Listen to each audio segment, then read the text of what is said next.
Christopher Gist has made his name exploring the wilds of North America for England's growing colonial empire. But in 1753, he faces the greatest challenge of his life, guiding a young major on a perilous mission and returning him safely down the icy Allegheny River.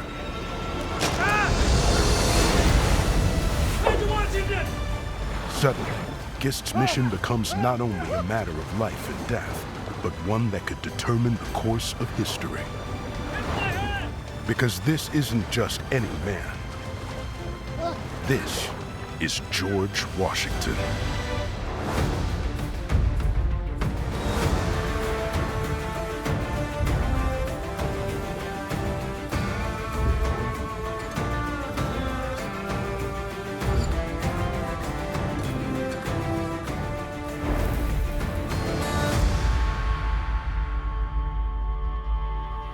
Christopher Gist is one of the greatest explorers and scouts of the colonial era, but his importance to American history is often overlooked. Gist was a remarkable surveyor, scout, frontiersman, and explorer whose detailed records, published long after his death, offered a vivid and comprehensive account of frontier life.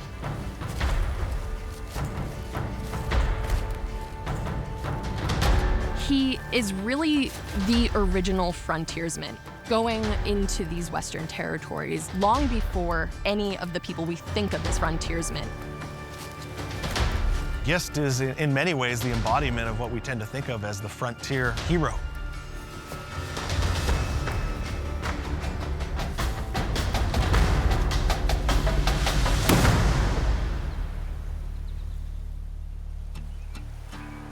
In the wilderness of North Carolina's remote Yadkin River Valley, Christopher Gist is a man in his element.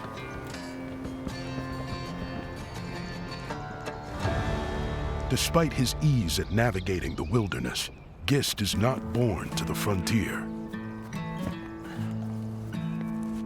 Unlike many of his much younger contemporaries, Gist was born in one of the largest, most well-developed cities in the American colonies, the city of Baltimore. Gist amassed a fortune and lost it all when a warehouse storing all his goods burned down. Seeking a fresh start, he moves his family to the North Carolina frontier. Well, moving to the frontier was not a simple proposition at this time. You literally have to find a new piece of land and start to hack a life out of the wilderness. So it had to be a huge adjustment for the family.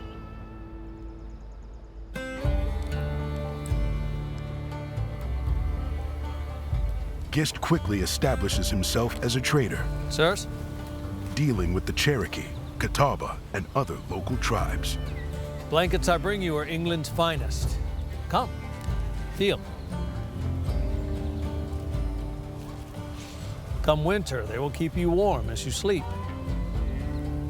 Or it can be made into a fine coat for the hunt.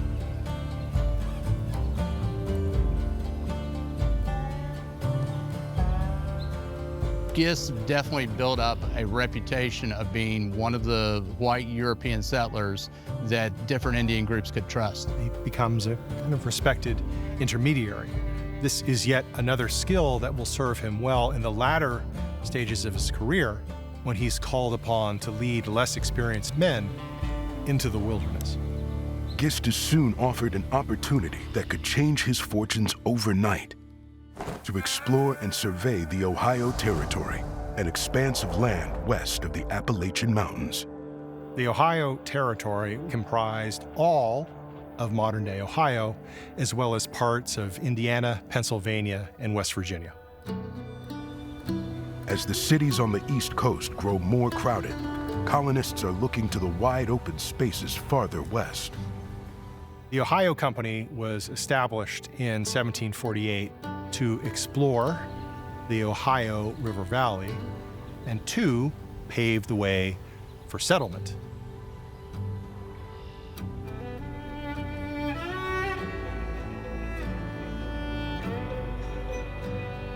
You must not worry. Gist is someone who can not only map the uncharted territory, but befriend local tribes to ensure the settlers' safety.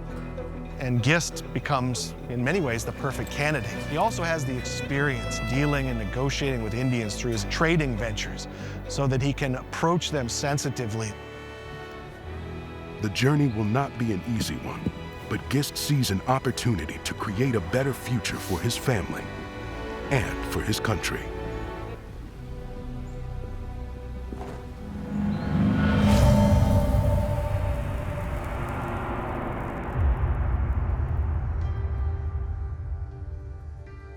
Working his way across rough, mountainous terrain, it doesn't take long for Gist to realize the daunting task he's taken on. When Gist comes over the mountain, that's a pretty rugged landscape. There's a lot of hills. The ravines are extremely sharp and deep. But largely, he's on his own here, trying to get over the mountains and survive.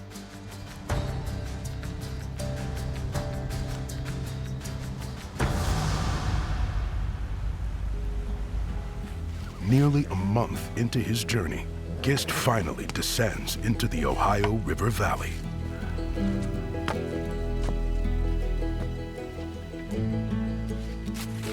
When Christopher Gist arrives at the forks of the Ohio, it's entirely wilderness. He sees the potential of where two major rivers come together to form this great Ohio River. Convinced the area would be ideal for settlements, Gist knows he must be cautious as he takes measurements.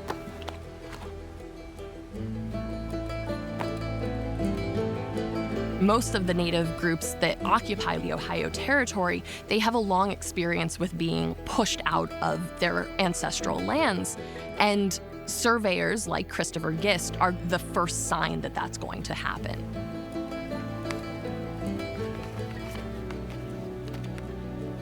Indians actually referred to the compass as the land stealer.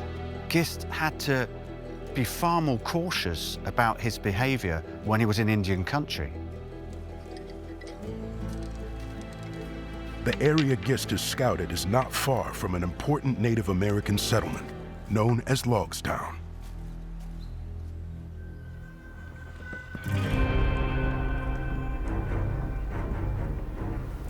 Logstown was one of the most politically significant Indian colonies in western Pennsylvania.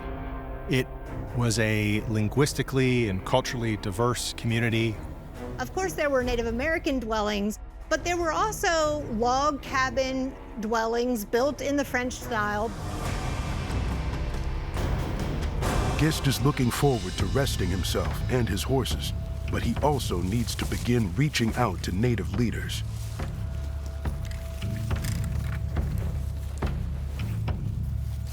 Good morrow. Pray pardon, does any man speak English? What is your business here? So the people of Logstown are used to seeing strangers, but most strangers say why they're there, and Christopher Gist doesn't. He has nothing to barter with. That immediately raises some suspicion among the Lenapes, because if he's not a trader, then why is he here? What is your business here? I am simply looking for a place to rest. I have had a long journey.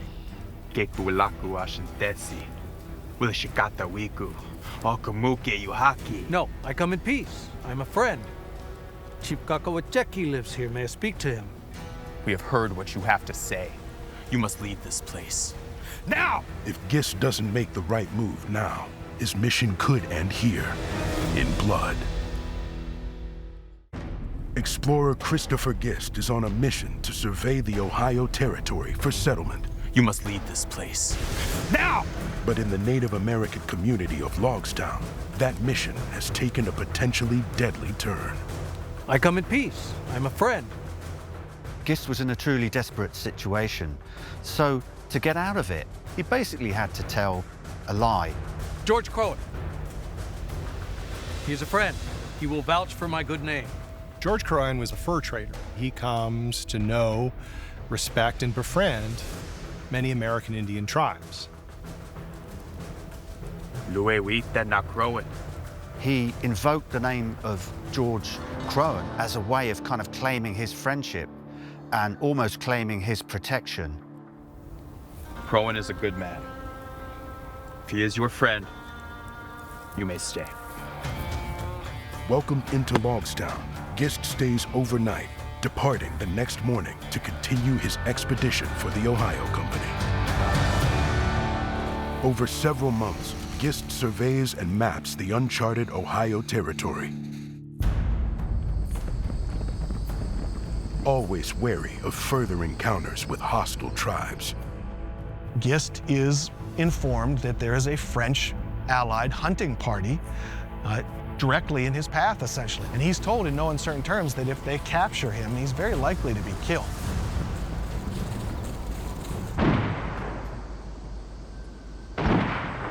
For a solo traveler, gunshots in the distance are a bad omen. He knows immediately that this is not a white man's gun. Native people always loaded light. They had to preserve lead, and they had to preserve most especially powder.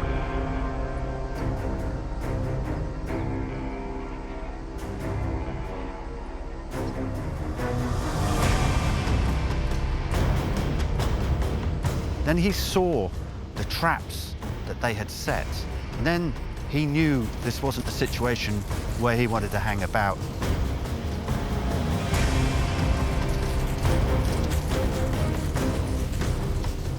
If discovered, Gist will become the hunting party's next prey.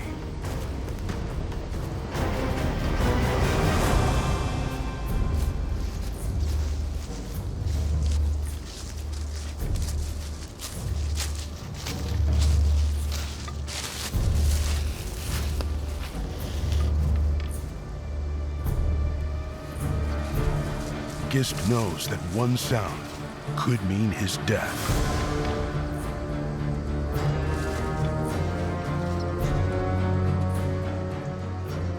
But he's savvy enough, knowledgeable enough to hide and conceal signs of his presence.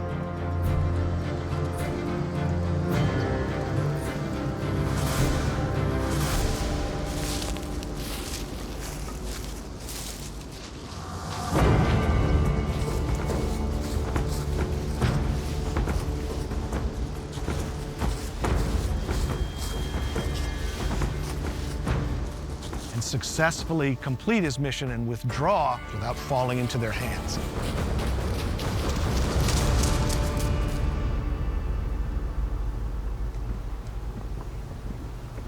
After more than 7 months away, Gist has completed his survey for the Ohio Company and finally makes his way back home.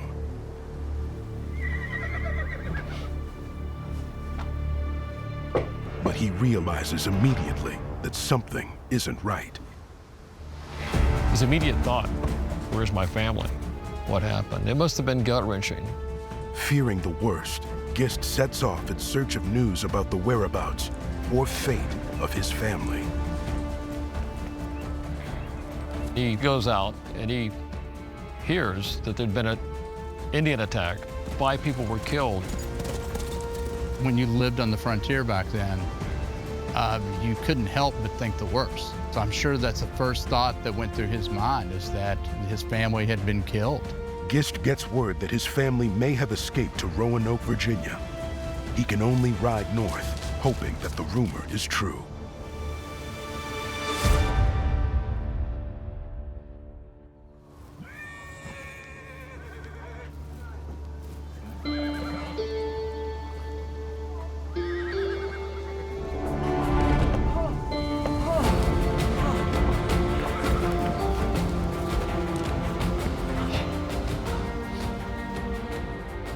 They'd been displaced because of Indian raiding. As it turned out, his family had actually managed to get away safely. Gist's first expedition ends with a joyful reunion, but he will soon be called to lead a mission that could determine the fate of the British colonies.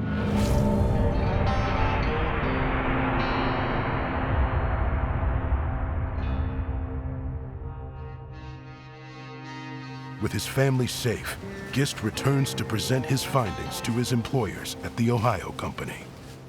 It really just provides them with a wealth of information about the territory, the regions, the position of Indian villages. It's really everything that the Ohio Company could have hoped for. Off the strength of that success, Gist is hired to lead an urgent diplomatic mission into the Ohio Territory. His crucial charge is a 21-year-old major in the Virginia militia, George Washington. When we think of George Washington, this is the George Washington we think of. The George Washington that accompanies Christopher Gist into western Pennsylvania is one who's younger and more impulsive, prideful, a little narcissistic. Gist will lead Washington's expedition into disputed frontier territory. Both the British and the French have legal claims to the land in the Ohio River Valley. The French, meanwhile, have begun to establish a series of forts. The Virginia governor who claimed this territory sought and received approval from the Crown to demand that the French vacate, and if they didn't, he also had approval to drive them out by force of arms. Major, there's a creek up ahead. We should stop and water the horses. This is a long climb till we make camp. I agree. I can use a drink myself. Washington's mission is both a dangerous and a delicate one: to deliver a message to the French commander at Fort Le Boeuf demanding their retreat from British land. Dinwiddie, as a governor, has to send someone willing to make this dangerous 500-mile trek through the wilderness. But at the same time, there's a very real possibility that the individual you send is not coming back.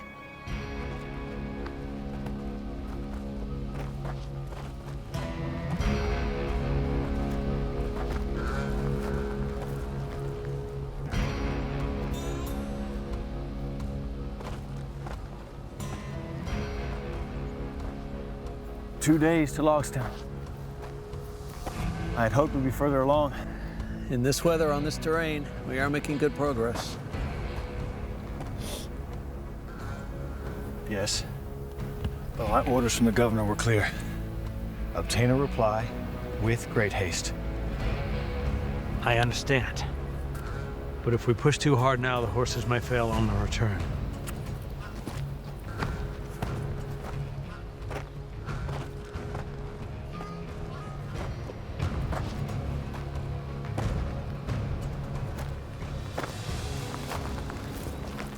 Sending a 21-year-old into the wilderness is not a recipe for success at this time, especially one with very little practical experience in the woods like George Washington.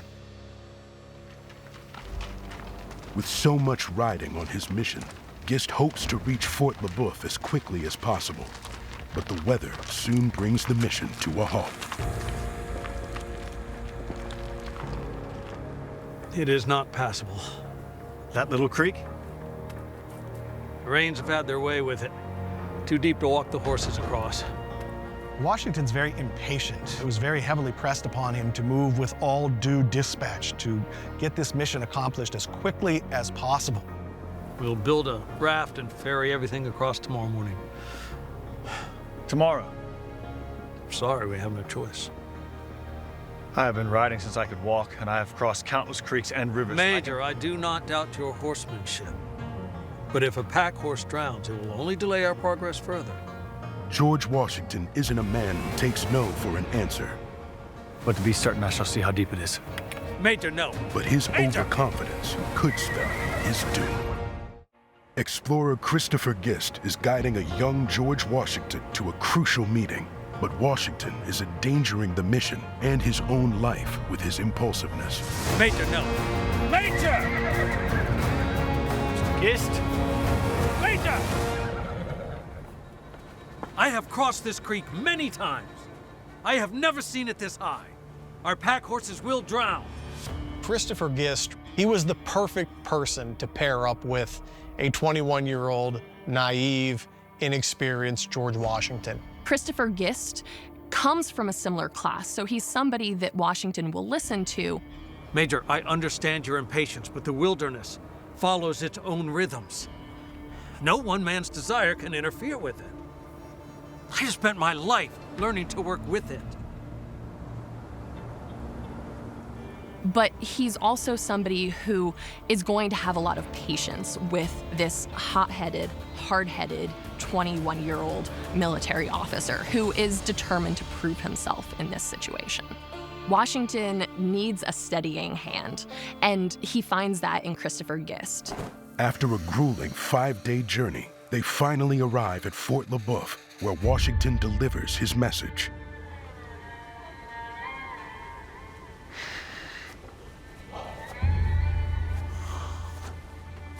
George Washington had to deliver an ultimatum to the French. This is our property. You are not allowed to be here. You must vacate your forts and go away.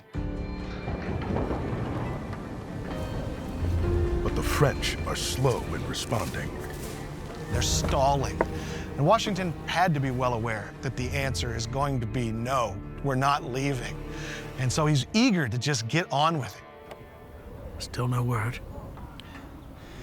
At this point, it's simply gamesmanship. He's willfully trying to delay us. From what I have seen, his answer should be clear. And the number of canoes I counted is astounding. And his arsenal is equally as impressive. Come spring, there will be nothing to stop him from using the river to flood this region with troops and seize control. I must get back to Williamsburg as soon as possible.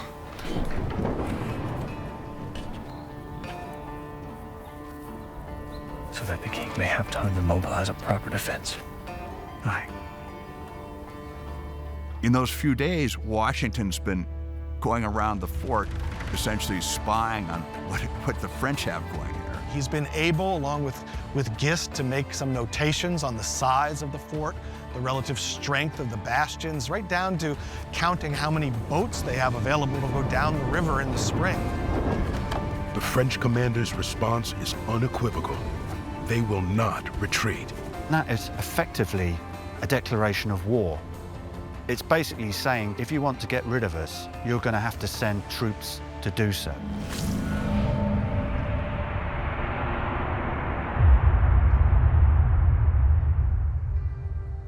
There's no time to waste in delivering the message to the governor of Virginia.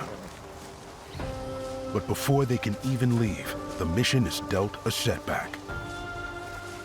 Major, we have a problem. Pack horses are still too weak. It'll take all we can do to keep them alive for the journey home. We absolutely must.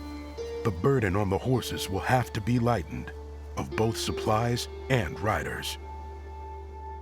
Washington doesn't like this answer. This is where his inexperience starts to come on. Very well then. Let us waste no more time. With their horses weakened, proceeding on foot will add precious days to the journey, and the weather is only getting worse. This is when the weather really gets nasty. This is December. These Arctic storms blow in. The cold temperatures are making it very difficult to find forage for the animals, and horses need to eat considerable amounts in order to maintain their strength. Major, we can stop here and make camp. Trees offer shelter from the wind. There's a stream nearby to water the horses. It becomes a very dangerous situation, but Washington doesn't want to hear that. Grab an axe. We'll chop some wood. We'll get a fire started. Major.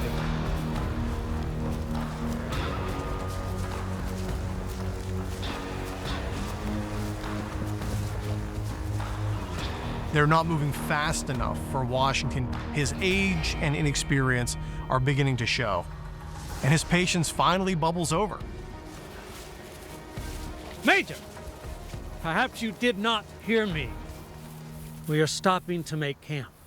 I heard you quite clearly, Mr. Gist. What I desire is to deliver this letter to Governor Dinwiddie with great haste. A task that you and I both know is impossible at our current pace. Major, I must insist the horses are spent. Mr. Gist, I have followed your good advices at every turn in this journey. I have learned much from you. But now I must insist that you follow my orders. You and I are to continue on our own by the most direct route possible. So this is a pivotal moment. Washington says, why don't we leave the horses and walk? Let's go by compass bearing. Going off known trails in these conditions is not something that you are accustomed to. and I shall become so. The colony's fate hangs in the balance, and crisis demands actions. Ensign!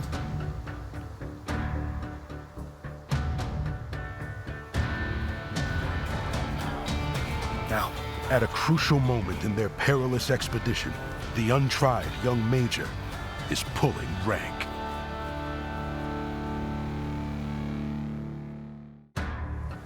Ensign!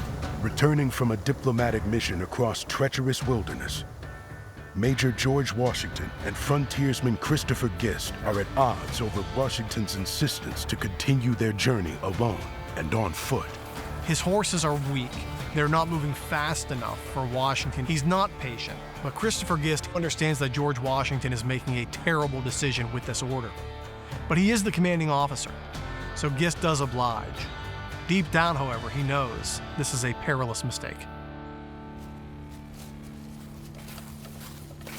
Washington has made up his mind, and Gist has no choice but to go with him. Leaving the pack horses behind, Gist and Washington will have to walk nearly 150 miles. They had to pare down to an absolute minimum, put on what they called Indian dress that were faster, lighter, more maneuverable. This also is risky because if one of them becomes injured, they're entirely dependent on the other. There's no larger group to help them. There's no horse to carry them. After covering 18 miles in one day, Washington, unaccustomed to traveling in the wilderness, is falling behind. Mr. Gist, we have been walking since well before first light. Perhaps, Major, we cannot waste the daylight. So Washington very quickly starts to realize traveling all day by foot with your provisions on your back through sub-freezing temperatures is a lot more maybe than he bargained for. And Washington now becomes the one who's slowing them down.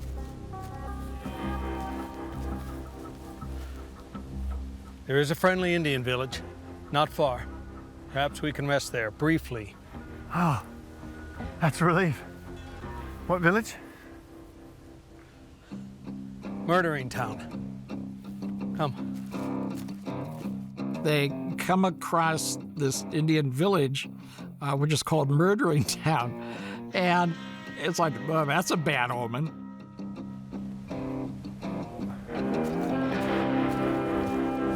Murdering Town is the colonists' name for a small cluster of Lenape villages near Logstown. They get a small stroke of good fortune near a small settlement called Murdering Town. You know, maybe one of the most ominously named Indian villages ever. There's one Indian who offers to provide them services as a guide.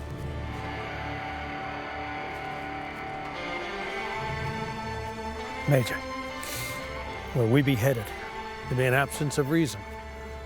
Only instinct and survival rule there. You must listen to me. You seek a guide?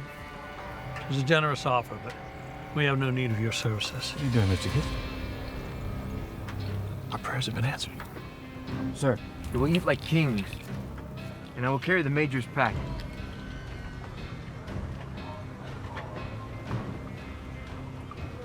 Do as you promised, and you'll be well compensated for your efforts. Major. Follow me. You must have faith, Mr. Gist. Faith. Washington seemed to be glad of this offer of support. Gist was far more suspicious, and he was far more wary of this offer of help. And it turned out with very good cause. They follow their Lenape guide for hours. But even as Washington tires, Gist has bigger concerns.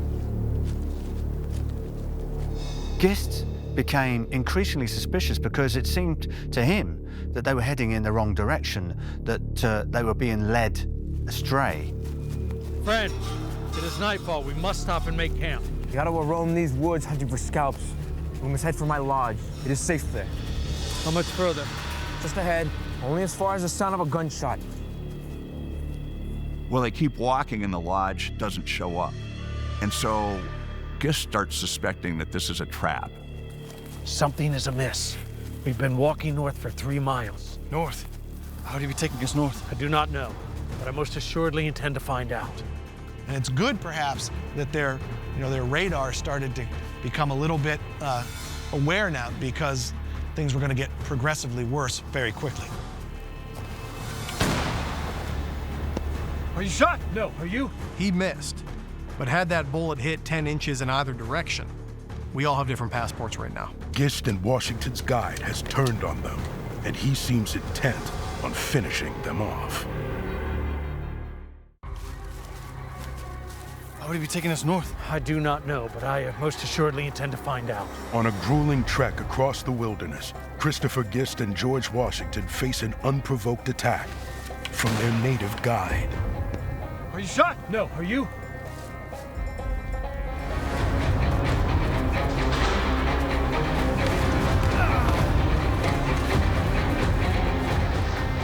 Gist goes after the Indian, and he's ready to kill him. Don't shoot! I was firing at a deer that flashed from the trees. Do you take me for a fool? You took dead aim! Please, don't! Gist, no!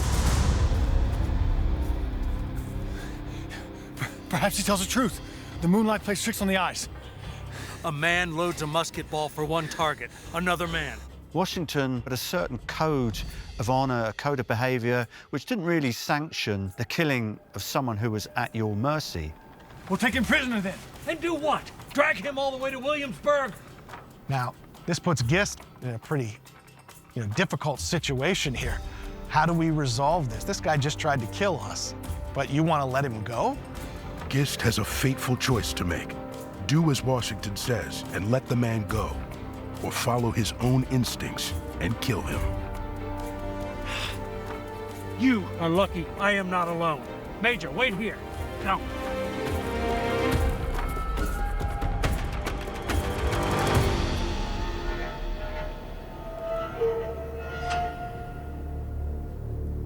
Gist spares the guide's life, disarming and releasing him into the woods, but he remains wary of another ambush. Gist. Major, he is gone. I will wager my pay he will be back with reinforcements. We must start walking. Now. And they're able to successfully push through with no rest over several days and reach the west bank of the Allegheny River, where they're presented with yet another challenge.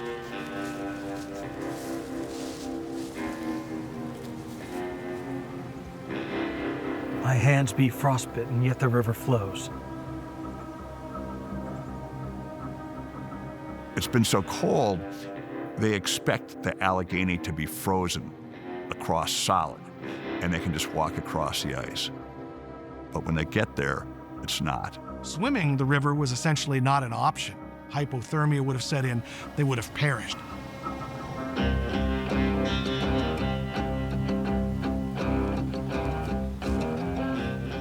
The only way to cross the river is to build a raft, but their tools are limited. Thanks to Major Washington's insistence, they've left the good equipment behind. They have only with them one little hatchet. Constructing a raft from logs took them a whole day. So it was sunset before they could start rafting their way across the river. Using poles made from branches, Gist and Washington set out into the Allegheny River.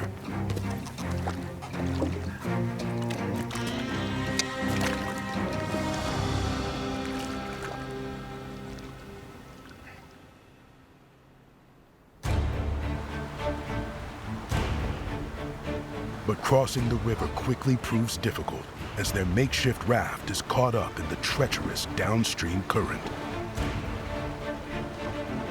The problem was this freezing cold river running very swiftly. And the river at this stage was choked with fast-moving ice flows. Washington has never been in situations like this. He's not understanding the power of the river and the cold and the forces out here.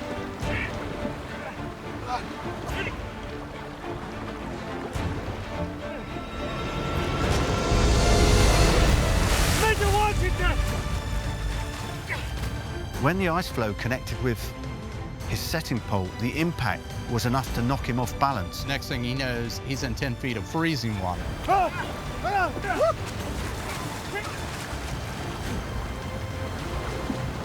Hit my head! Major Washington!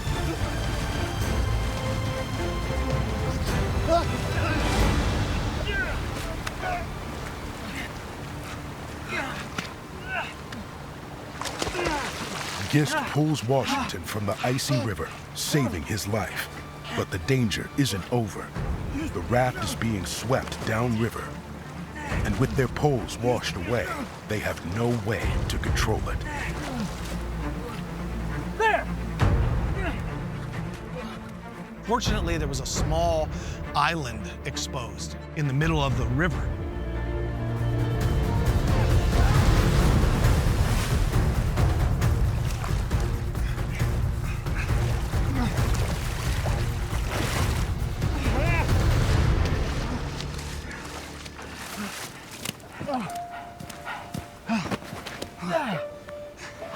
They've escaped the freezing river, but now they're stranded, and the temperature is dropping. George Washington is soaked from head to toe. He could probably barely stand up.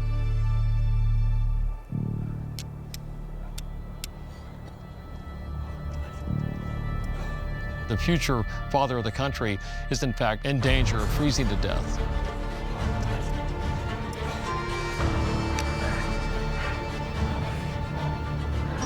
Gist is not that much better. His toes and fingers are probably frostbitten, and so they need to find some way to survive through the night.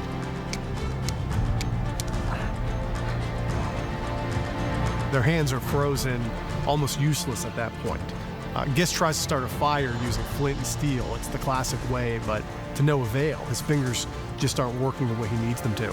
And George Washington will die if they don't get a fire going fast.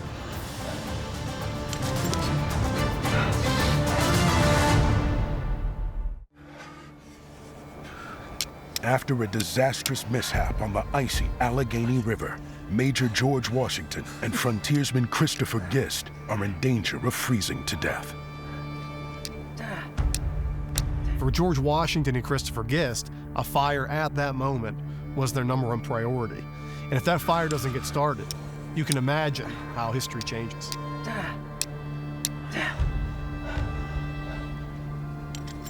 With flint and steel failing, Gist's last hope is, literally, a shot in the dark.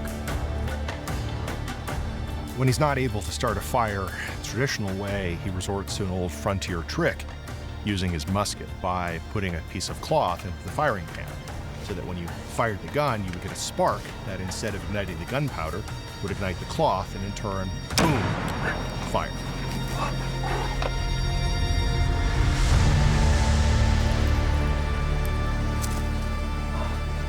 He suffered mightily with his frozen fingers to get this fire going to save George Washington. But they got a good fire going, and they managed to survive the night.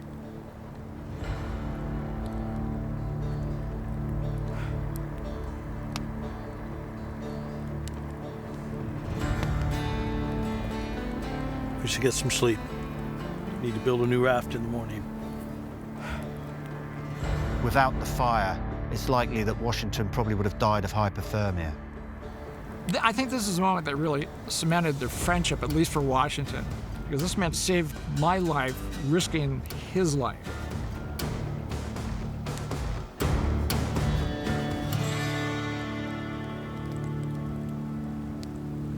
The next morning, Gist awakens to a welcome sight.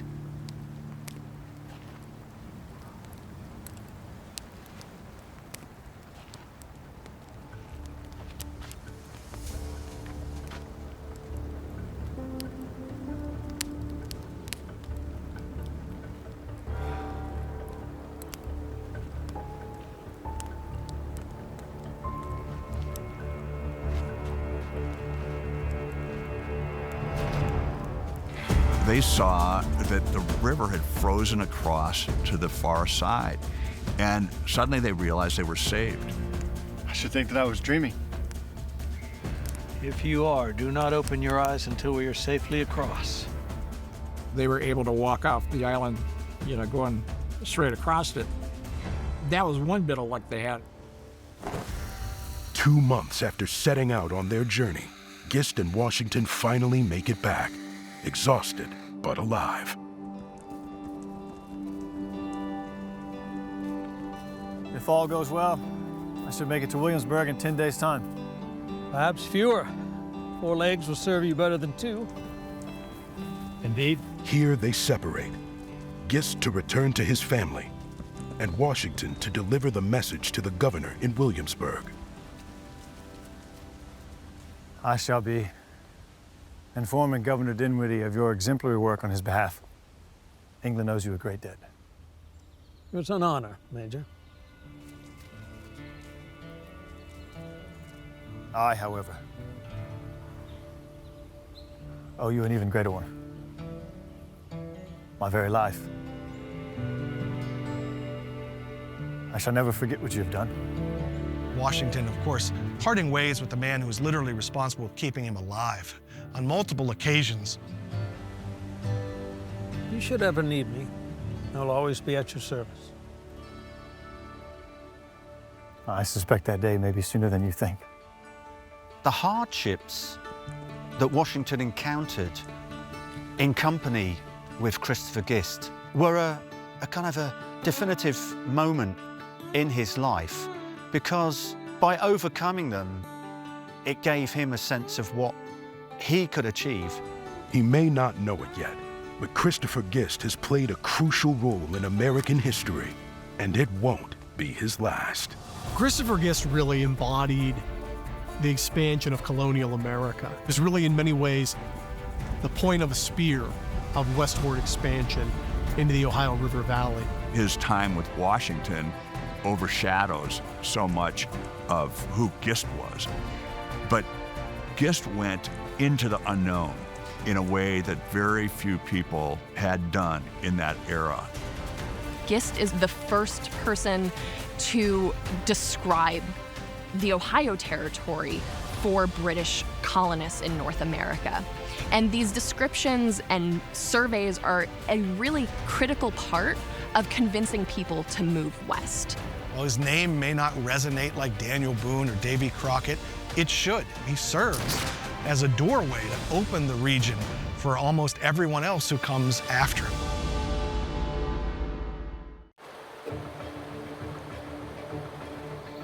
For the rugged pioneers on America's first frontier, living in forts dotted throughout the wilds of Western Virginia, a brave courier with a swift horse is their only lifeline. And there are few braver or faster than Ann Bailey. Now, she is on the most important mission of her life. The fate of the entire settlement of Charleston and her own family is entirely in her hands. She must break through the Shawnee warriors besieging the fort to deliver gunpowder and ammunition before it's too late.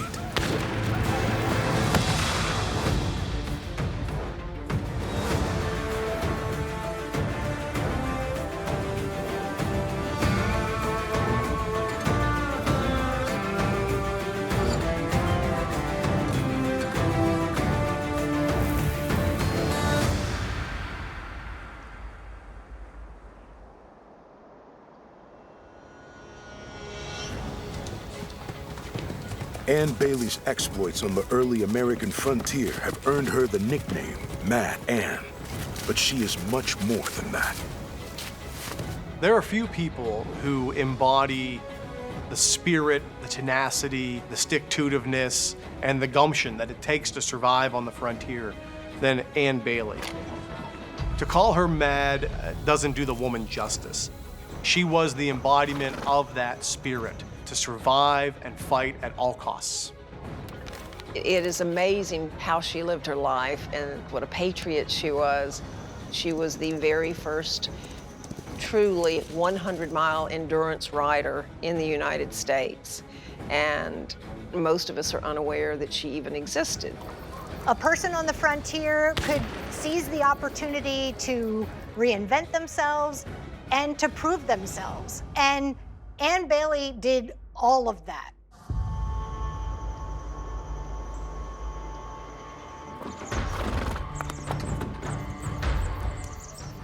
Born Anne Hennis in Liverpool, England, she journeys to America for a fresh start and makes her way to the Kanawha Valley on the western frontier of Virginia. A land populated by veterans of the French and Indian War, like Richard Trotter. Can I get your bags, ma'am? Oh, thank you. Where are you traveling from? Virginia, by way of Liverpool. Liverpool. Not much of an accent on you. Well, must be my time on the frontier. You have made quite a journey. The Kanawha River Valley is an area where there is great abundance. When you're born in, the slums of Liverpool, it's an epiphany for them to come to a place that seems pristine and unsoiled by humankind. It was in every sense the true Garden of Eden. It sure is a wonder out here,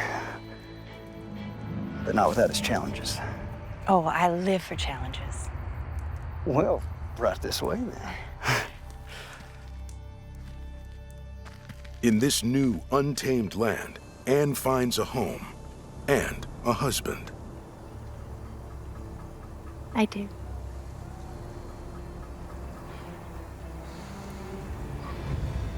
The newly married Anne Trotter sets about making a life on the frontier. But even in the wilderness, Anne has to fight against what society expects of her. In England, the affluent started riding side saddle. And so then Americans began to emulate that. It was like, we are supposed to be ladies. We don't ride astride horses. Ooh. I can't keep up. I'll go a bit slower. I have a better idea. She was one of the first pioneers to say, I can't do what needs to be done if I pay attention to this societal norm. First time I've seen anything like that. My father was a soldier.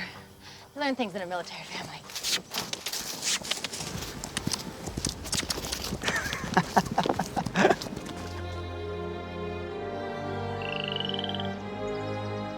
As the years pass, Anne and Richard have a son and settle into a life of domestic tranquility. But war soon comes to their peaceful valley. The Shawnee had recently relocated to that area, pushed out of their ancestral homeland in the American South, and they were desperate to defend it. All of Western Virginia soon came under the wrath of Shawnee raids. A lot of people say that the Shawnee were a warlike tribe, but the reality is they were just trying to find a place for themselves in this new world. War was really their only option in many cases. Settlers like Richard Trotter have no choice but to go to war as well to defend their homes and families. I'll be back soon enough. But not all of them will come back.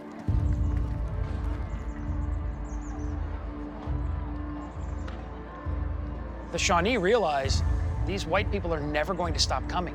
And unless we do something to stop them, they're going to take away our way of life. And that will eventually lead us to the Battle of Point Pleasant. There was never a battle like it in the history of North America. And in the end, the Shawnee back is broken in the battle.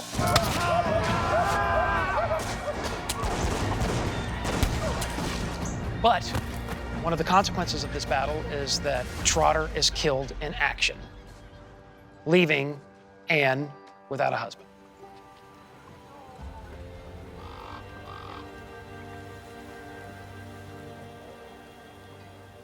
Many women probably would have assessed the situation, realized their vulnerability, have then gone back east to their families. But Anne Bailey was not in a position to just shrink like a violet and move back east. Her home, her family, everything that she made with her bare hands was on the frontier, and she wasn't about to leave it. The fight can't end here. I will find justice for them. But I'm gonna need your help. She felt the calling, that it was so important to continue the work that her husband had believed in. To protect the ones she loves, Anne will have to give up the life she knows and reinvent herself.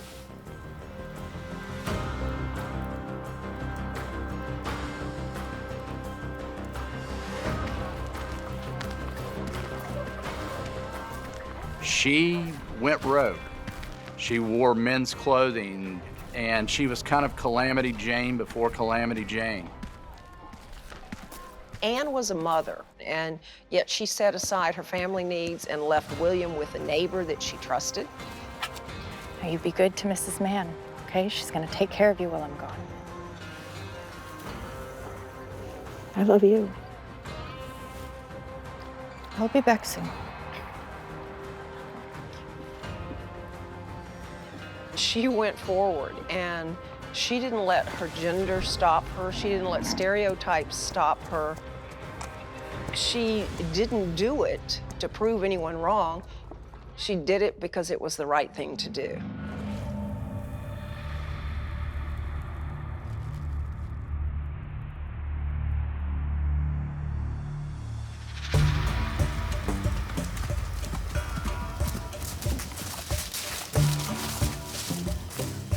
Anne knows she can best serve her country as a courier, delivering vital news and intelligence between the far-flung settlements on the frontier. She had her own true goals, so she went out and started learning those trails.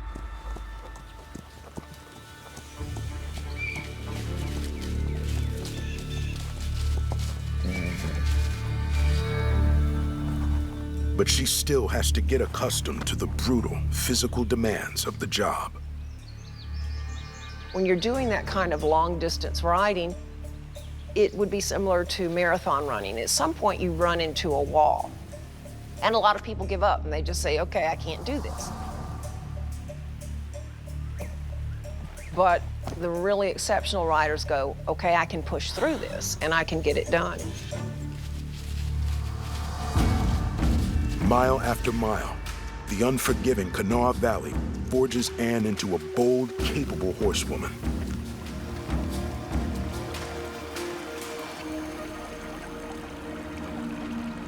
But the dangers of the wild are ever present.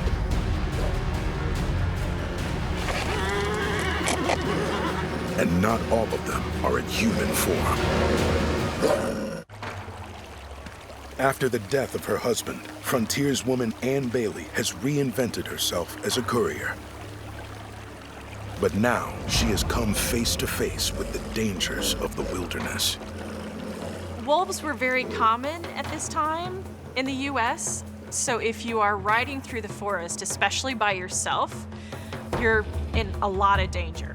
Anne has two choices: run or stand her ground.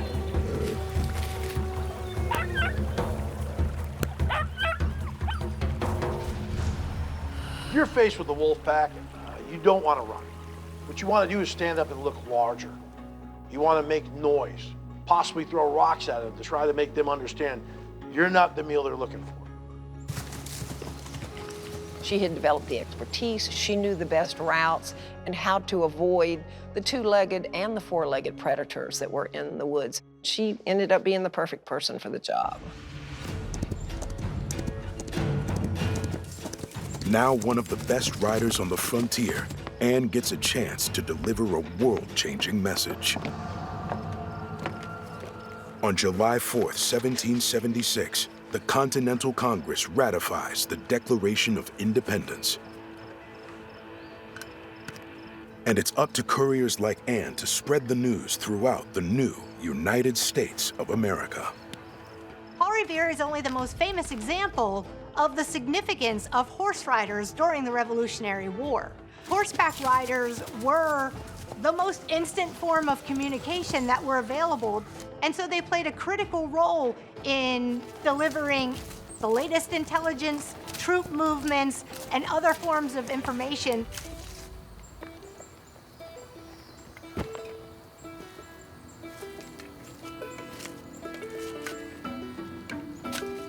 Once you get that information to its destination, you need to disseminate it.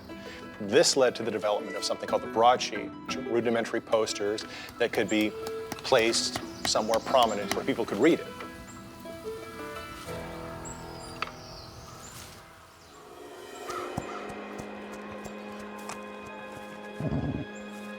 Anne rides all across Virginia, spreading the word of independence.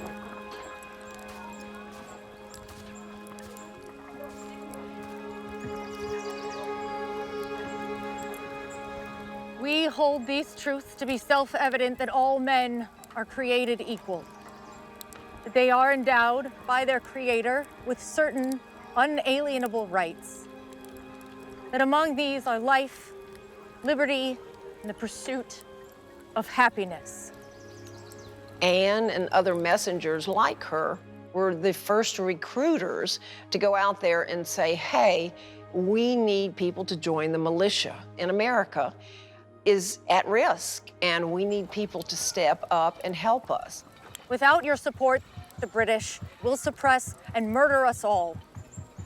But not everyone wants to join the revolution.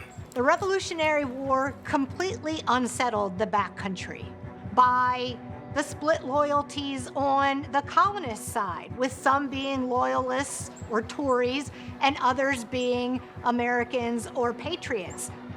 We need every fighter that we can get. Ooh. There were a lot of people who entertained loyalist sentiments early in the conflict, because early in the conflict, it looked like the king's gonna win, and people leaned toward England as a result of it.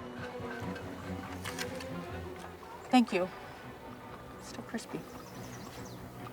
And so all of this gave rise to more violence, hostility, and conflict in a region that was already rife with all of those. The Loyalists may see a woman alone on the frontier as an easy target, but Anne is anything but. She was a very strong woman, and she could fight just as well as a man. For 2 years, Anne has crisscrossed the wilderness, connecting frontier outposts with news and information. Most impressive. And officers in the colonial militia have noticed her fearlessness and dedication. I was just protecting myself, sir. Now it is time for you to defend your people. Do you think you're up for the task, ma'am? Yes. Yes, I've been preparing for this. Anne's skills and bravery make her a perfect recruit to be a militia courier. Now, instead of just delivering the news of independence, she is actively fighting for it. Messengers played like an important role during the revolution. There was no way to get messages from one place to the other unless you had somebody who was really dedicated to carrying these messages. This became the mission of her life. In 1777, Anne is dispatched with urgent messages to Fort Randolph at the junction of the Ohio and Kanawha Rivers. The fort was built near the site of the Battle of Point Pleasant, the very battle that took her husband's life. This, of course, stirred memories of not only the loss of her husband, but the most pivotal moment in Anne's life, when she made the fateful decision to become the Anne Bailey of legend.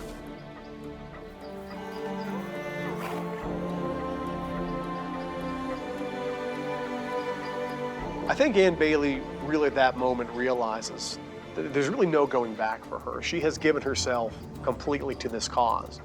This is going to drive her forward. This is the point of no return for her, and I think that's a big moment.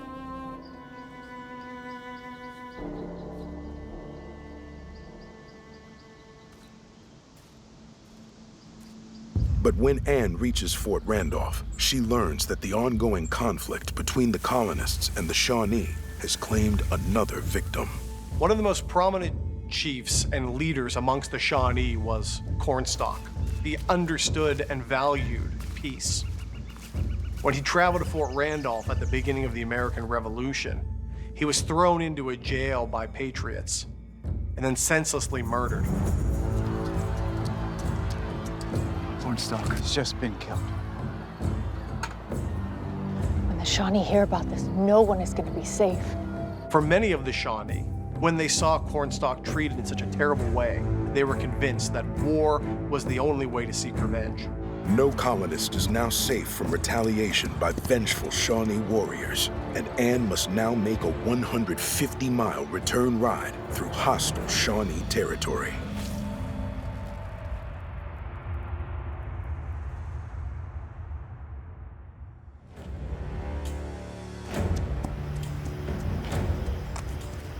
Anne rides through the Kanawha Valley toward home.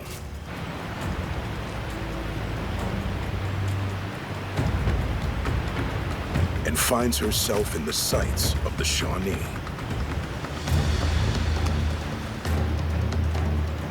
They obviously chased her, and she knew those trails and her horse well enough that she was able to evade them.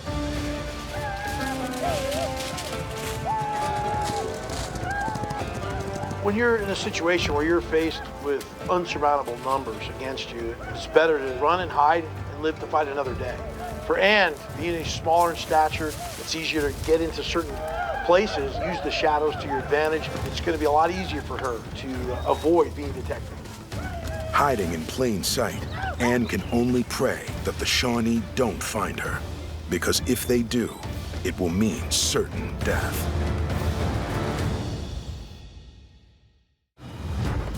Frontier courier Anne Bailey has encountered a band of Shawnee on the warpath after the murder of their chief. She has already lost her husband to the Shawnee, and if they find her, she will be next. She hid and left her horse nearby. They looked all around for her, couldn't find her. So they took her horse and went back to their camp. Anne has survived, but now she is alone in the deep woods with no horse and no provisions. They left her out there, and of course she didn't have anything to eat or drink because everything was on her horse.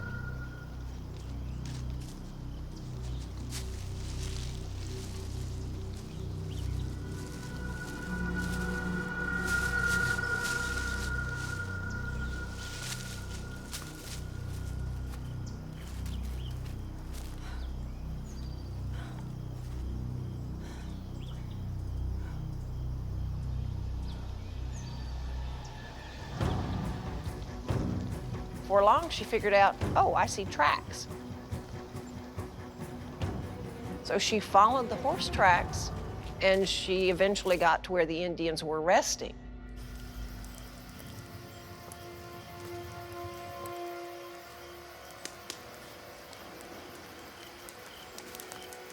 The Shawnee never expected Anne to follow them.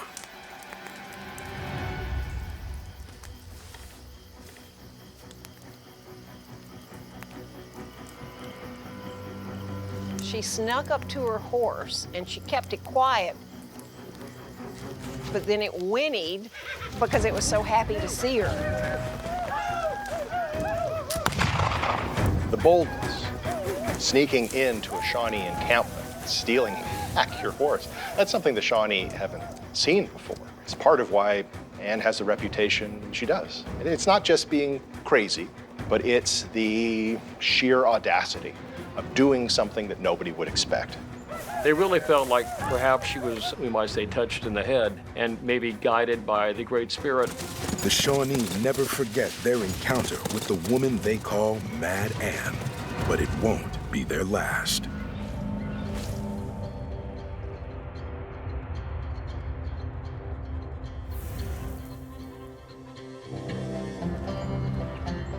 Ann makes her home base at Fort Lee, a frontier outpost manned by the elite Virginia Rangers under the command of Colonel George Clendenin. Guarding the growing town of Charleston, the fort is a crucial point of defense against native attacks. Near record time as always. I aim to do my part. I hope my son's been doing his part while I've been gone. Hey. Lucky to have you both.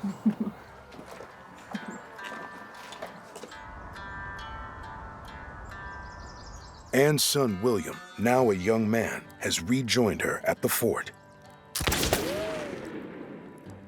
Here, Ann has found a new home, and perhaps even a new family.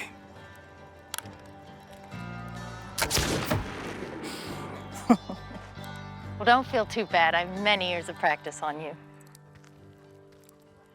Mind if I take a shot? By all means.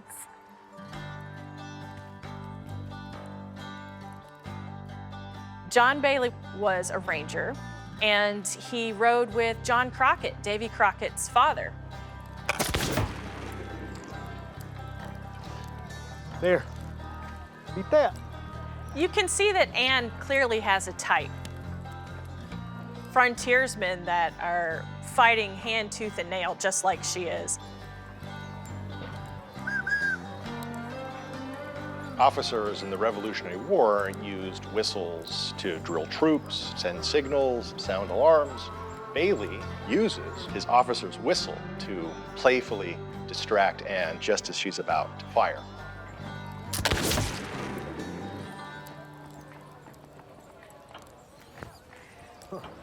I'll wager you can't hit that same mark if we move the target 5 paces back.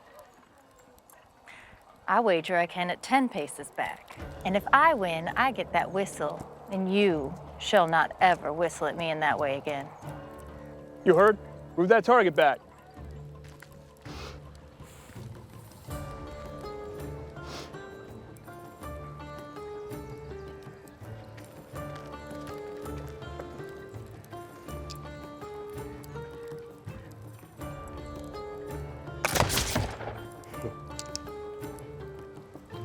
I dare say aim is important.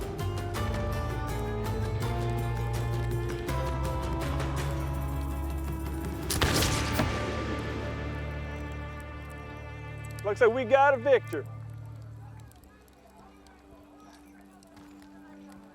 You won fair and square. But perhaps I'll win the biggest prize of all. After over a decade as a widow and single mother, Ann marries John Bailey. The couple finds happiness at Fort Lee for a while. But on the frontier, fortunes could change at any moment. The year 1791 was a particularly terrible year for the new United States of America. They're now facing a general Indian uprising on their western frontier. In response to the repeated violations of treaties and broken promises by the Americans, a loose Northwest Confederacy of American Indians begins to form.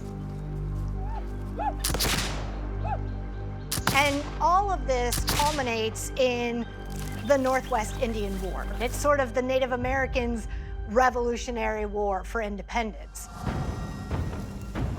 As war rages across the frontier, Shawnee leaders launch an attack on Fort Lee. Take cover!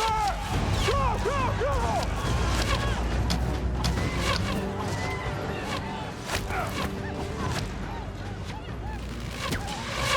And if the fort falls, no one in Charleston is safe. One of the ways that Native warriors found that they could conquer an entire region would be to rid that region of settlers. And their preferred tactic was to besiege a fort. They would surround it. They would choke it off. Nothing gets in, and nothing gets out. Inside Fort Lee, the defense of that position was wholly dependent on gunpowder. Fort Lee's supply of gunpowder and ammunition is dangerously low. And without it, Anne and her family will soon have no way to defend themselves from the Shawnee onslaught. Anne Bailey's home of Fort Lee is under siege by Shawnee warriors. And now, Anne has discovered the fort is almost out of gunpowder.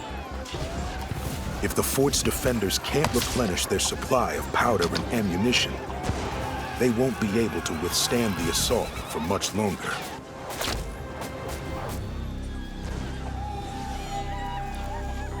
Somebody's got to go to Lewisburg to replenish our munitions. It's a dangerous 120-mile trek each way. Whoever goes might not return. But if no one takes this journey, none of us will survive. Clendenin asks for volunteers to ride to Fort Savannah at Lewisburg. That's nearly 120 miles away, 240 miles round trip through hostile territory as quickly as possible. I'll go. I can ride the distance. Please, I can't lose another husband in the Shawnee. I beg you. It's my duty. Anne Bailey has already sent off one husband who never returned. Now that she's found a home and a family, she won't do it again. If anyone's gonna make that ride, it's going to be me. I'm the most likely to succeed. Don't be rash. Anne Bailey volunteers to do it herself because she didn't want to lose another husband to the Shawnee. No one knows the terrain or the trails the way that I do.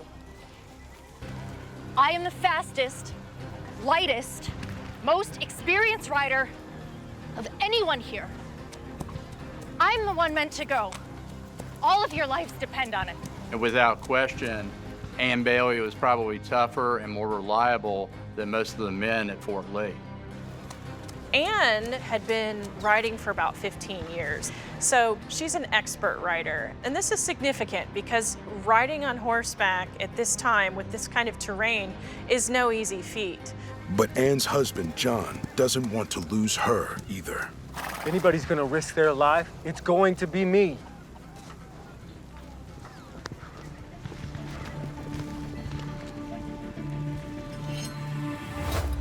You gotta admire a woman. She just took a knife and she cut his saddle. So she knew how to end the argument right there. John Bailey doesn't have the experience that Anne does. There's no way he could ride over 200 miles without a saddle. This is madness. People call me mad for a reason, but in this case, you would all be mad not to let me go. She's right.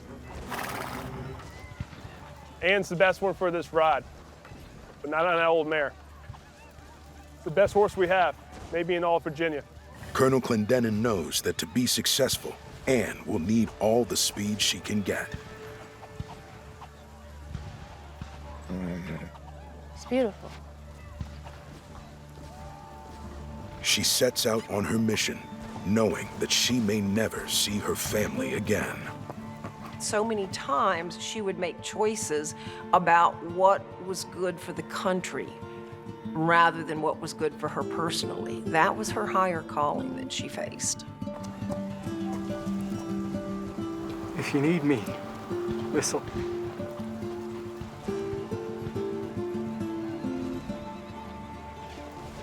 The calculus that went through her mind before departing had to include this. You have to go outside of your stockade, your protective walls. You have to venture out into territory that is inhabited by people who are hostile to you and will kill you.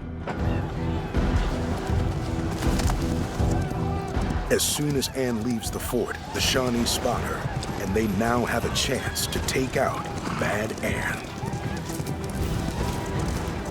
Once she got going, they did pursue her, and she could hear them behind her, but she outran them. On her swift new horse, Anne may be able to outrun the expert Shawnee horseman. But even Anne Bailey can't outrun a bullet. Frontier courier Ann Bailey is on a mission to acquire much-needed gunpowder and ammunition for the besieged Fort Lee.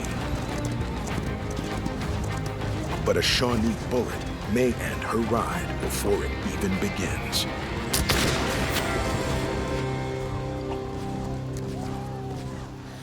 She had this trademark hat, and what was actually shot was the hat, not her. Ann escapes death by literal inches. But now comes the hard part, making the long, treacherous journey to retrieve the ammunition. From Fort Lee to Lewisburg, and that's a journey of over 100 miles one way. Now, today, we could complete a journey like that in a couple of hours, and it would be no big deal. Then, it was a life or death type of scenario. For hours, Ann has ridden as fast as she can, pushing her horse to the brink of exhaustion. And though she wants to keep going, they both need to take a rest and recharge. Being out in the wilderness, going over long distances, you have to recover. You have to take breaks, you have to rest. Being in hostile territory, you have to be a heightened sense of alertness and awareness. I can't imagine the stress level she had making these stops. To her shock, Ann discovers a Shawnee boy struggling in the water. It could be a trap, but she won't let this child die, no matter the risks. Come on. That's it. Oh, you gave me quite a scare. Ann saves the boy. But now his mother appears, ready to fire on Ann. This is a precarious situation, to say the least. Ann is completely helpless, at the mercy of a mother. Is this the end of Ann Bailey? But the Shawnee mother recognizes that she owes her son's life to Ann, and she spares hers. And now, to save the lives of her own son and husband, Ann needs to complete her mission. After an exhausting journey of nearly 120 miles, Ann finally reaches Fort Savannah in Lewisburg. But the soldiers at the outpost are on alert for attack themselves. With the lives of her husband and son at risk, Ann has no time to waste. Step away. Can't just take military property. The lives of the Rangers, and they need it. Find a suspect that the Rangers send a woman out to fetch ammunition. It's a man's job. I just rode 120 miles. My family is there. We cannot be handing out ammunition to just anyone. Well, then I'll just have to take what I need.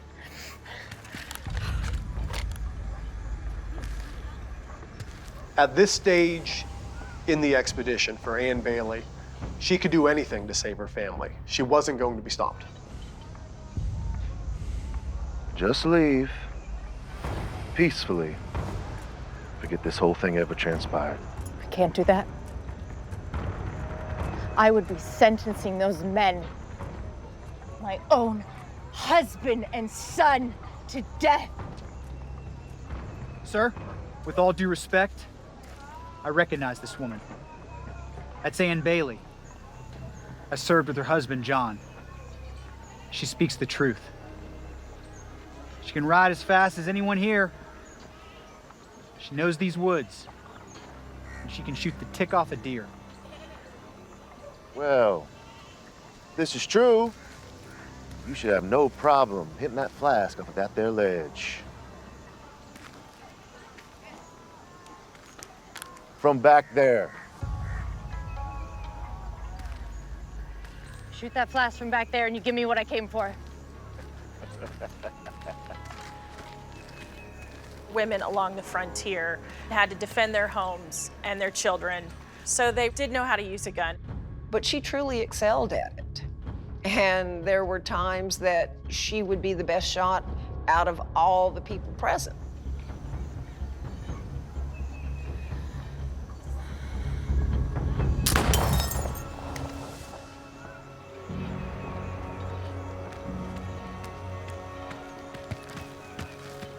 well.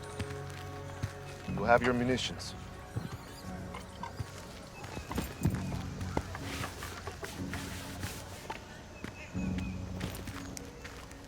Thank you.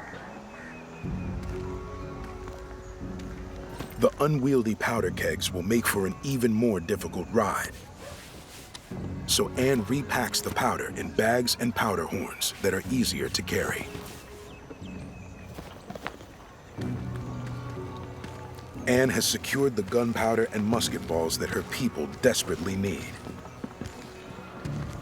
But her horse is spent from the journey, and there's no way it can carry all of the heavy musket balls and powder back to Fort Lee. It had already made the trip one way, so to get back safely and carry that weight, they loaded up the second pack horse. Anne and her horse are both on the brink of exhaustion, but they have to turn around and make the nearly 120-mile journey back to Fort Lee, through the forbidding woods of the Kanawha Valley. Anne rode through the night, through that forest that was so dense and dangerous. She was upright on this horse, ready to fall asleep, ready to fall off. Being on this horse at this point with gunpowder and ammunition, completely exhausted, was extremely dangerous, extremely brave of her, and she did it.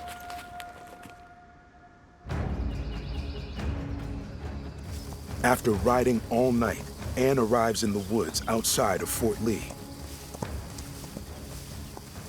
But the Shawnee have the fort surrounded, and it may be impossible to get back inside. Courier Anne Bailey has ridden nearly 240 miles in 24 hours to retrieve ammunition for the besieged Fort Lee. But there's no way to get past the Shawnee warriors surrounding the fort. She's almost home, almost saving the day. And yet the Indians are everywhere. Nothing is more important than delivering the gunpowder and musket balls to her husband and the other defenders inside the fort. The Rangers are beginning to run low on this one commodity that is life-saving, and that is powder for their weapons. Without the powder, the Rangers won't be able to fight back against the Shawnee. So Anne comes up with a plan. She loads herself and her horse down with all the powder horns they can carry. There's a long history in American warfare of employing decoys and other deception. All Bailey needs is a second, a split second, where her opponent's attention is diverted and she can slip past.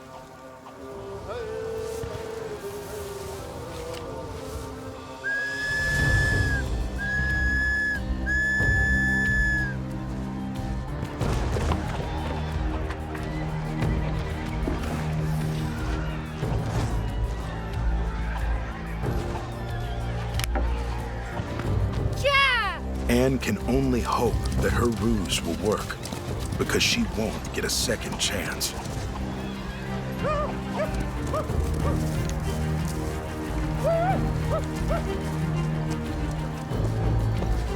John Bailey sees that his wife is close, and he jumps into action to help her, as the Shawnee ride down the decoy horse.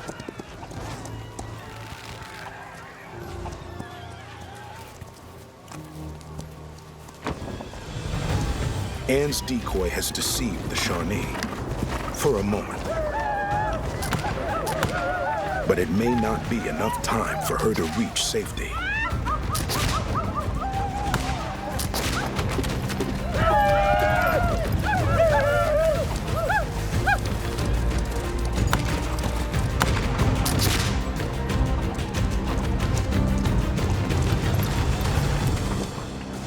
Anne Bailey gets the powder, comes back again safely and unscathed, and saves the day. It's a great moment. The gunpowder will allow the Rangers to hold the fort and outlast the Shawnee siege.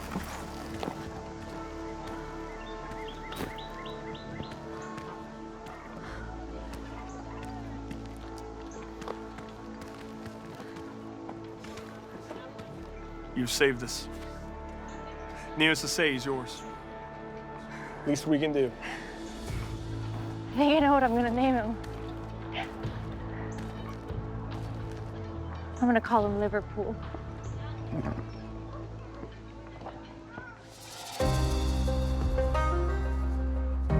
Anne Bailey's historic ride makes her a legend. And for decades, she continues to live life on her own terms, riding free and wild on the frontier. Anne Bailey is the epitome of the American woman pioneer. She lived her life as she felt she needed to, and she gave other women the courage to do the same. No one came close to the degree of the barriers that she was breaking. Her legacy is about paving the way for women to ride astride, carry a gun, defend themselves, not be seen as soft people that don't have a lot to offer to the fight, to the hunt, to a huge cause like the revolution. Had she been a man, we might have known her as Daniel Boone or Davy Crockett or many of these other frontiersmen whose names have come down to us. I think Anne Bailey deserves that too.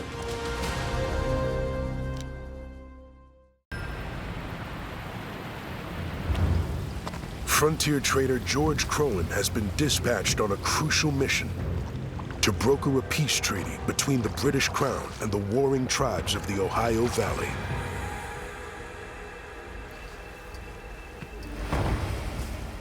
But Crowan is unaware he's in the sights of a group of rogue warriors who have anything but peace on their mind. Now, Crowan may become another casualty of the war he's trying to end.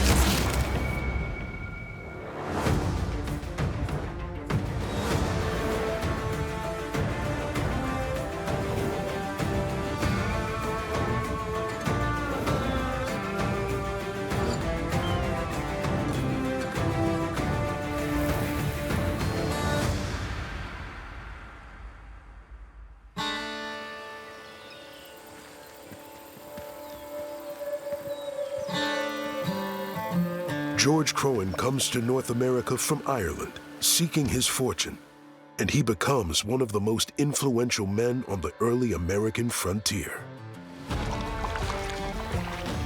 He's a man on the make. He's always looking for the next opportunity, and he goes where those opportunities take him. On the frontier, fortune favors the bold. The further you go, the places that aren't on the map, in Crowan's mind, the more opportunity there is for trade and, most importantly, profit. Crowan was out there talking to the American Indians in a way that few of his contemporaries were. He took the time to learn American Indian languages, learn their customs, and he proved time and time again this was a man whose word was good.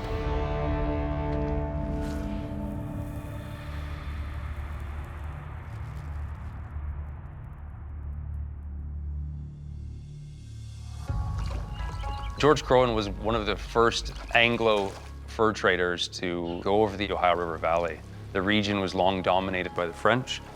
Britain and France both covet the land and resources of the Ohio Valley, and as they fight for control of the region, the native tribes have to choose a side. The Indians were not one monolithic group, all of the same opinion and all of the same mind, which is why as the different groups decided whether it was the British or the French that would give them the better chance of obtaining their goals, they didn't all decide on the same thing. As a trader, George Crowan has the influence to sway the natives toward the British. Now, here's the way I do business. I've got a fair rate of exchange. 6 raccoon pelts or 4 fox pelts will get you 12 shirts or 8 warm blankets. Crowan is even willing to push the limits of good business, if that's what it takes to make a deal. Oh, man knows what he wants. English gunpowder.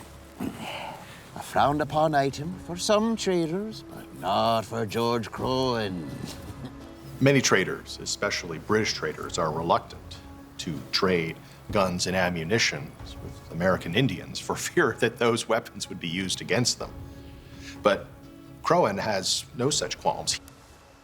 As Crowan's business grows,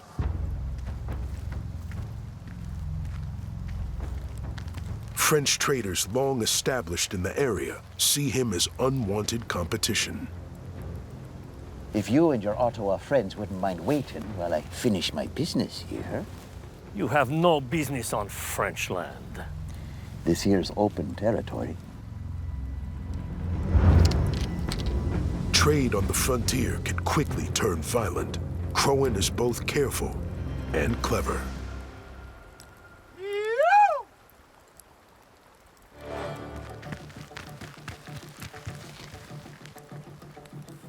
Yeah. My friend's a chief of the Seneca, you see. His warriors were given him privacy to conduct business. Well, a little privacy is always appreciated. Now then, 6 pints of fine English gunpowder. You just assure me it will only be used for hunting or against the French, and we can get down to business. He always tried to diffuse tensions between native groups. Tensions and open warfare were bad for his trade business. But Crowan can't avoid warfare forever, as the competition between Britain and France for control of the Ohio Valley explodes into the French and Indian War. Crowan's rapport with the indigenous peoples will be crucial for negotiating and winning allies. So he joins a military expedition against the French, led by General Edward Braddock. General Braddock, lovely day, sir. Aye, well, he's a busy man. I think first and foremost, George Crowan was a businessman. He may have felt a little bit of loyalty to the crown, but not out of patriotism as much as the fact that empire goes hand in hand with trade. Braddock has arrived from England with a formidable military force. Their target is the French Fort Duquesne. Fort Duquesne was positioned on the confluence of the Ohio and the Allegheny rivers. If you could take that, you could control a lot of movement logistically.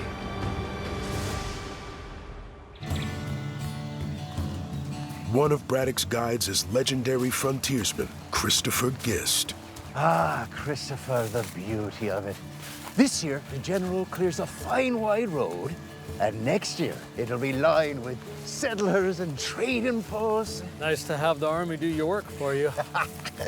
Like many, Crowan is optimistic about Braddock's prospects. Not only will Braddock get rid of the French, he'll also open up a valuable trade route into the interior of the continent.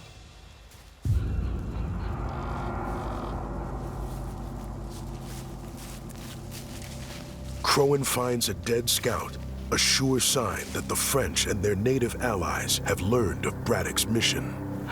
They know we're coming. I'll scout ahead. You get word to Braddock.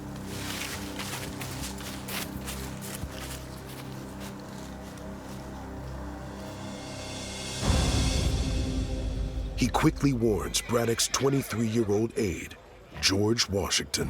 Washington and Crowan were very different types of people. Crowan was moving between worlds. He was an intermediary, not a gentleman. Colonel Washington, Gist and me found one of the forward scouts with an arrow in his back. Best tell the general. I'm well aware of my responsibilities, Mr. Crowan. George Crowan didn't comport himself in a way that someone from George Washington's social class would have respected or admired.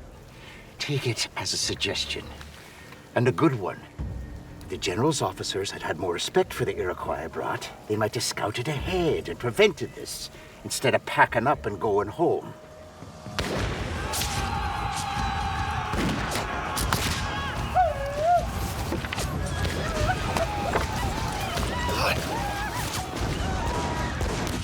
Braddock got very close to his objective, and they came head-to-head with the Indian allies of the French.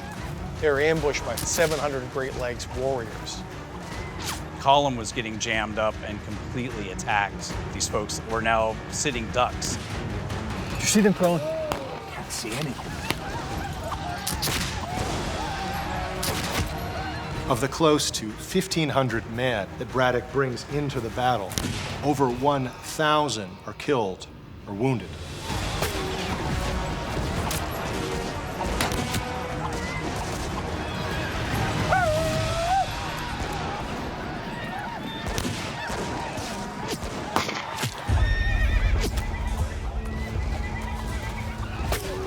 Braddock himself was finally wounded.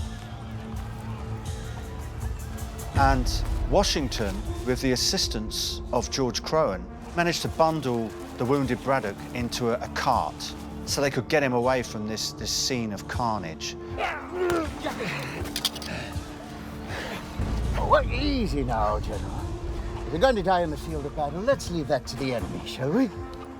Braddock, in a sense of shame that he personally was responsible, he reached out for Crowan's pistols so that he could put an end to his own life, in the same way that a defeated Roman general would have fallen on his sword. We have to retreat. Let's hope we live long enough. George Crowan went into battle hoping for a profitable victory. Now, he's just trying to survive a bloody defeat.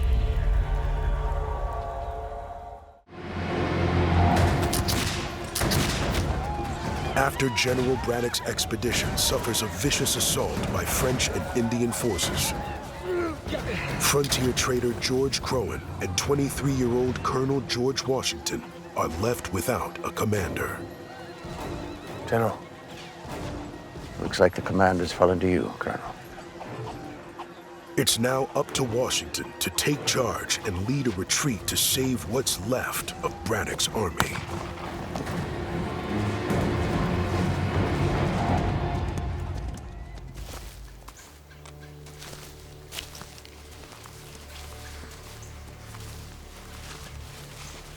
The Battle of the Monongahela stands as one of the greatest military defeats in the history of the British Empire. But Braddock's big downfall was that he didn't respect the frontier. He looked at the native peoples in the region as someone to be brought to heel, and it cost him his life.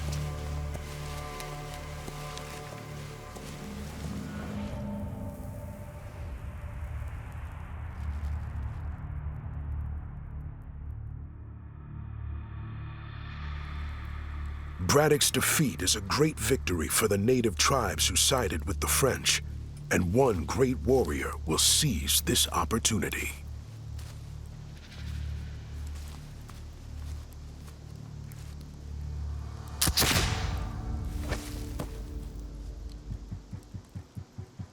The man who stands to gain most from Braddock's defeat is the war chief Oboindiac, or as the French call him, Pontiac.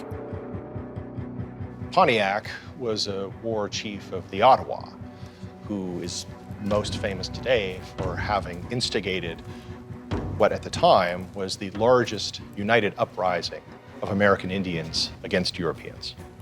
Braddock's defeat would have reassured Pontiac that the French were the imperial entity that Native Americans should align with. Days later, Braddock's retreating forces stop to bury their slain general.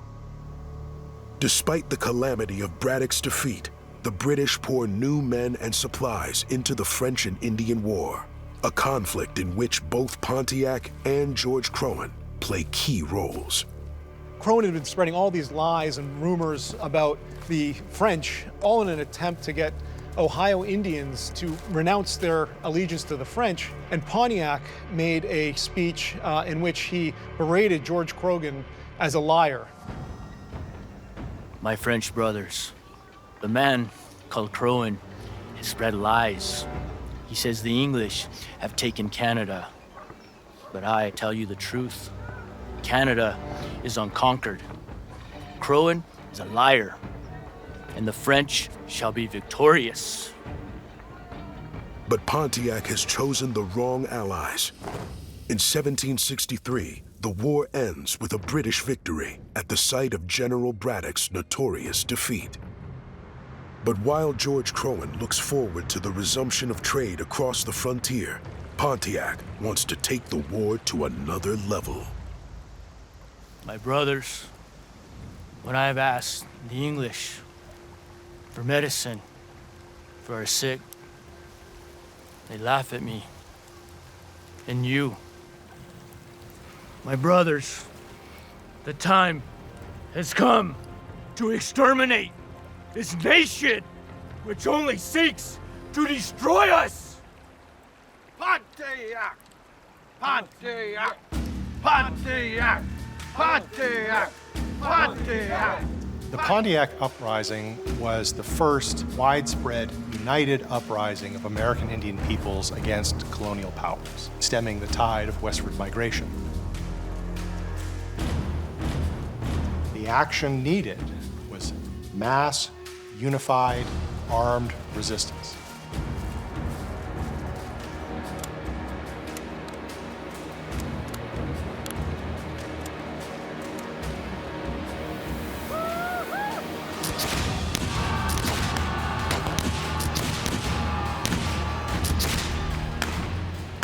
Adopting European-style maneuvers, Pontiac's forces lay siege to a dozen British forts. But the British strike back with attacks of their own. The British are able to launch a successful offensive. In early 1765, the war itself had almost fallen into a standoff. Hoping to avoid further bloodshed in a war that could drag on for years, the British decide to negotiate a series of peace treaties with the warring tribes. Negotiation was not the last resort for the British, but it was close to it. There's only one person with the experience and skills to do it, and that's George Crone. Crowen's plan is to first make peace among the tribes of the Ohio Valley, then continue west to find Pontiac and negotiate with him. If Crone could get enough tribes on his side, he would have enormous political leverage when he finally met with Pontiac. That was the ultimate goal. There's no peace without Pontiac. Native Americans would expect displays of sincerity, of trust, and an exchange of goods that represented the reciprocal relationships between both parties. The British have only given Crowen 2,000 pounds to purchase gifts. Crowen knows this isn't nearly enough to bring about peace, so he reaches into his own pocket. We purchased, some estimates say, as high as 30,000 British pounds worth of goods. Crone did so because he realized how peace had to be effected. He knew how native diplomacy was conducted. Right then, mind you take care of the special merchandise. Crowen rides ahead of his goods. Among them are some the British would not have approved. One of the stories is that one of the barrels that was being carted west had cracked open, and there were all these scalping knives in it. Ammunition and scalping knives that show that the British trusted these native groups as partners. The frontier settlers were appalled by the notion that the British Crown was sending weaponry to Native Americans in the region that had just unleashed terror during Pontiac's rebellion. In the aftermath of the rebellion, a group of settlers band together to take matters into their own hands. A rebel group of settler vigilantes, many Scots and Germans, had begun to chafe under British rule. They also objected to the provisioning of American Indians that included, to their mind, weapons that could be then used against the settlers. And when the wagon train carrying those gifts starts moving westward, they're not going to stand for it.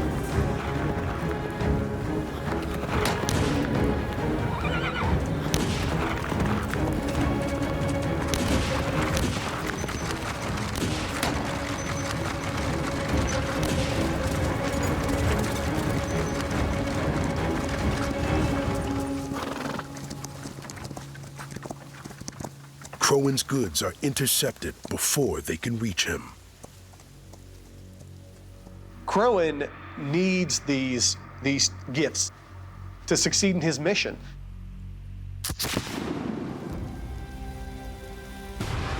It just didn't happen. So the vast majority was set alight. A few goods and commodities were not, including the rum.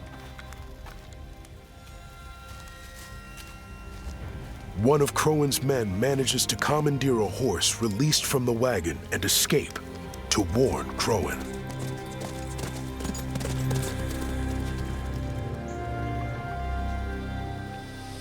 Meanwhile, Crowan is at Fort Pitt, anxiously waiting for his delivery.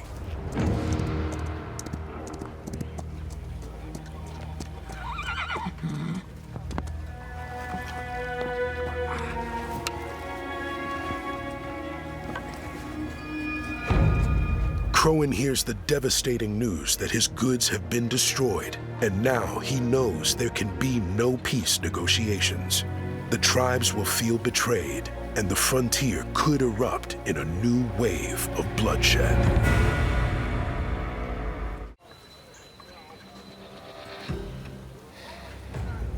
George Crowan's peace mission is in danger of failure before it begins. He's struggling to scrape together gifts necessary to earn the trust of tribal leaders, to replace the ones destroyed by a rebel militia of white settlers. And those leaders are on their way.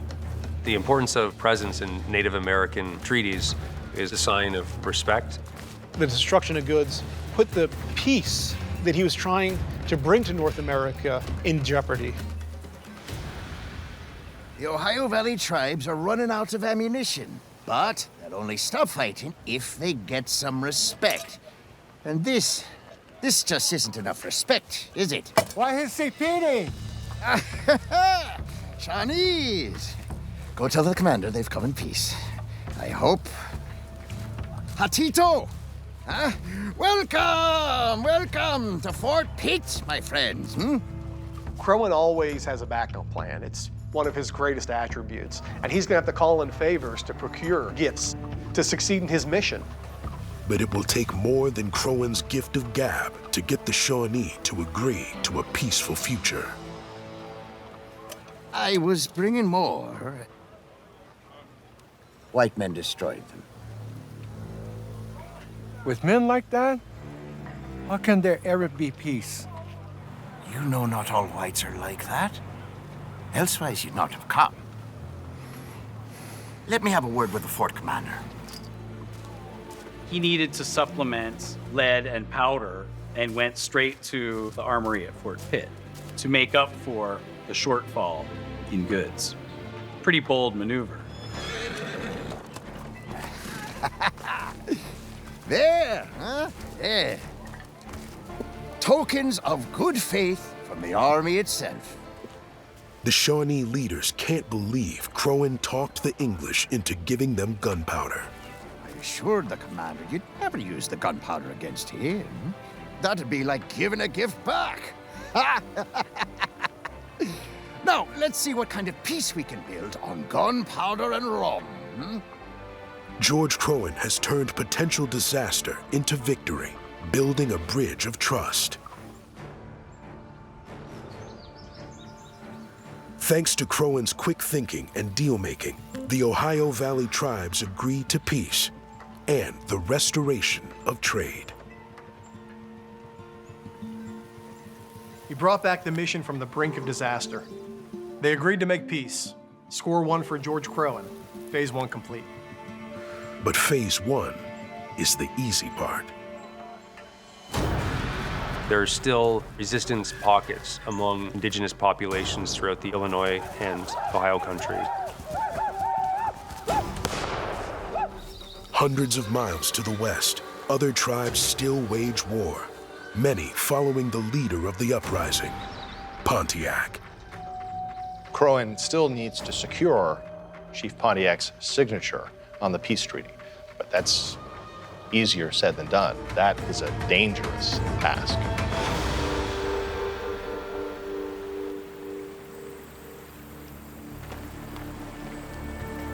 Now he had to go down the Ohio River and find Pontiac. Crowan has no more gifts to give Pontiac if he finds him. He hopes the peace treaties in his pocket and Shawnee ambassadors traveling with him will give him political leverage. But Crowan is trying to negotiate with a man who has publicly called him out as a liar. If Pontiac said no, that was game over. And Pontiac did not like him. What if finding Pontiac meant getting killed by Pontiac. Hundreds of miles away, Pontiac himself faces opposition in his own ranks. I will see Kasky now. Pontiac may have started the war, but his ultimate goal is the same as Crowan's: peaceful coexistence between the native tribes and the British Empire. But then there are others who believed that the British, no matter what, would always colonize and subjugate. And one of the leaders of this other faction was Charlotte Kasky. His father was German, his mother was Shawnee, and Kasky says there can be no chance for accommodation and peace. Why am I summoned like a servant? Why are you so proud? You came back from New Orleans with nothing from our French brothers. Casquet has just returned from New Orleans, where he met with the French governor of Louisiana, asking for guns and ammunition, support, fight against the British. But to his surprise, he's turned down. They gave me gifts for you. I need guns. Maybe you didn't know how to ask for that. Perhaps the great Pontiac could have done better himself. Enough. Maybe you can answer this. What should we do about Crowan? I have news that he comes here. Should I fear that great Pontiac will listen to Crowan's lies? Don't worry. Crowan will never reach you. When the tribes up the river find an Englishman on their lands, they'll kill him, even if they don't know who he is. Keep me informed. As great Pontiac asks. Kasky had virtually no trust in Pontiac or in his vision. He was adamant that they stop this peace treaty from happening.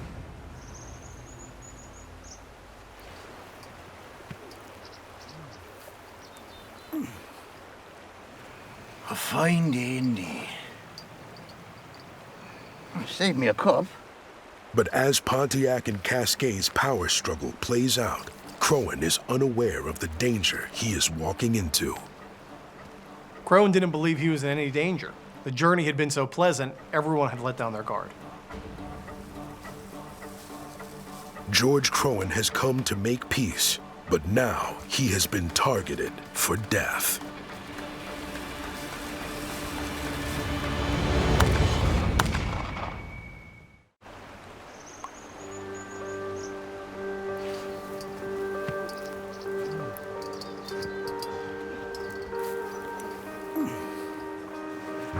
A fine day indeed. George Crowan is leading a mission to secure a peace treaty between the British and the powerful Ottawa chief Pontiac. But many in the Ohio Valley are uninterested in making peace with the British.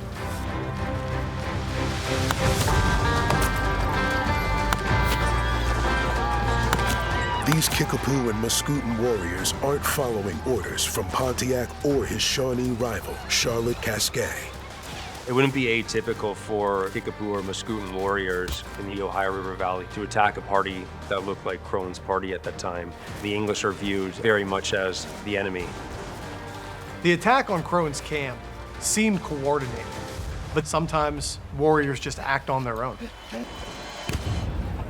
Several members killed, many injured. He himself sustains a tomahawk wound. It seems like things are really quite dire for Crowan and his mission. But the warriors have stumbled into a situation that is far more complex than they realize. What are you doing? Drop that tomahawk. How dare you do this? I'm the chief of the Shawnee. I have a mission of peace with that man. Fool! All the Ohio tribes will have revenge on your people. At the words of the wounded Shawnee chief, the killing stops. Crowan's life is spared, for now. So here is this group that attacked Crowan, who were probably unaware that Crowan had created a temporary truce, and they only learn of that after they've killed some Shawnees.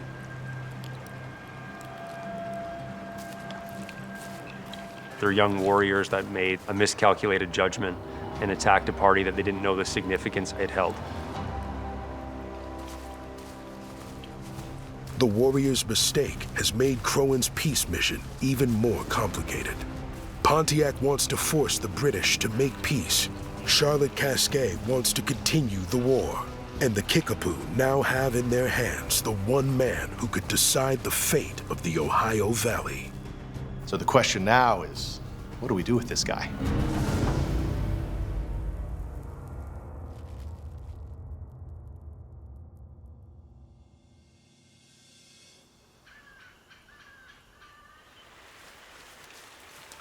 The warriors let the Shawnee go, but they decide to take Crowan to their tribal leaders to decide his fate. A brutal forced march with little food or water.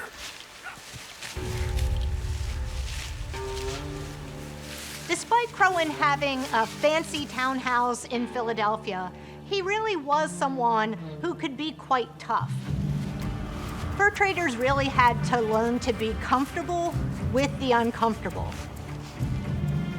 The man who dreamed of riches and easy living now thinks only of survival. It's hard to estimate just how strong-willed of a personality and physically Croghan must have been. Every step takes George Crowan farther from Pontiac and his mission. But the blow to his head may finish him first. The wound that Crowan suffered was grievous, but his options were very limited. You can stop and wait and likely die in place, or you can keep going.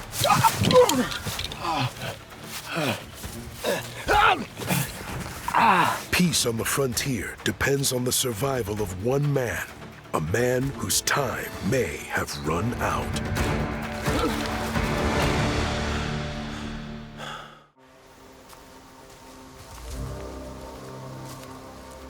Wounded during an attack, George Crowan's hopes of a successful peace mission seem over. He's being marched by rogue Kickapoo warriors to face their chiefs.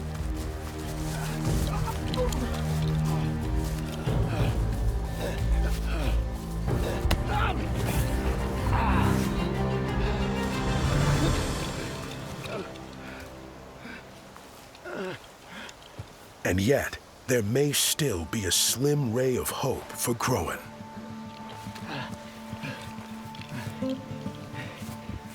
Very kind. The Kickapoo killed 2 Shawnee chiefs when they kidnapped Crowan, and they know those deaths will not go unanswered. Could I trouble you for some water? Go!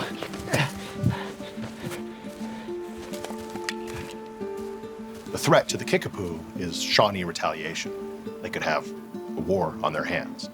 So this is a situation that calls for strategy.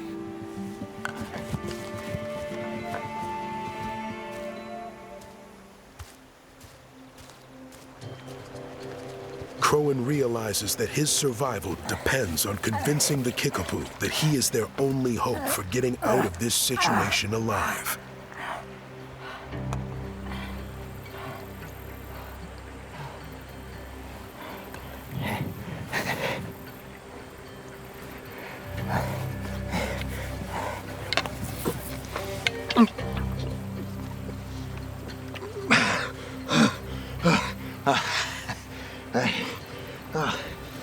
Much obliged, I'm sure. Crowan had to get this just right. Be patient, keep your thoughts to yourself, play the long game. He was quite capable of talking his way out of really difficult spots. The Kickapoo marched Crowan more than 200 miles from the site of his ambush, stopping to rest near Fort Weodanon. Knowing a British fort is nearby, Crowan opens negotiations.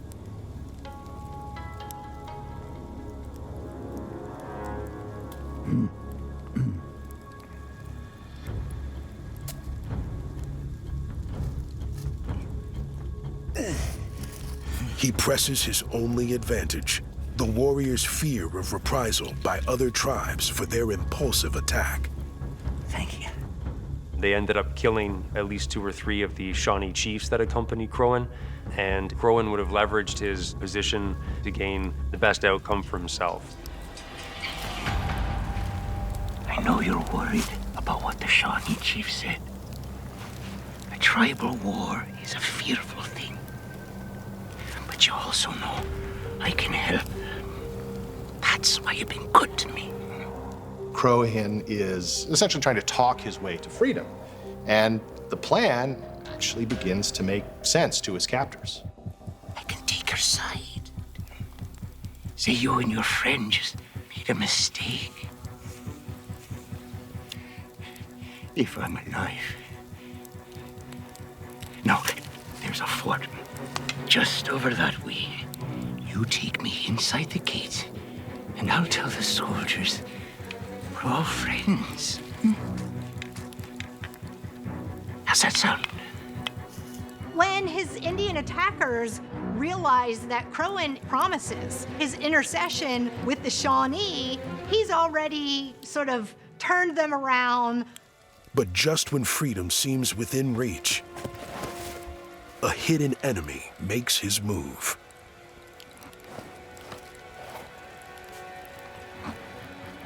By kidnapping Crowan, the Kickapoo warriors have stumbled into the political struggle between Ottawa Chief Pontiac and the Shawnee Chief Charlotte Casquet. Now, news of Crowan's capture has reached Casquet, and Crowan's captors, fearful of the infamous chief, heed his call.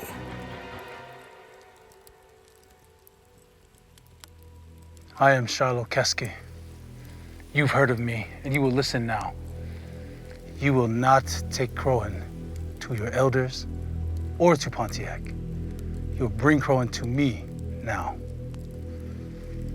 And as the whites have burned our villages, so I will burn him till only his heart remains. And all the tribes will know of this. Killing Crowan would demonstrate his defiance of Pontiac and convince the warring tribes that he should be the one to lead them. You're in this competition between Casquet and Pontiac. If you bring him to Pontiac, you don't quite know what the result's going to be. Bringing him to Casquet would be a dramatic act.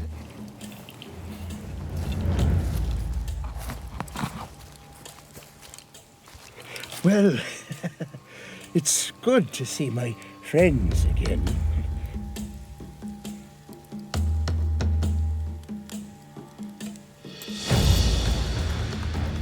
George Crowan knows his fate has been decided. There are only 2 roads left to him: freedom or death.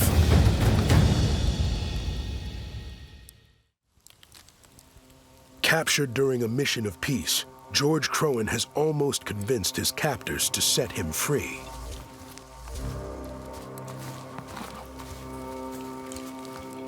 Well, it's good to see my friends again.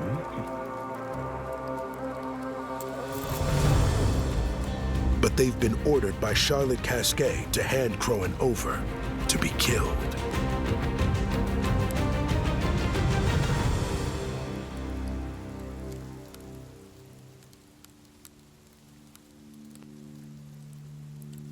Instead, the Kickapoo decide it's in their best interest to set Crowan free and accept his offer to square things with the Shawnee.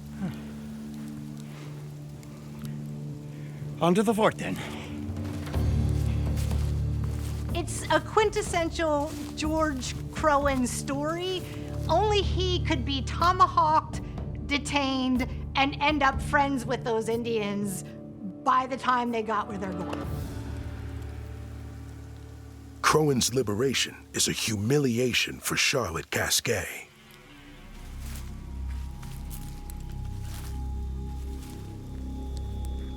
Were you going to burn Crowan with this fire?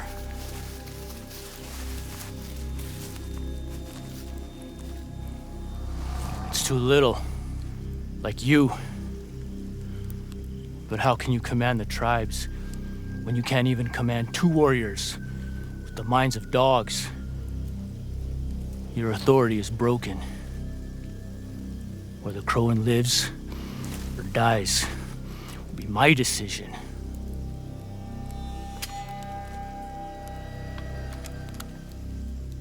Pontiac asserts his authority over Casquet. Casquet has lost this important confrontation. To defy Pontiac would be a costly decision. So he takes his loss and lives to fight another day.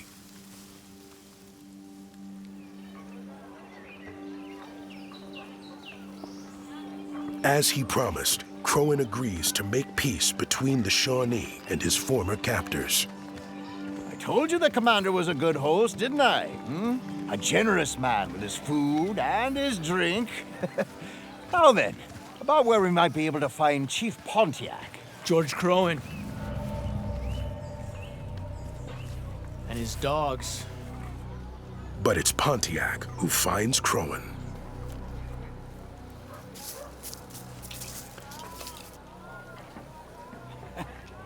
Well now, I've been looking all over for you. Even got a tomahawk in the head for me troubles. But as you see, there are advantages to having a thick skull. You have courage. I've also got news from the tribes of the Ohio Valley, if Chief Pontiac would care to hear it.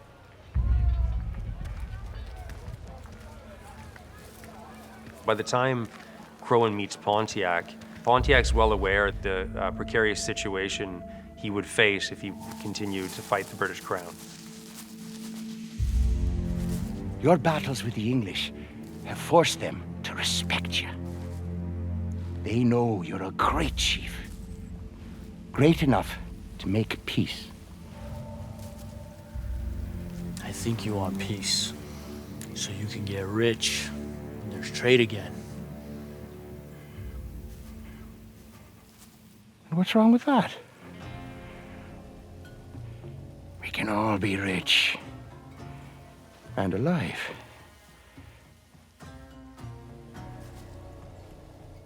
The offer that George Crowan brought to Pontiac was an economic one. The British had the things that the Indian economy needed to survive.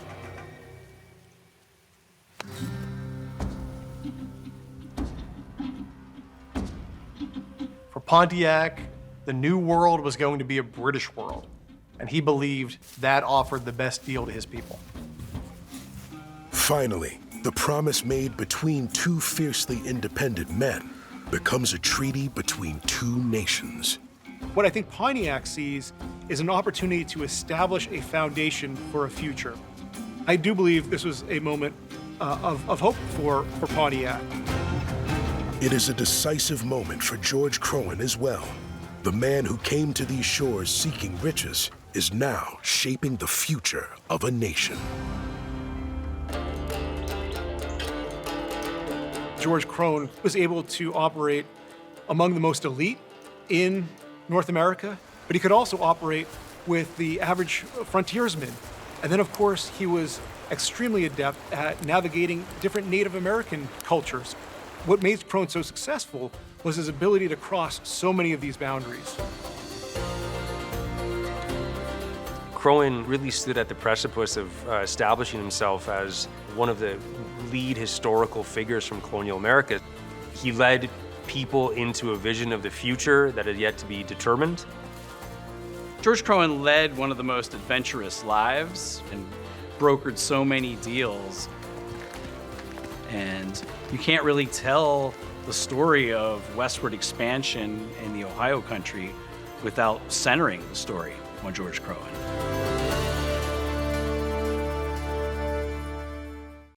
Frontiersman James Harrod establishes the first permanent settlement in Kentucky. But now he is fighting for its survival.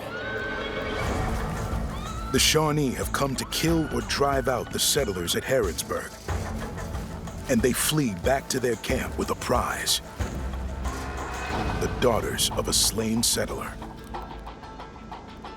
With help miles away, Harrod plots to move alone against the warriors. Outnumbered and outgunned, he waits for the Shawnee to let down their guard.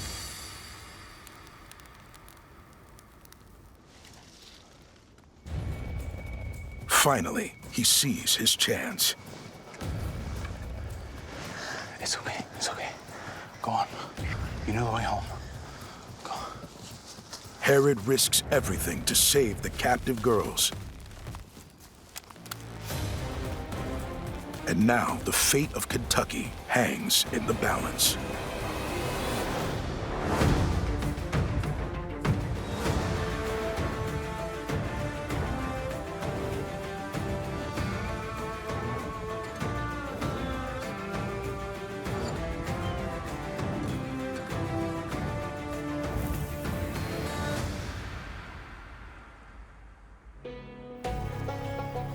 James Herod's skills as a pioneer, soldier, and hunter make him a living legend in Kentucky, though he's largely forgotten today. James Herod is probably the most unsung figure in the history of the 18th century frontier. He founded the first permanent settlement west of the Appalachians. Had he not died so young, we might think of James Herod as the pathfinder of the 18th century, and Daniel Boone as somebody who trailed behind James Herod. Forget Daniel Boone. If you want to call somebody the father of Kentucky, it's going to be James Herod. Herod serves as a ranger at Fort Pitt, the last safe haven before countless miles of wilderness and hostile territory. He's already lived a full life on the frontier, one that began in tragedy. Near the outset of the French and Indian War, Herod's father is killed, leaving his mother to raise 12 children alone on the frontier. She becomes known as the widow. When you're trying to help your mother feed all your younger siblings, you often seek out new ways to make ends meet. And for Herod, that was traveling westward. In the 18th century, the American West wasn't the Rocky Mountains, it was the Appalachians. And to that generation of explorers, the Appalachians were just as unknown, just as dangerous, but also just as potentially lucrative as were the Rocky Mountains to the next generation of frontiersmen. While patrolling Fort Pitt, Herod comes across a former fellow soldier he served under during the French and Indian War. Captain? Captain Thomas Bullitt. Bullitt has returned, near exhaustion, from a daunting expedition. Whoa. Surveying uncharted Kentucky, the danger of his mission evident in the dead companion on his pack horse.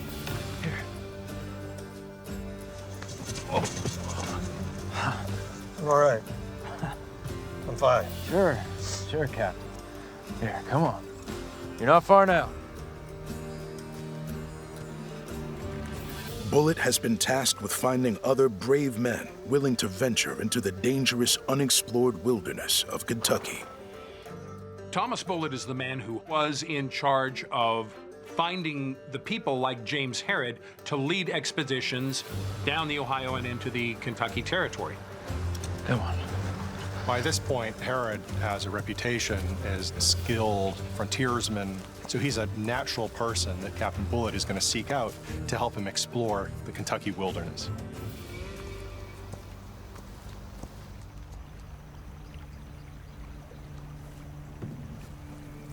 For Herod, this is the opportunity he's been waiting for. The chance to make a claim on land of his own. Some Bullitt. Preparations are being made.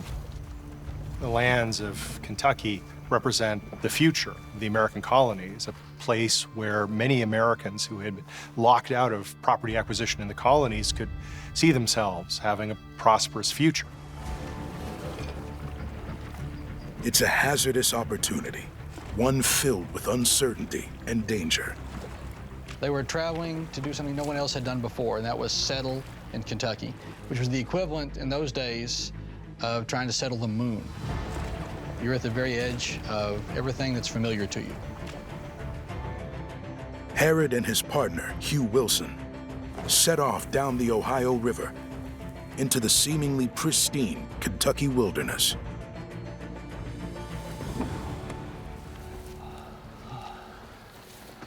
Good enough for me. Yeah. Want to get together some kindling? Sure thing. But they aren't the only explorers looking to make a mark in uncharted territory. Hey, Herod. What do you think DB stands for? Well, it stands for Daniel Boone, son. Daniel Boone was known far and wide, not only in the colonies, but back in England. James Herod is the contemporary of Daniel Boone, and by many accounts, his equal as a marksman and explorer. We met once before, Mr. Boone. My name's James Herod. Herod. Must be one of the widow's boys, huh? Yeah. There's a rivalry that exists there as men search for the best lands, and James Herod and Daniel Boone are no exception to that fact. How long you been this far down the Ohio? Probably a few months now, maybe more. Making my way back up to Fort Pitt and eventually back to Virginia, but certainly not in any hurry. Take a look at this. Doesn't get any better than this. Also put myself a home in about 3 miles in from here. Impressive. Yeah. It's not much to look at, but it's mine. It'll be here come next season. Bet you boys are starving, huh? Let's eat. With Boone having beaten Herod to the land, both men know it's time for Herod to move on to find unclaimed territory of his own.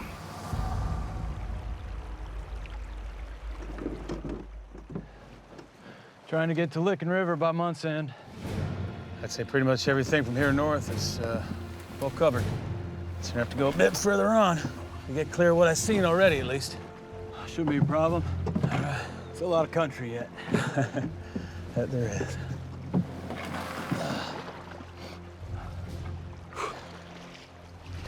Safe travels now.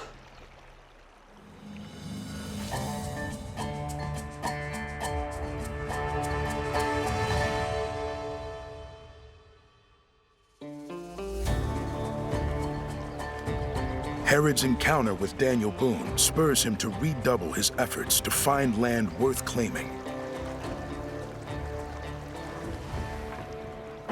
To American colonists, Kentucky at first looks like a pristine, untapped wilderness, but it's of course not untouched, it's not uninhabited. It had long been the traditional hunting ground for the Shawnee and the Cherokee, and therein lies the potential for conflict and danger. It's hunting season for the Shawnee. They don't normally come this far south, but stay sharp. Don't have to tell me twice. When Herod was heading into Kentucky, he would have an understanding of what the hunting cycles would be for the natives. The natives were very big on being in tune with the life cycles of the animals.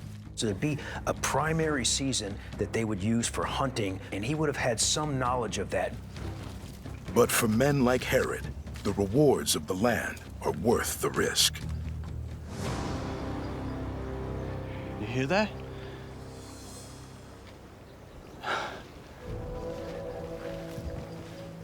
As Herod is making his way through the wilderness, he comes upon what he describes as a remarkable spring. That's the first indication that this is a place, fresh water, where he might be able to settle. Well, I'll be a fly in a tar box. It's perfect. It had absolutely everything that you needed. It had easy access to the river. The land didn't need to be cleared before you could plant a crop. And yet there were woods that were absolutely full of deer. It was the perfect spot to found a settlement. This is it. This is home. We better make our mark before Boone does. I was thinking the same thing. Herod stakes his claim in the traditional manner, the same way Boone did, by carving his initials in a tree. He makes a plan to return the following year with men like himself, brave and industrious enough to carve out a settlement in hostile territory. But on his journey back to Fort Pitt, Herod's luck appears to run out, Follow me. And the future of Kentucky hangs in the balance.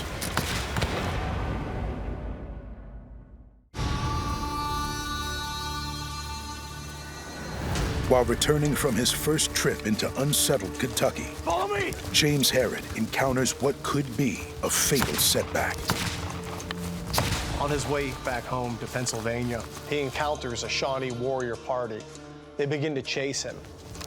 As he's running, he encounters a second Shawnee hunting party. There's more! And then he's trapped between the two of them. In military strategy, things like a ruse are part of the doctrine. You'll use some sort of trickery to fool them so that you can get the upper hand. Faced with this perilous situation, James Herod begins calling out to a group of comrades that don't exist. Come on, boys, let's get them! There they are, give them a whopper! The natives realize, ooh, he's got friends out there, we don't want to get ambushed, so maybe we ought to skedaddle. He bluffed, and he got lucky. In that instant is when Herod is able to escape. These kind of stories defy imagination, but that's life in Kentucky. Undeterred by his close brush with death, Herod heads back to Fort Pitt, committed to returning better positioned for success. Believe it or not, finding the place to settle was the easy part. Herod had to spend the next several months recruiting the men he would take with him westward. A year later, Herod has recruited a crew of bold and capable pioneers from across the colonies.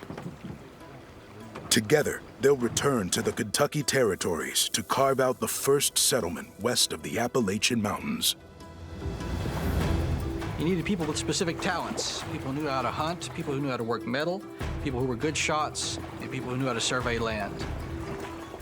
These are young, brave men with much to gain, but not without risk. They were heading into the frontier with nothing but their flintlock and whatever supplies that a pack horse could carry, and that was it. Canoed up the Ohio River, found the spot that Herod had located, and it was just a perfectly situated piece of land to build a settlement on. Herod begins to establish the first permanent American settlement west of the Appalachians, the town of Harrodsburg. Herod's men are impressed. The land more than lives up to his promises. Let's get to work.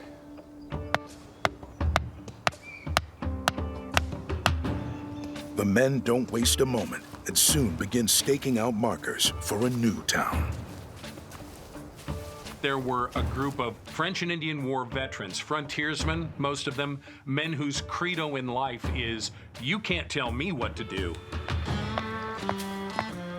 They were all willing to follow him out into the wild frontier to get something that they could own. Herod and his men have bet everything on the old law of the Commonwealth. That if you grow some crops and build a lasting community, eventually the land will be legally yours.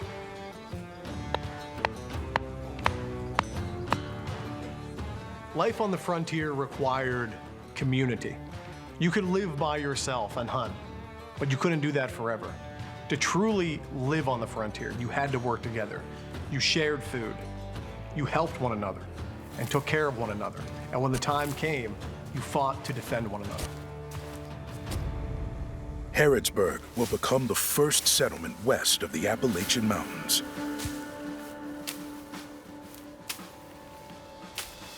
Herod's men build rows of cabins across acres of wilderness. And soon, Harrodsburg gets its first visitor. Woo-wee! Look at you, Mr. Herod. Daniel Boone. Couldn't have done it better myself. But while Boone was finding a path through the mountains, Herod has been building a community. Well, I think it's the best I've ever seen it done. When Daniel Boone first arrives at Harrodsburg, he's very impressed with what he sees. This isn't just some hunting camp. This is a real, permanent addition to the landscape. You must see the rest of it. Men will be excited to meet the famous Daniel Boone. Well, by all means, lead the way. Although I'm not sure how happy they'll be once they learn why I've come.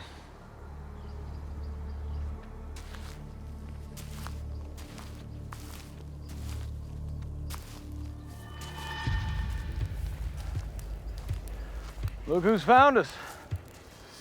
Gentlemen.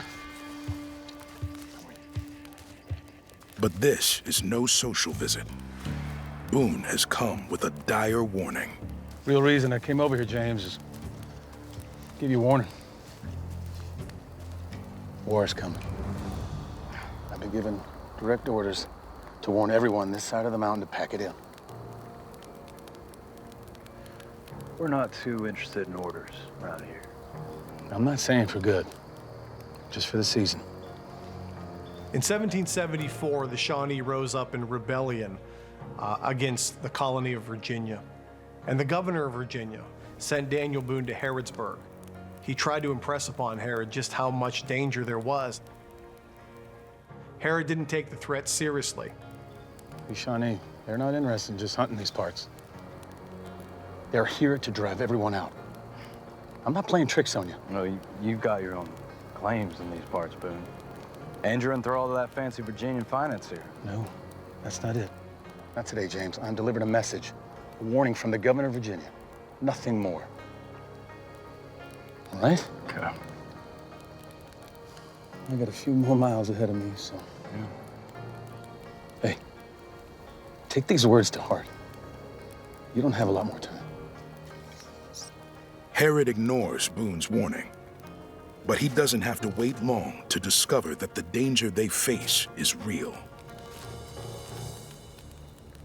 Herod, by this point, is used to being self-sufficient. He's used to the independence. He doesn't take the threat seriously.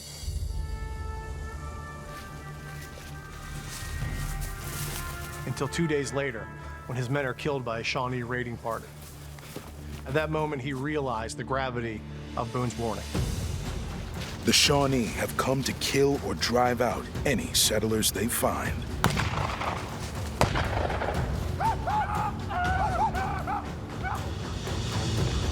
Herod escapes this encounter with the Shawnee and is determined to defend against their next attack.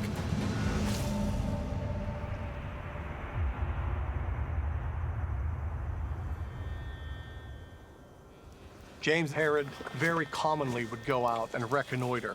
And in one instance, he overheard a group of Shawnee warriors discussing a plan.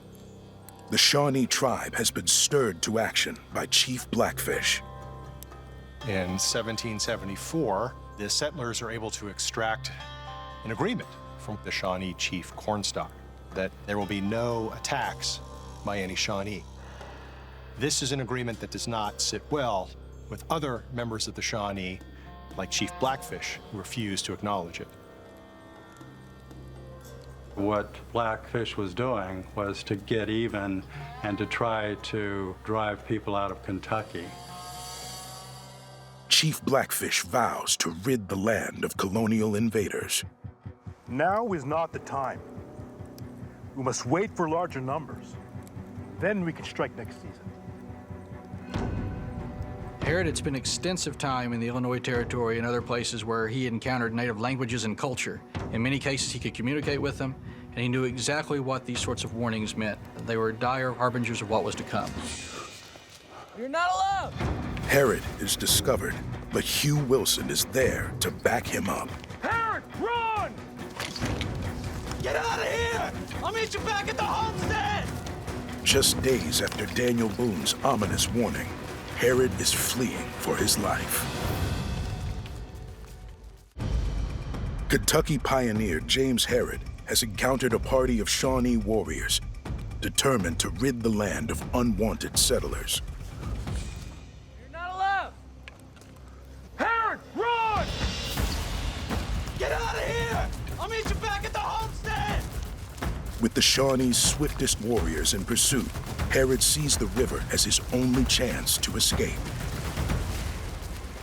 When Herod's being pursued by the Shawnee, he's outnumbered, but he knows the landscape. And when he sees the river in front of him, he knows this is the equalizer. Herod has the advantage over his pursuers, but only for a few moments. The Shawnee have to cross that river. They're doing it with loaded muskets. If their powder gets wet, their weapons are totally neutralized. This can give him the upper hand. They're back now, fellas! He gives the Shawnee one last chance to save themselves. Guatemala Pateke, Pain Ha La Quesa, we ask what they be.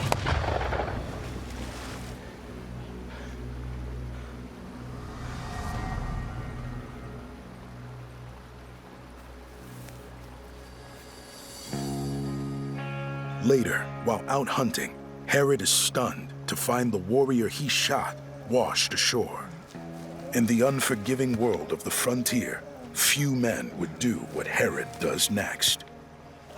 I ain't gonna hurt you. I don't mean you any harm. You would think that this would have made James Herod have animosity toward Native Americans.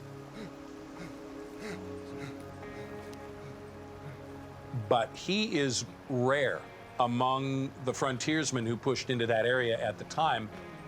He was known to be kind, thoughtful, a well-rounded man. Herod returns to his settlement, knowing Blackfish will lead a Shawnee attack that could come at any moment. Herod! But a surprise awaits him. There's something you want to see. Uncle Jim! Oh! The daughters of his good friend Hugh Wilson have arrived from the colonies. When James Herod built Fort Herod and he saw women and children coming, the entire game changed for him. It was no longer about him. It was no longer about roughing it and survival. It was now about defending people who could not defend themselves.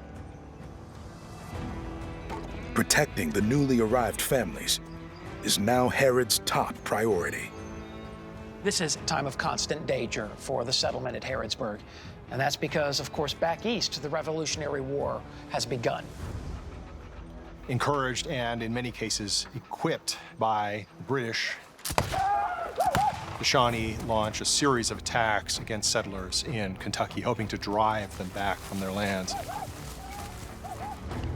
The British, the Americans, the natives all had the understanding that they claimed Kentucky. But the reality was, on the ground, you only controlled it as much as you could defend it. But with the British backing the Shawnee, the settlers will need more than just strong walls to survive. They turn to the newly formed American government for reinforcements. They get one man, George Rogers Clark. Gentlemen. As the American Revolution broke out, settlements in the East had little they could spare in terms of resources to preserve Kentucky. But there was one resource they could send, and that was a young man by the name of George Rogers Clark, who was appointed as the defender of what is now Kentucky. No doubt we've a brutal year ahead. The British have armed the Shawnee to the teeth. They're coming. They're coming for you, for the women, and the children too. No one will be spared if we fail. Yet, I couldn't ask for better men to face them down. With the authority of the state of Virginia, I promote you both to the rank of captain. Effective immediately, if you accept it. It's an honor. Yes, sir. As soon as he arrived, he appointed the men who led these settlements as captains who would serve under him. James Herod and Daniel Boone would play a pivotal role in developing the defenses that would preserve Kentucky. Captain Herod, with your permission, I'll quarter one of your blockhouses. As long as you need. Now, if settlements like Boonesboro or Harrisburg fall, it will give the British a new foothold in North America, and it will force the Americans to begin fighting a two-front war, which is exactly what the British want. After evaluating the situation, Clark soon learns of a critical shortage. When George Rogers Clark gets to Harrodsburg, he feels very good about his position. Those are strong positions, but if you don't have gunpowder, you cannot defend them. Without gunpowder, Harrodsburg won't stand long against the coming Shawnee attack.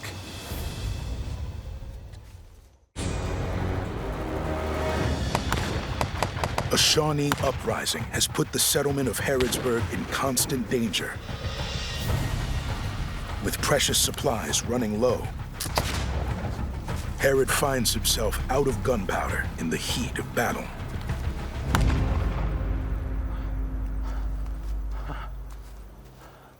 Mighty fine shot. Without gunpowder, Harrodsburg won't last long against the twin threats of Shawnee attack and a dwindling food supply.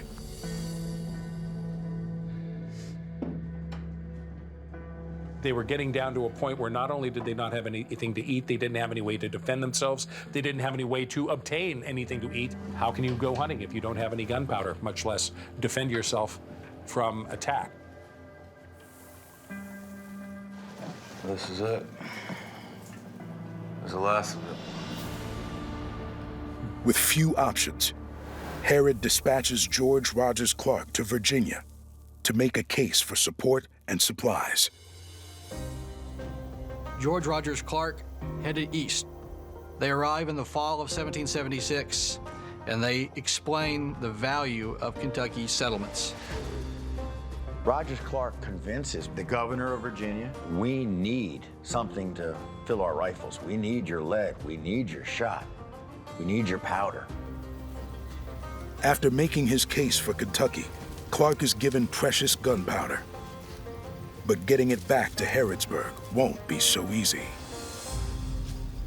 As Clark and his men head down the Ohio River, the native enemies realize that the gunpowder is on its way, and they will exact a heavy toll from Clark's men before they arrive. The Shawnee are waiting for them. Clark orders the gunpowder to be hidden until it can be safely retrieved. Clark himself, he strategically hides the gunpowder to survive and make sure it remains. The only solution was to bury it in 4 or 5 secret locations along the banks of the Ohio River.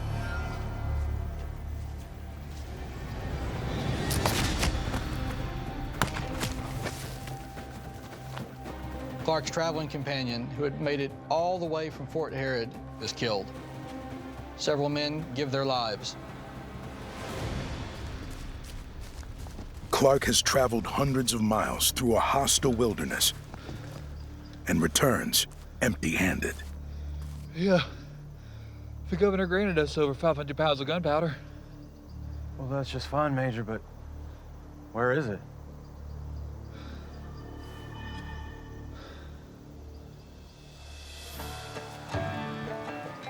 Harrod sets out with Clark and Daniel Boone to retrieve the hidden gunpowder. Right here. This is the spot.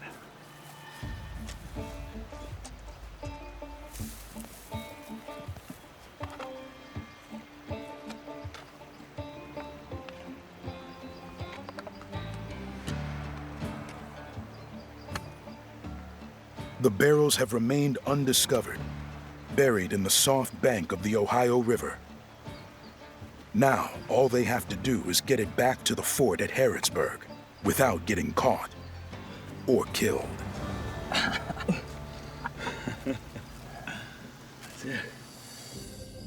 After joining up with other men from the settlement, Harrod brings their precious cargo through terrain and trails he discovered during his earliest days exploring the territory. As Harrod travels southward with the powder, he knew too much to let his guard down. Rather than take the most direct route, he takes a roundabout way down the river.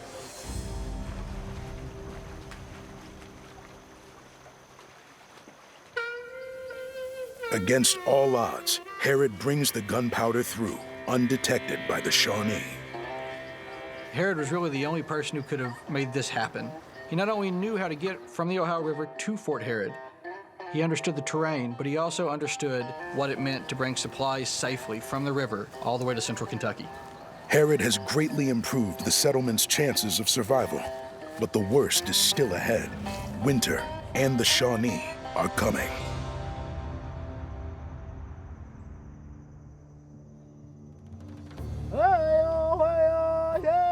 To Kentucky in 1777, called the Year of the 3/7, was perhaps the bloodiest year of all. Blackfish, the Shawnee, swept down through the Ohio Valley, attacking the settlements. Now, if settlements like Boonesboro or Harrodsburg fall, it means that the American colonialists will be driven back across the Appalachian Mountains. Blackfish has besieged Fort Harrodsburg for months and isn't showing any signs of relenting his assault. Essentially, the Kentuckians were prisoners within their own forts. Imagine you can hear a couple of hundred Shawnee warriors within earshot singing. It's like a chant, something that tries to drive your enemy to despair, to get them to lose heart. That has a cumulative effect psychologically of wearing you down, the pressure of knowing that outside of your gates there be dragons, things that want to kill you.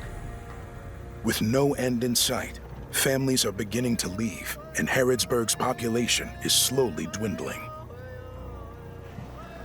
What are they singing? Water will wash them away. The wind will blow them down. Darkness will cover them. And the earth will come upon them. Not a song to dance to. Nope. Afraid not. As the Shawnees sing of the settlers' doom, it seems that James Herrod's dream of a life in Kentucky is about to end in blood.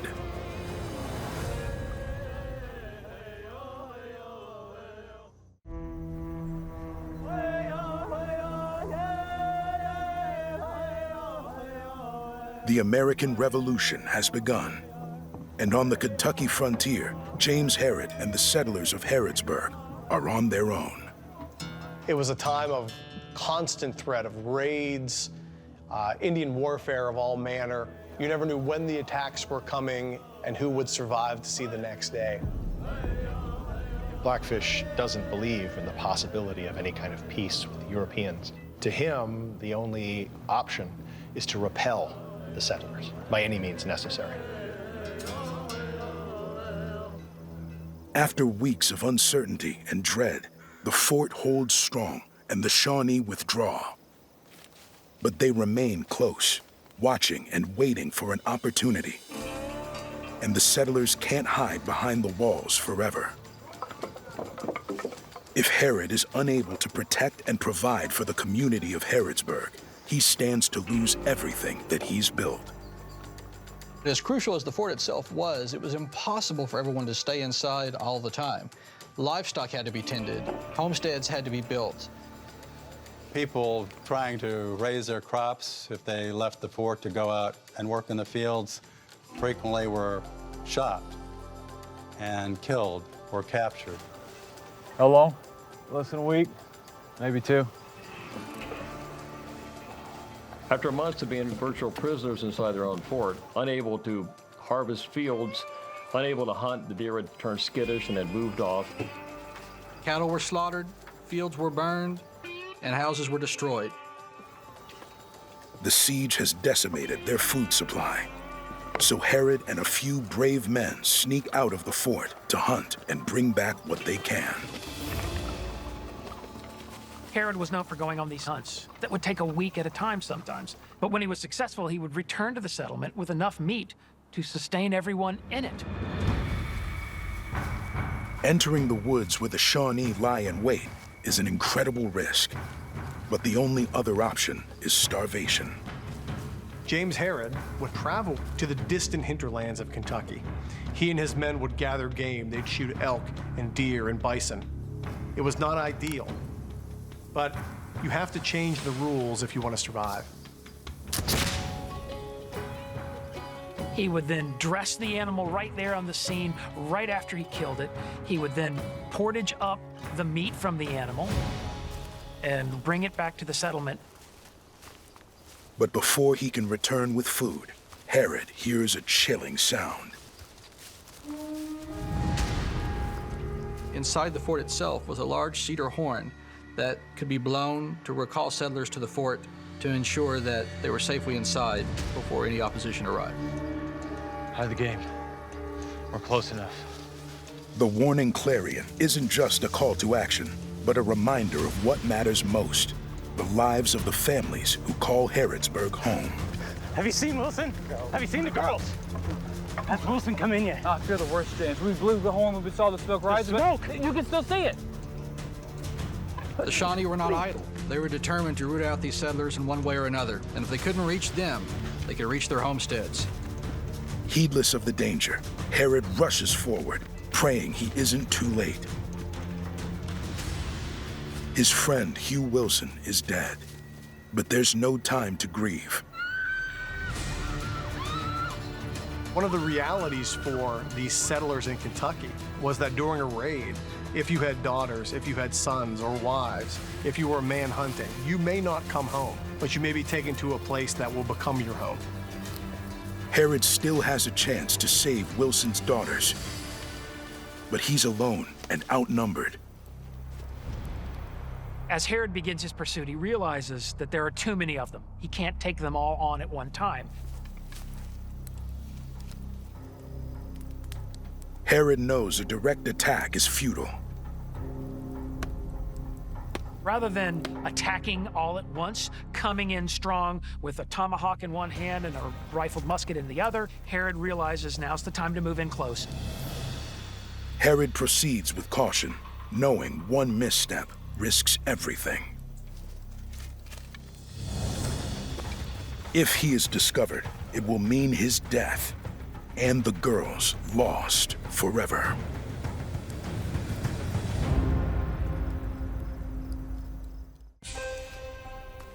In pursuing the kidnapped daughters of a fallen friend, one misstep by James Herod puts them all at risk.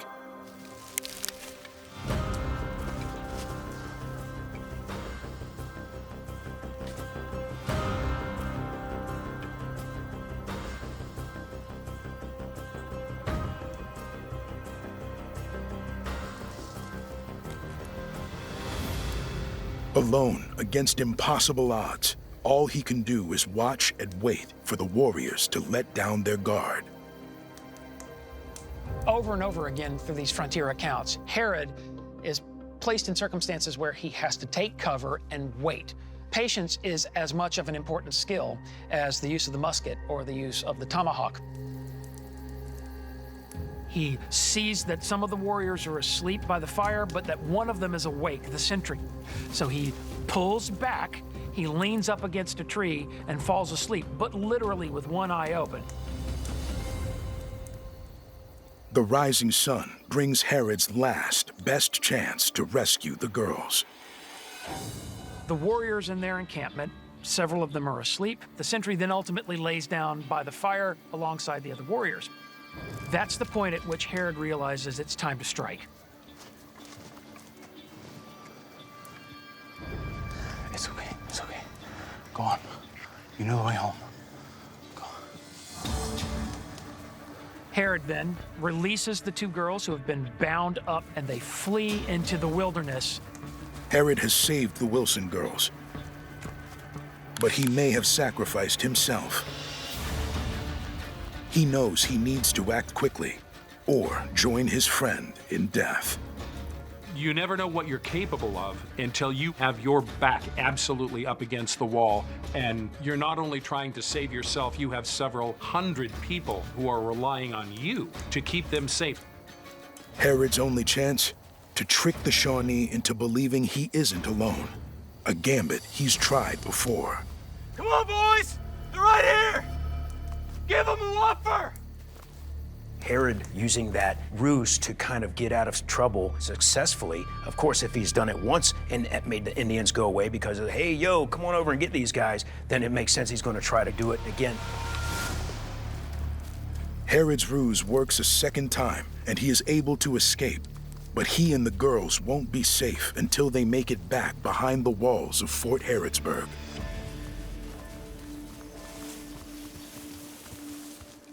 Uncle Jim? I'm so glad you're okay. Let's keep going.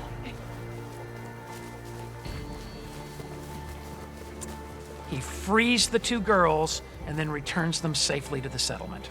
And it's this kind of frontier story that was just catnip for readers about a century ago. Readers couldn't get enough of these tales of daring and bravery on the frontier. In the coming years, thousands of settlers stream into Kentucky, knowing they'll be protected by men like James Herod. The people of Harrodsburg remember what James Herod did for them and for the community. They understand that his legacy was the foundation that their lives are built on. Let's hear it for Captain James Herod. May he never be forgotten. But he won't get to see Kentucky become a state or Harrodsburg grow to a thriving city within it. In 1792, with Kentucky on the cusp of statehood, James Herod vanishes into history. James Herod departs on a hunting trip in February of that year and never returns. There's been a lot of speculation about whether he was murdered or whether he was injured in a fall. Maybe he was in search of treasure, or maybe he simply wandered into the woods and disappeared. We don't know. There are some men just not cut out for the modern world. Despite all the adventures, despite all the success, it still wasn't enough for them. And they never stopped journeying deeper into the frontier. This is it. This is home. James Herod deserves his place in history as a founding father of the modern state of Kentucky. His place in the history of Kentucky and in westward expansion is undeniable. James Herod was a man of very few words, but he was a man of action. He was a man who walked the walk as well as talked the talk. Turn back now, fellas! He had given decades of his life to ensuring that people in Fort Herod and the surrounding area would have a future and a place to live. But once he disappears, there's no more of the legend to be celebrated in the same way there was for Daniel Boone. It's a fitting end to a man who is almost written out of history, but his accomplishments are still there for us to recover and celebrate.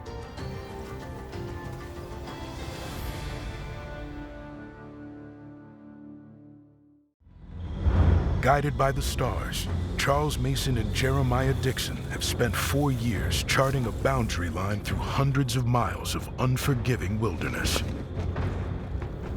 Vega is coming into view. Mrs. McLean, is that you? Now, their ultimate goal is finally in sight.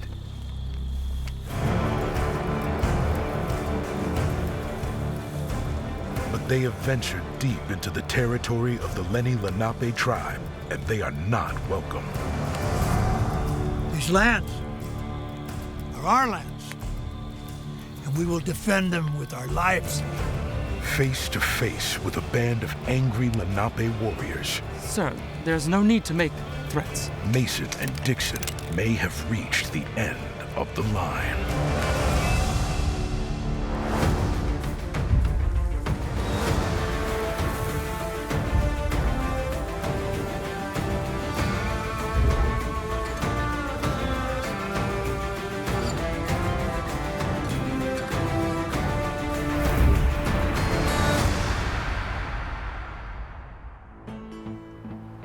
The Mason-Dixon line is famous as the physical and philosophical dividing line between North and South.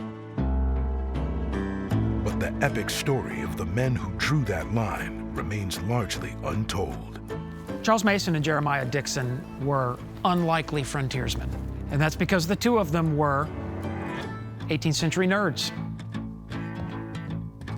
Charles Mason worked as an astronomer, taking observations of the stars to create charts and tables for navigation.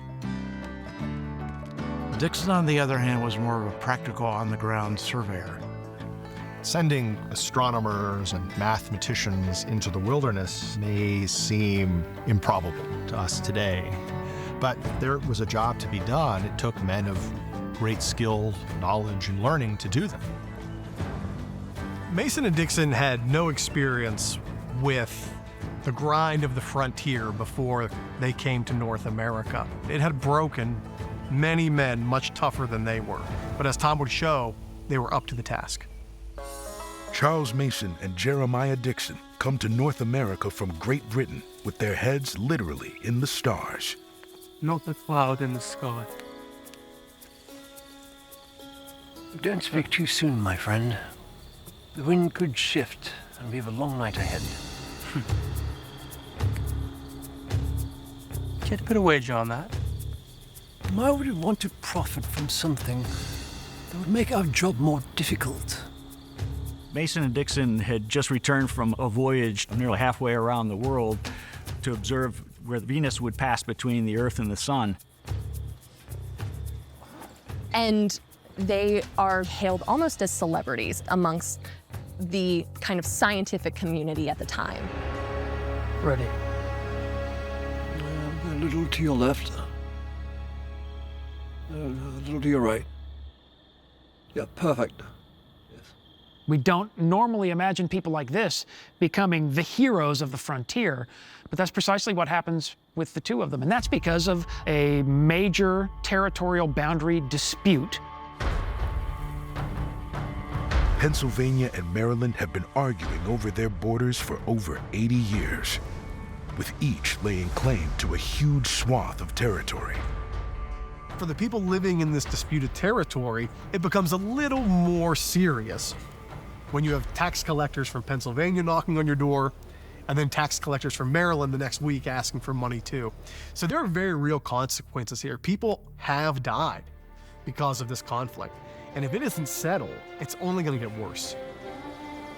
The British government creates a border commission to define the boundary once and for all, and they hire Mason and Dixon to survey it. American surveyors simply didn't have that expertise. So that's when Mason and Dixon came riding in like superheroes and said, yeah, we can do that. The Mason-Dixon line isn't just the famous east-west line between Maryland and Pennsylvania. They also have to survey the border between Maryland and Delaware, which was once part of Pennsylvania's territory. It's a north-south line that goes from the southwest corner of Delaware to the north up toward Pennsylvania, known as the Tangent Line. Surveying the line is a massive undertaking, putting Mason and Dixon in charge of a small army. Overseeing everything is the expedition's steward, Moses McLean. Good news, gentlemen? We won't know until I finish the calculations, but all signs indicate we are perfectly aligned. We should be ready to commence survey by tomorrow. That means a busy day ahead for me. Not to worry, though. Everything will be shipshape for departure. Attempts by colonial surveyors to mark the tangent line have all failed, but Mason and Dixon believe they could succeed by letting the stars be their guide. Mason and Dixon were about to do a geodetical survey. This is a survey where you use the stars as a point of reference. Please make sure this is very secure. Yes, very good, very good. To accomplish this, they are employing the most cutting-edge astronomical instruments. The serious weapon was a zenith sector. And this was a 6-foot-long device that allowed them to look up into the sky, read stars, and determine exactly where they were in terms of latitude. And because it was quite fragile, it had to be protected. Oh, Medusa, you had the most important job. Should anything happen to this instrument, this entire expedition is for naught. Now, Charles, you're putting the fear of God into Mr. Brent here. You know Mrs. McLean only hired the finest crewmen. Our precious cargo's in good hands. I suppose you're right, yes. Oh, but please do be very careful. Yes, thank you, gentlemen. Mason and Dixon form something of an odd couple. Mason is more conservative, he's a family man, he does things by the book. Dixon, much more man about town. He enjoyed the pleasures of life. You could say he was much less responsible. But they both have this love of astronomy and mathematics, this desire for perfectionism and precision that make them the perfect team for this job. The two scientists are eager to begin their grand expedition, but they have little idea what awaits them in the wild.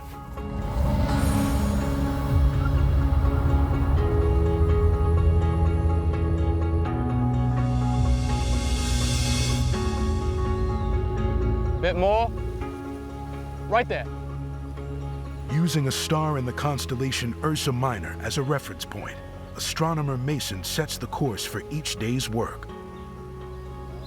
And surveyor Dixon lays out the line on the ground. The standard piece of equipment for surveyors at the time was the Gunter's chain. It was 66 feet long, and 80 chain lengths would be a mile. Pull it tight. They had to try to keep it as tight as possible as they're measuring from end to end, and they would put a stake in the ground at the end of each chain to measure the next one and the next one and the next one. After Mason and Dixon marked the line with stakes, workers placed stone markers every mile, many of which are still in place today. Gentlemen, the first of many links. Let's continue. Right away. Very good. Right away. So day after day, they would observe the stars at night and project that line down to the ground and follow a continuously straight line for that 80 miles. As spring turns into summer, the expedition slowly, meticulously makes its way north, one chain at a time, through both trackless wilderness and small settlements. Mason and Dixon's expedition was jumping into an area that was already very politically contentious. Another mile down, my friends. Anyone care to join me in a celebratory lemonade? There were people who wanted nothing to do with them because their property lines would be shifting between colony to colony, and there's a very good chance they weren't going to like the outcome.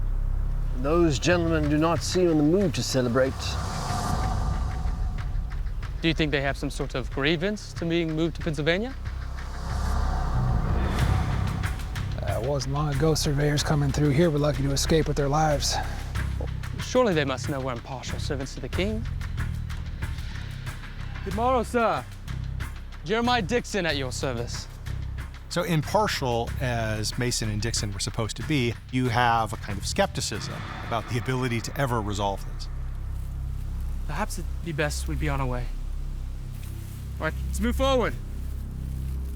Despite the doubts of some locals, Mason and Dixon are on schedule to finish surveying the tangent line by winter. Quickly.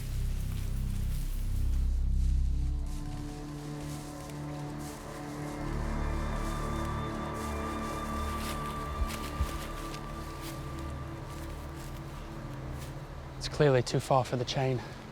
But when they hit the Nanticoke River, the expedition grinds to a halt. They had to find a way to measure across. The Gunter's chain was 66 feet long. They didn't have a 600-foot long Gunter's chain that they could measure across the river. Do we know what methods our predecessors employed? They gashed. I beg your pardon? Yeah, they saw what you saw, so they just gashed, forged ahead. Mr. McLean, our work is based on mathematics. We will not guess. Oh, of course not, sir. Previous surveyors simply guessed at the distance in front of them. But for two men who were modern men of science like Mason and Dixon were, guessing was simply not an option. So what do you plan to do? But if they can't come up with a solution, their expedition will go down as one more failed attempt.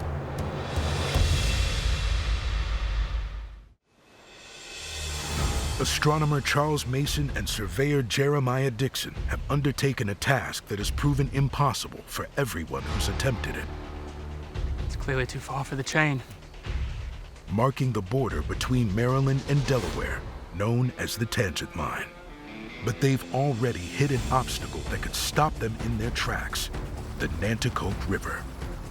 The problem with the Nanticoke River is that it's wide and deep. It's not something that you can drag chains through. No hurry, of course. We could break for an early lunch. Plenty of shade beneath those trees. Oh, wait, the quadrant. Pardon? What do you have in mind? You'll see. The river is far too wide to measure by the traditional method with their 66-foot-long surveyor's chain. They took their duties very responsibly. They knew what had gone wrong before. They knew that they were going to be evaluated by the Royal Society. If they'd made any mistakes, it would have been common knowledge and their careers would have been damaged. Dixon believes he can use a navigational instrument called Hadley's Quadrant. Hadley's Quadrant, it was similar to what a sextant would be for a ship captain to use to measure the vertical angles between the star and the horizon. So normally the Hadley's quadrant would be used vertically, and what they did was they turned it on its side. Placing men on the far shore to measure a baseline, they used the Hadley's quadrant to determine the angles from point to point, enabling them to calculate the distance across the river. 596 feet and 7 inches. Now we know.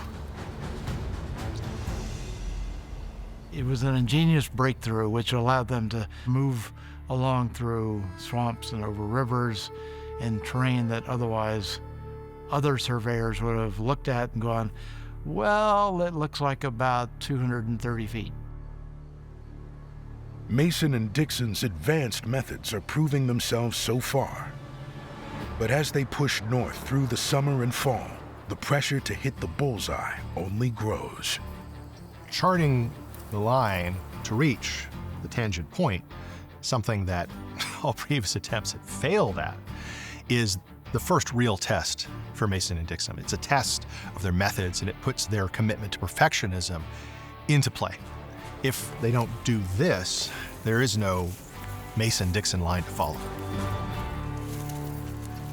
On November 10th, 1764, the final mile marker of the tangent line is set. The task that many believed to be impossible is complete. Huzzah! Huzzah! Huzzah! All right, gentlemen, we have much to be proud of, but we must not rest on our laurels. A new challenge awaits come spring. Tangent line is a significant accomplishment. These are men doing something that had never been done before. So it's a big moment, and it sets them up for an even larger task, moving west.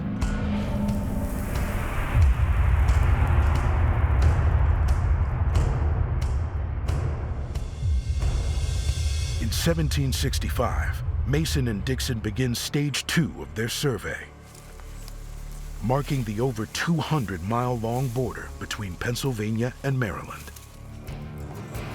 It will take Mason and Dixon deep into the wilderness, but due to a recent decree by King George III, their line must end at the Appalachian Mountains. King George drafted the Proclamation Line of 1763, which said it was illegal for white settlers to pass over the mountains and to settle in Indian country. But 4 months into the survey, Mason and Dixon are still 100 miles from reaching the Proclamation Line. The east-west line is a significantly more complicated undertaking than is the tangent line. One of the biggest challenges is that they have to clear a path through the wilderness before they can measure the line. So they had a team of axemen working ahead of them and behind them as well, opening the initial passageway and then widening it. All the while, Mason and Dixon are doing incredibly complicated astronomical calculations for every mile they would go. The expedition is falling behind schedule, and Mason and Dixon are feeling the pressure. Ah, very good. When you're finished, come find me. Did you not see this? Ah, good morrow, gentlemen. That remains to be seen, Mr. McLean. The Commission is not letting up. They insist we complete our survey by winter. Winter? The terrain to the west is supposed to be even more treacherous. The difficult terrain is only one of Mason and Dixon's problems. Their scientific process requires precise calculations based on observations of the stars. Every time they had to stop to take the observations, they had to hope that the stars were visible. If it was cloudy or raining, they wouldn't be able to make their observations. It just delayed things more and more. I could put in a request for more men, but... Our problem isn't one of manpower, Mr. McLean. I've tried to explain to them that to do this job correctly, we must follow the stars. And you cannot hurry the stars, Mr. McLean. The commissioners that oversaw Mason and Dixon's team made it very clear that time was money, but their calculations had to be precise for any of this to matter. And they weren't willing to sacrifice their professional integrity or their intense commitment to science. But just as the pressure to speed up grows stronger, the weather takes a dangerous turn. Seems you won't be in the observatory tonight.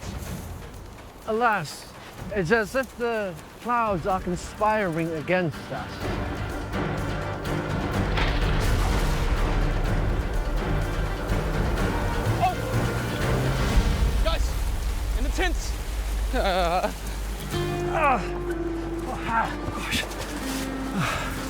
Well, that came on quite quickly. But this is no ordinary storm, and it could turn the entire expedition upside down. Is that hail? The instruments, are they protected? You can only imagine how helpless Mason and Dixon must feel at this point. They are intense. There's enormous chunks of ice falling from the sky, and all of this sophisticated equipment is outside in the elements.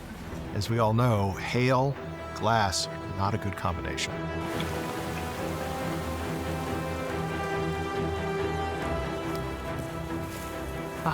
The observatory. It's still intact. If any of this equipment, especially the Zenith telescope, were to be significantly damaged, it's not like there's telescope repairmen out in the middle of the wilderness. It would have been a significant blow to the expedition. Until I lay my own eyes upon it, I will... Mr. McLean, we were just coming to check on... The Zenith sector. I ran straight here when the heavens started to open. She's fine. Mason and Dixon catch a lucky break with the weather. The expedition continues west, but they only make it to mile 117 before they are forced to shut down for the winter.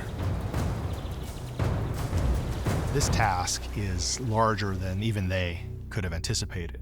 But as much as they now recognize the scale of the task ahead of them, they are confident that when the spring comes, they'll be prepared to finish the job. 5 months later, Mason and Dixon resume the expedition, only to come face to face with the frontier's most daunting obstacle. Locals call it Sidling Hill. It appears the locals have a sense of humor. The expedition had learned to deal with trees, they've learned to deal with ravines and valleys, but when they hit Sidling Hill, certainly a mountain, it's going to be physically the greatest obstacle they had faced yet. There's a narrow gap to the south I can take the wagons through. But it appears I shall be going mountain climbing. With a mountain standing in their way, Dixon and the survey crew must confront the most dangerous conditions they've seen yet to keep the survey on course. The terrain is very difficult. I mean, it's very steep and it's rocky. Let's tighten that chain. Oh, be careful.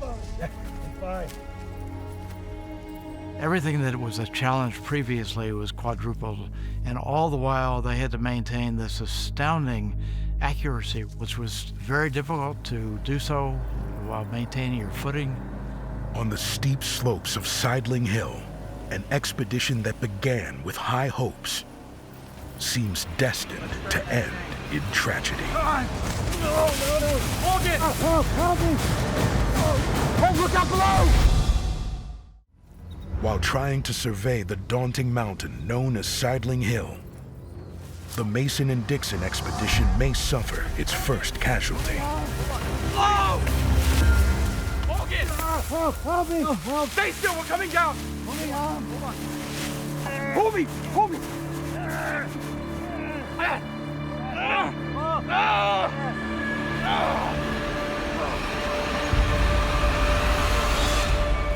All right. Luckily, no one is hurt, but the danger moving forward remains. For the next 30 miles, they traverse one mountain after another until they reach the very edge of the frontier. On June 14th, 1766, the expedition arrives safely at the foot of Savage Mountain, 165 miles from their starting point. Gentlemen, would you do us the honors?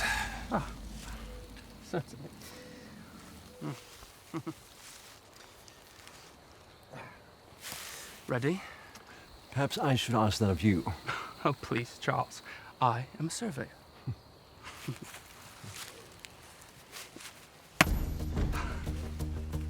I never miss. Huzzah! Huzzah! Huzzah! Mason and Dixon are eager to continue, but if they go any further, they would be illegally crossing King George's proclamation line. At that point, they would be trespassing onto Indian territory, so certainly that could mean that the party could be attacked. They had not reached the western limits of Pennsylvania and Maryland yet, so they knew that the line extended beyond that. They do want to finish their job. They don't want to be stopped by politics, so it's frustrating for them to have to pick up at that point and stop. Despite their frustrations, Mason and Dixon have achieved something once thought impossible. But as they return to Philadelphia, they learn their expedition may not be over yet.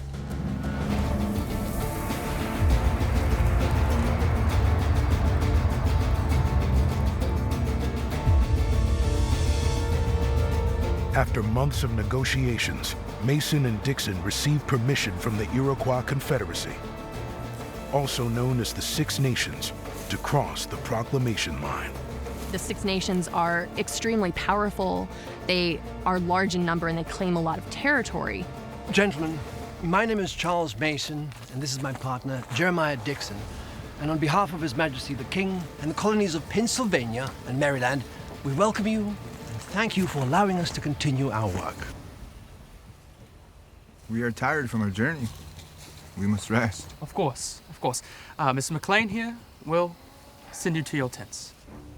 Part of the agreement was the Six Nations would send guides to accompany the survey crew. They would provide protection for them as they extended their survey line. Hugh Crawford, a seasoned frontiersman and interpreter, serves as the liaison between the expedition and the native guides. Mr. Crawford, you must be tired as well, but could you spare a little moment? Of course. We need to discuss issues facing the expedition as we move westward. And there's much to discuss. Though the presence of the guides offers Mason and Dixon a sense of security, it does not guarantee their safety. While the Iroquois Confederacy claimed to speak for all American Indians west of the Proclamation Line, the reality is that many native tribes resent the authority that the Iroquois claim to hold over them. From Savage Mountain, the expedition moves west, each mile giving Mason and Dixon increasing hope they might reach their ultimate goal, Pennsylvania's western border. And though they mark off over 30 miles without attracting the attention of the natives, at mile 199, Mason and Dixon receive an unexpected visit. Vega is coming into view. Jeremiah. Sorry, I thought I heard someone coming. Mr. McLean? Mr. McLean, is that you? Mason and Dixon may have received permission to cross the proclamation line. Jeremiah, what? Jeremiah, but deep in hostile territory, permission has its limits.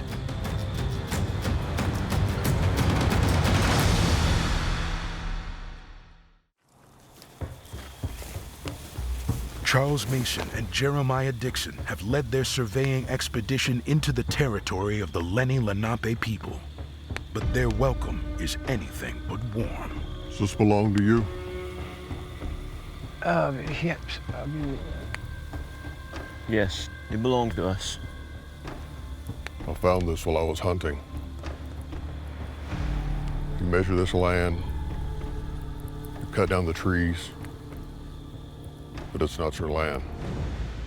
Native peoples in North America often refer to surveyors as practicers of pen and ink witchcraft, because when they saw measurement tools, when they saw these treaties come out, it usually ended with them losing their land. And when they saw Mason and Dixon coming through, they saw nothing but bad news waiting for them.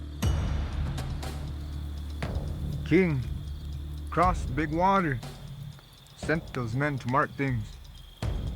He wants peace. He does not want this land. The Lenni Lenape were fiercely defensive about that land. And if pushed too far, they were more than willing to fight back, and fight back hard. I believe you speak the truth. But I will not close my eyes. Be careful when you travel home.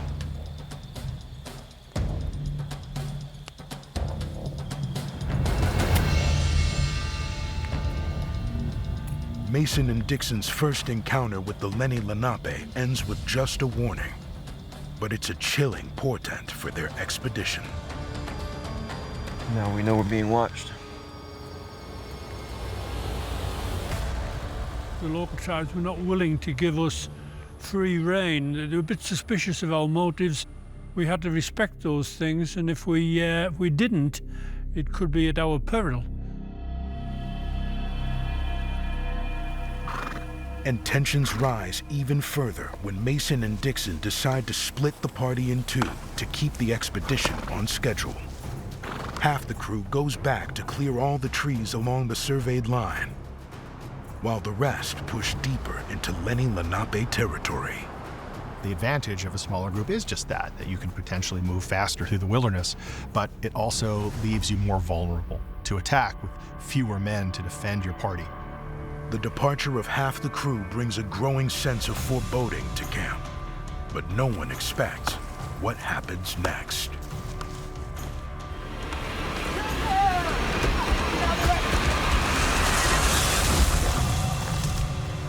Come on, boy! Hit it off him! In a shocking, tragic accident, 2 pack horse drivers are struck and killed by a falling tree. Moses! My goodness. What happened? Baker and Carpenter. The boys didn't know they were back here. Make arrangements for the safe transfer of their bodies for proper burial. Immediately. Yes, sir. Yes, and I will draft up letters for the next of kin. Forestry work today is probably one of the most dangerous professions, and you can imagine how much more dangerous it was 200 and 300 years ago.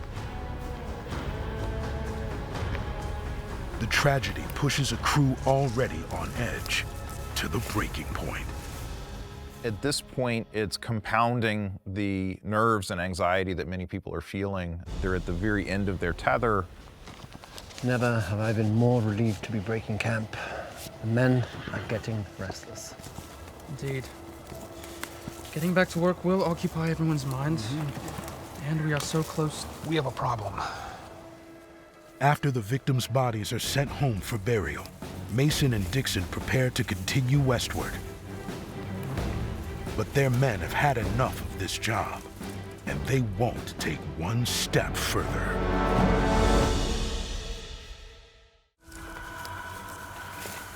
After a warning from the Lenni Lenape tribe and 2 tragic deaths, a large contingent of Charles Mason and Jeremiah Dixon's axemen are refusing to go on. It has come to our attention that you do not wish to continue in our employ. Now we are on the verge of achieving something momentous. That you do not seek to see it through is a great disappointment. But we cannot compel you to continue. You are free to go. Mr. McLean, we'll see to it that you are paid for your service. When you turn in your axe. Mounting fears of an imminent Lenni Lenape attack prompt many of the expedition's axemen to turn back. This is close to the worst-case scenario. I heard the commotion. It is a significant loss. Our numbers help keep us safe. Going forward, each crew member should have a loaded rifle at the ready. When you lose that many people, successfully defending yourself becomes almost impossible, and you're left perilously vulnerable. Will the guides not see this as a sign? Might they possibly follow suit? These men think for themselves. When they decide they can't go further, it'll be their decision alone, and you will not be able to change their minds. Gentlemen? Their backs now against the wall, Mason and Dixon's only hope is that their Iroquois guides remain with them. Ultimately, the expedition can't continue forward without those guides. It's simply going to be impossible from a security point of view. With the entire expedition now on alert, Mason and Dixon reach Dunkard Creek, less than 30 miles from Pennsylvania's western border. But their guides are getting increasingly nervous. We'll need to be alert on this next mile. Dunkard's Creek is not far from the Warrior's Path. Well, that sounds ominous. Mostly, it's a trade route. But for any party seeking to do us harm, crossing it could be seen as an act of aggression.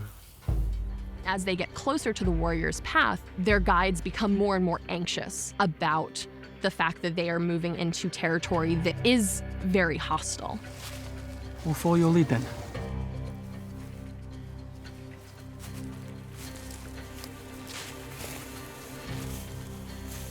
So for the Iroquois that are with them, they know that the most dangerous part of the expedition is still to come. Despite the potential danger, Mason and Dixon make camp and prepare for several nights of observations. Oh, such a beautiful night. Makes one feel as if anything is possible. Even something so supposedly impossible as this. Ah, gentlemen, good evening. Come to take in the stars. Sat in council with my brothers. We have one voice. We will not take one step further. The Warrior's Path is a line they will not cross. The Lenape have defended their lands with brutal force. They cannot guarantee anyone's safety. The Iroquois tended to see themselves as above the Lenni Lenape in the hierarchy of native tribe, but hierarchies and power structures mean very little when you're outnumbered in your enemy's territory. I've witnessed some of your discussion earlier today, and it is clear that you didn't take this decision lightly. But we are so close. Mr. Hendrick, please. Pennsylvania's western border, we could see them from that bluff just there. If we could just...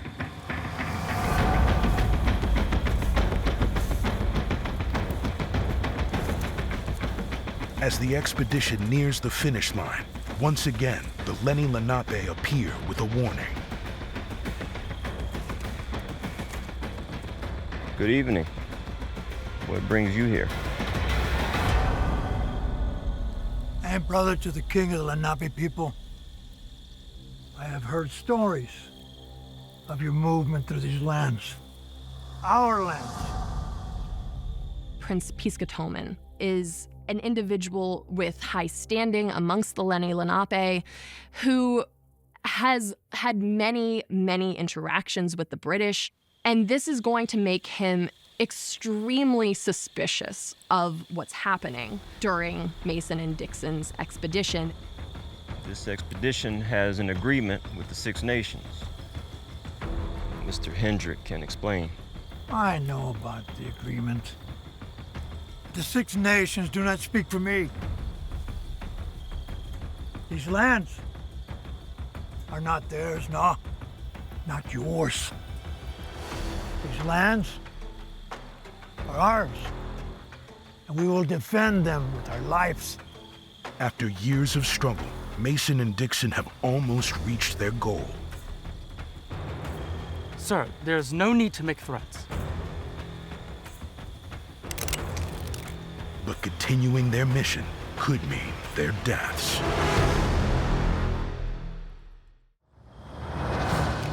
Charles Mason and Jeremiah Dixon's expedition has brought them into the lands of the Lenni Lenape people.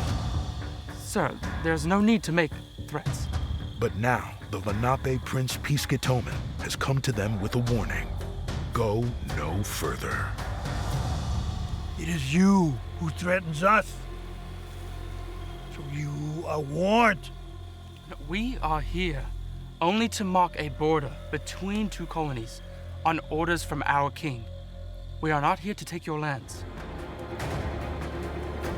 When borders are respected, peace can grow. I have long hoped to make peace with your king. But clearly, that day is not yet upon us. The end really sinks in for Mason and Dixon when they meet Pisquatoman.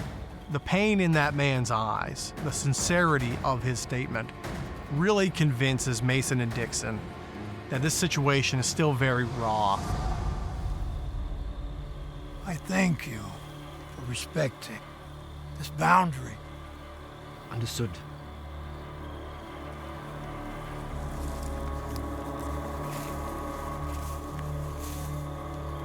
You can imagine Mason and Dixon's mindset at this point.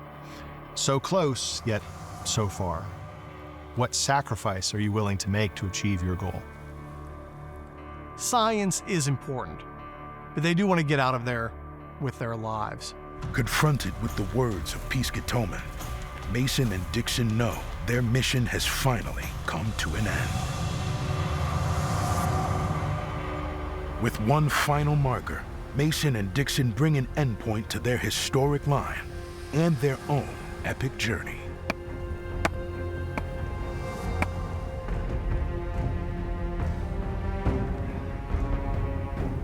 "233 miles, 17 chains, and 48 links.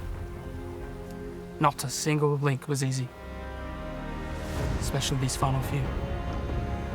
But we did our job with precision and professionalism. And with honor. God bless each and every one of you. Huzzah! Huzzah! Huzzah! Though Mason and Dixon had hoped to survey the line all the way to Pennsylvania's western border, they realize how much they have truly accomplished. It was one of the greatest surveying feats of that century and probably during the following century, and the accuracy was incredible with all the hardships they had to overcome. Modern surveyors have marveled at how simply stunning their achievement was. There had to be just a sense of immense accomplishment on their part. Thanks to them, the border that caused so much trouble for so many years will be indisputable. May this boundary bring order. Its political significance settling this long-standing conflict between Pennsylvania and Maryland is crucial to the colonies moving forward.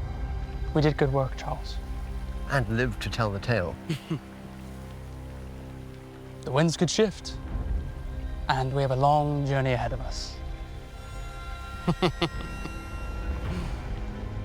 Mason and Dixon, these two Englishmen, were really laying the groundwork for the future development of the West.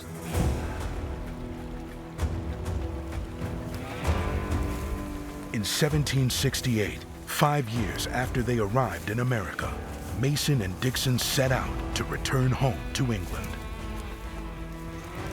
But over the next century, their pioneering work will be overshadowed by what it comes to represent.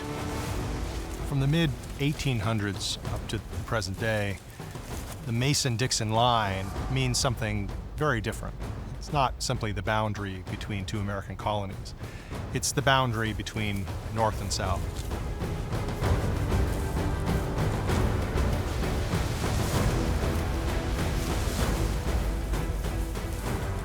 But that shouldn't distract us from what the Mason-Dixon expedition was. It's a remarkable scientific achievement, some would say on par with the moon landing, and should be recognized as such.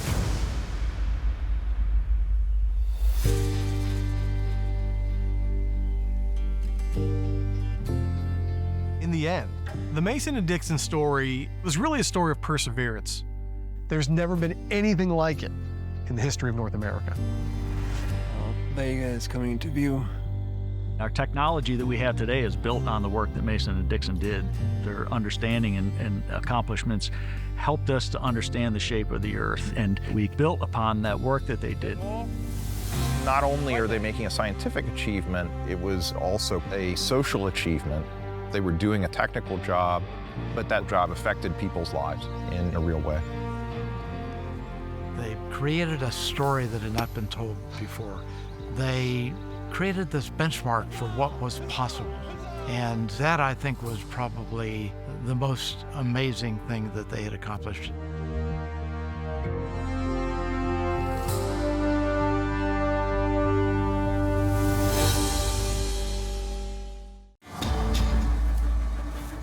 Before George Washington, Robert Rogers is the most celebrated soldier in America. A daring leader who creates a whole new way to wage war on the frontier. Now, Rogers and his legendary Rangers are on a mission of life or death. He has to pilot a raft down 60 miles of rushing river to find food for the rest of his starving men. If Rogers fails, they die.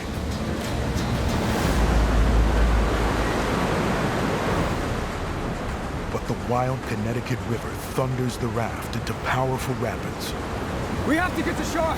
What is around it? Smith, watch that rock! And the rescue mission is on a one-way path to certain doom.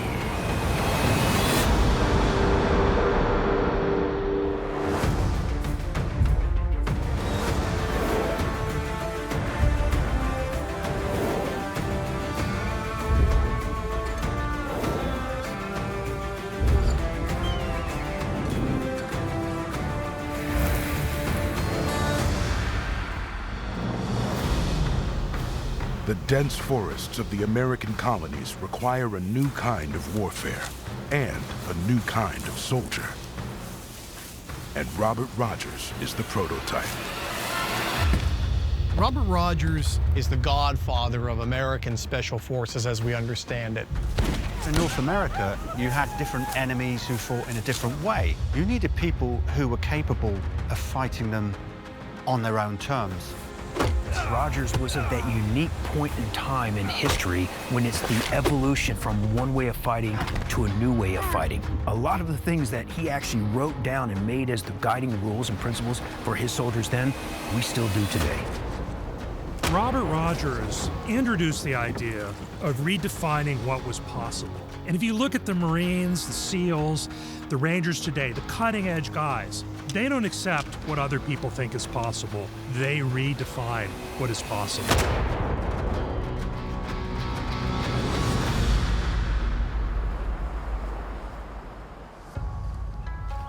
The son of Scottish settlers, Rogers learns his wilderness skills growing up in the woods of western New Hampshire.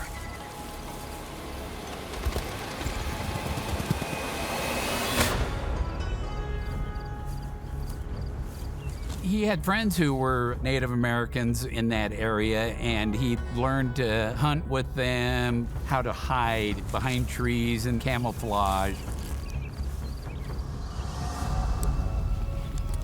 Rogers gets a master class in frontier skills and Native American tactics, but he has no intention of applying those lessons to war. There is very little in Rogers' early life that suggests that he aspired to be a patriot or an officer in the British Army. This was a young man out for adventure. But war soon comes calling.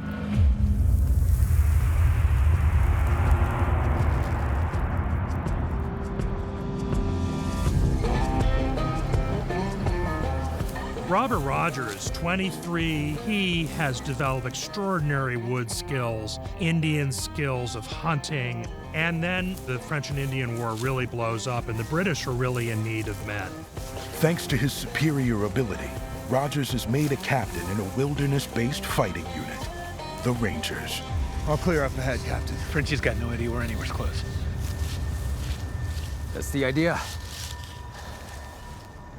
Keep close formation. Let's go. And this is the birth of ranging, meaning moving out ahead or in front of the tip of the spear. And so Rangers were the eyes and ears. They were in many ways sort of a long-range reconnaissance force. Rogers would move his Rangers in. They would get this information, whether it was the enemy force or an objective that they were going to raid, and get it back to the regular forces because it was so critical. It was intelligence. Rangers are armed, they have to be prepared to fight, but it's a failure if they fired a shot because they're to figure out where the enemy is.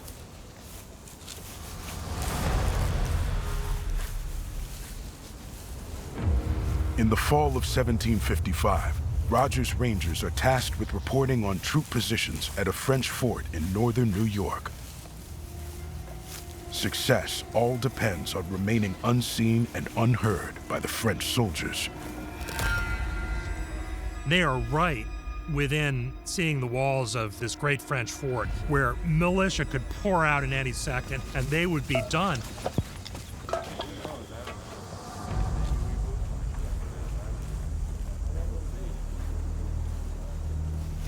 If the French discover Rogers and his men, the mission will be a failure, and the Rangers will be captured or killed.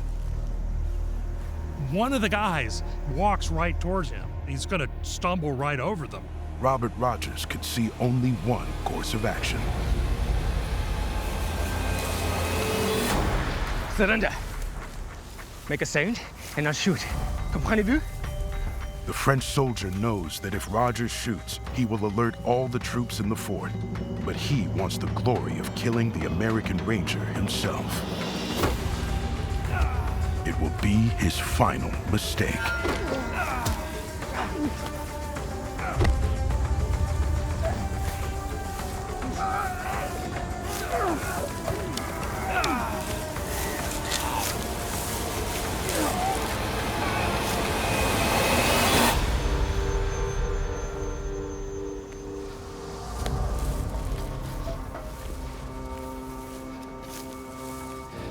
Reposition yourselves up the hill.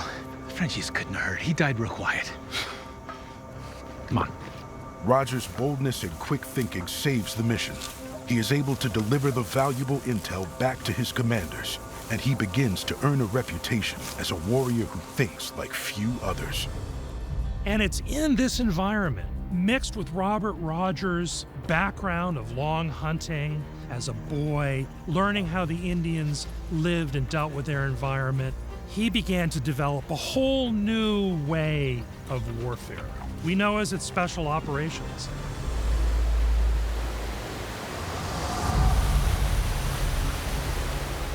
Rogers' superiors in the army quickly put his Rangers to the test again.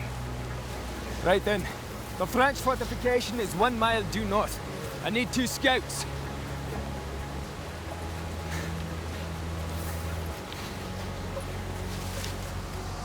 The Rangers are sent up Lake George on a secret amphibious mission to report on enemy activity along Lake Champlain.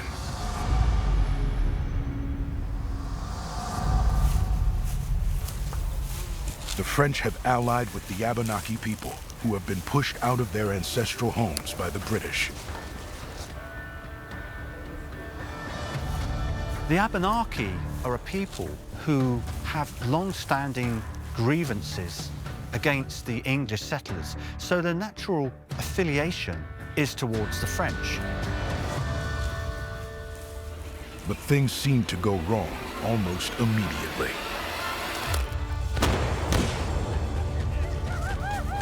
The Rangers have broken rule number 1, remain undetected. Now speed is all that can save them. Careful with that one, lads. Captain! Captain! They're onto us. They might be swimming through the woods any time now. To the canoes! We'll regroup 2 miles down with the riverbeds. Captain. The last canoes in a French flotilla are headed for Rogers' position. I don't like to gripe, Captain. This ain't good. The Abenaki and French soldiers haven't spotted the Rangers yet, but they soon will, and Rogers has nowhere to run. Rogers was caught in a classic hammer and anvil situation. If they turned and ran into the woods, they'd run directly into an awaiting ambush force. If they went to the water, the Abenaki and French soldiers would mow them down. No, we can fight them off. We're about to be outnumbered. We got Frenchies coming down the river right now and coming through the woods in a few minutes. If you hadn't given us That's away. enough. The circumstances are calling on him not just to be a skilled frontiersman, but he also has to be skilled as a leader. He's always going to be in enemy territory. It occasions him to think on a level that a regular infantry, cavalry, or artillery commander just wouldn't have to. Where does he think he's going? With his escape routes cut off, Rogers does the unthinkable. Hey! Peace! Help! Alone in a canoe, seemingly unarmed, he paddles toward certain death.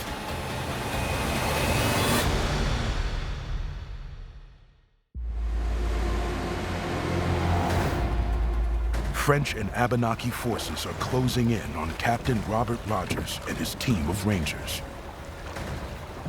With nowhere to run, Rogers exposes himself to enemy fire in an action that looks like madness. Rogers' behavior was bizarre. The French and Abenaki did not know what to make of that. Whoa, whoa, whoa! What is he doing coming towards them? What is this crazy guy doing? Please, don't shoot!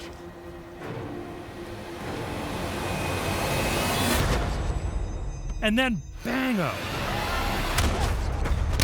The French fell into an ambush and they were mowed down by Rogers' men waiting behind the trees. They hadn't been paying attention to what was going on the shore. Vintage Rogers and this whole idea of special operations. It showed incredible forward thinking and creativity to get out of a situation that seemed so perilous at the time. He could have been killed, but he wasn't trying to save himself. He was trying to save his men, and it's why we speak so highly of him still, 250 years later. Rogers and his men are able to load their canoes and escape down the river.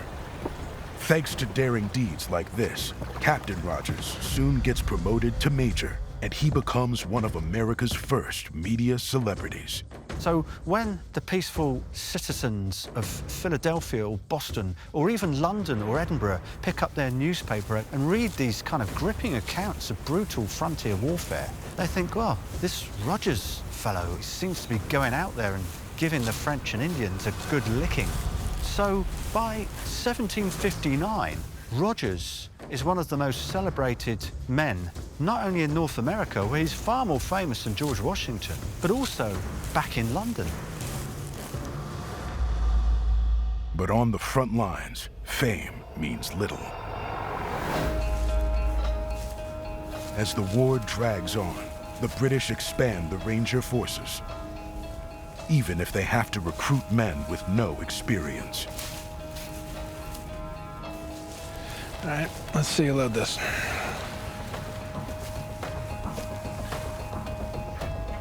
Oh, here.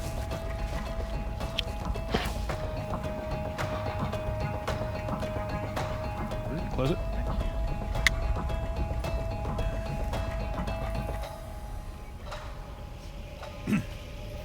And now the ramrod. So the early Ranger outfits, Rogers built with a lot of his friends that knew woodscraft. But as the war continued on, his ranks were filled with men who never stepped into the woods.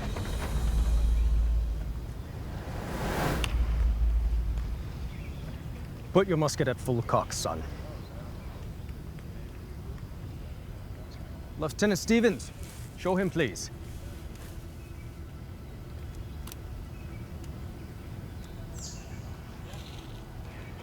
Now aim for the middle target.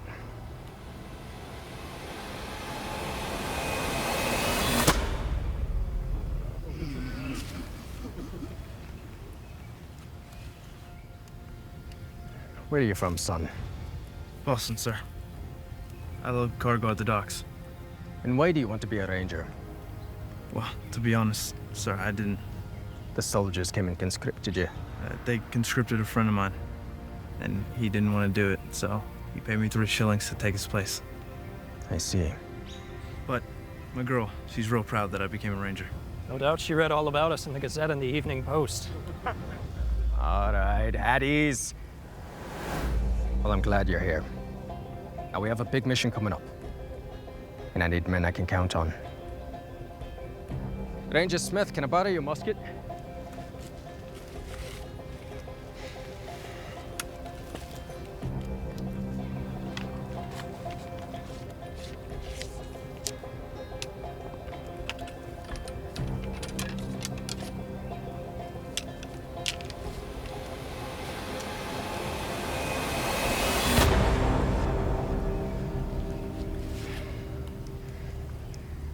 I'll need you to be able to do that sooner rather than later.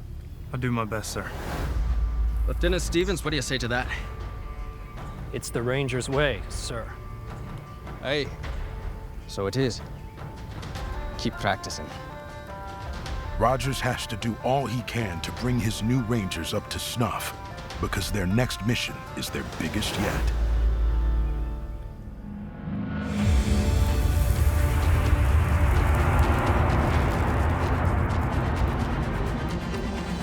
To stay a step ahead of the enemy, Rogers knows he has to do more than just gather intelligence.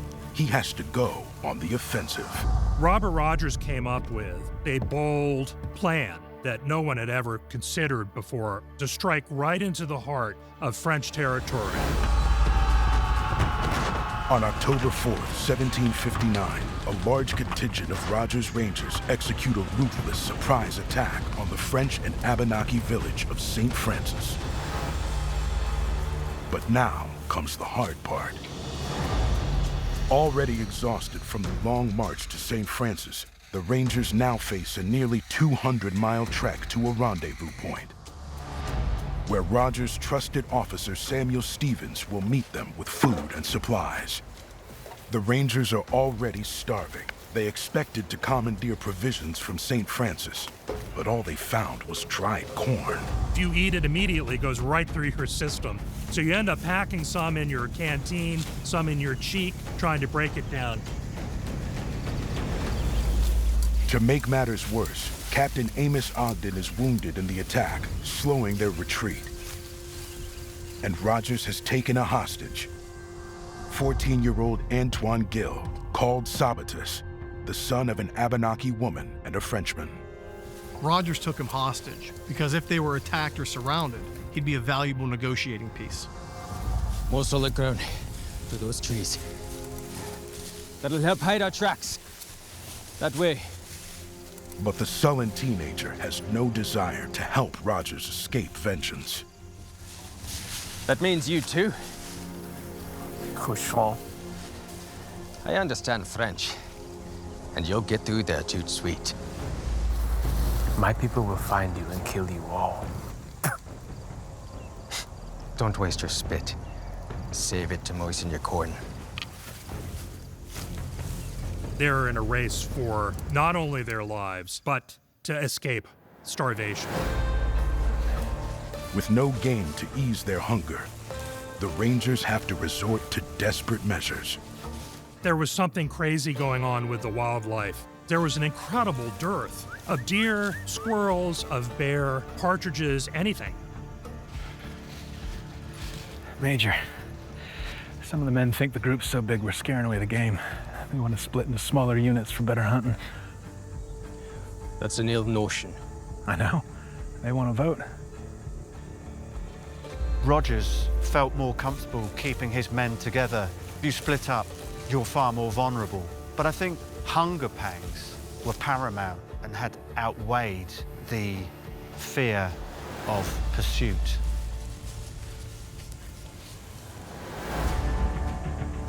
Out of options, Rogers gathers his most trusted officers for a crucial decision.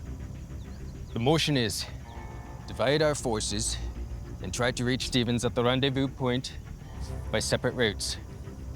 A vote was taken, which reflects the democratic nature of the Rangers composed of more conventional forces. All in favor. Even the captive Sabatus gets a vote, because Rogers is now responsible for his life as well. Opposed? The mission was behind them. Survival was their top priority, but hunger was the only thing anyone could think about. Sometimes there's not a good choice. There's only bad choices. So you pick the best bad choice you can, and then you just roll with it. Rogers will abide by his Rangers' decision. But their vote may have just sealed their fate.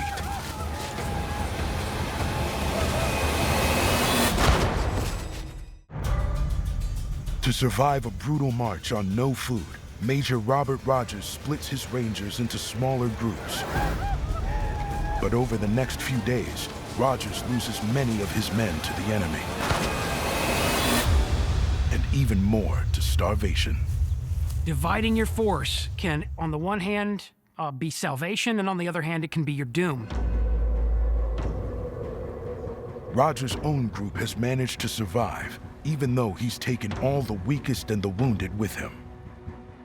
So it went without saying that Rogers would take the wounded when they split up in their different groups. He took it upon himself to help them along and to make sure that they made it home. Maybe it's best I stay here, Major. Hold tight and we'll both make it.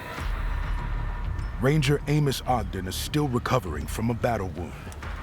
And with Abenaki warriors prowling the woods, Rogers needs to cross the river as quickly as possible. One of the really significant Rogers standing orders was leave no man behind. What that does is instill confidence in all of his men that if they get hurt, if they fall on the battlefield, they won't be left to survive on their own.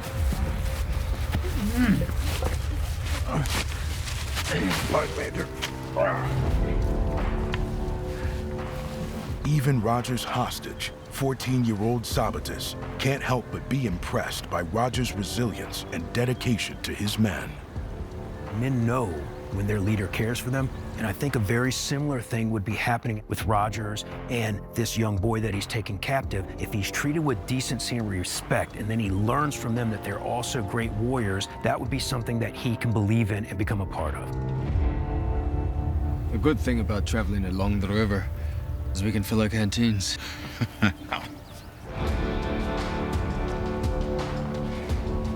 All right then, let's go. Rogers' men will follow him anywhere, but as their long march continues, starvation begins to take its toll. The conditions of hunger are something that people just really can't train for. You can be pretty darn tough, but when you're exposed to never-ending hunger, your ability to keep it together will begin to fray. Rogers sends his most able men out to hunt and forage, but he makes one of the most important finds. Ah! Look at this. It's called chicken of the woods. This will fill an empty belly. Roll it out. It's called chicken of the woods for a reason. It has the texture of chicken, it's got protein, it's nourishing, it fills your stomach up, and so finding that is a huge score.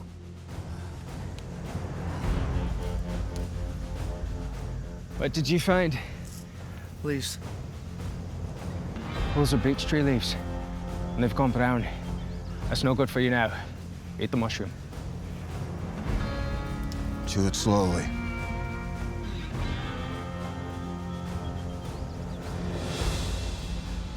If there was a weak link, there was somebody who was not feeling up to it or lost their nerve, he felt that the whole group could be vulnerable. So he had this really extraordinary ability to listen to where people were and move them into a place where they felt very confident.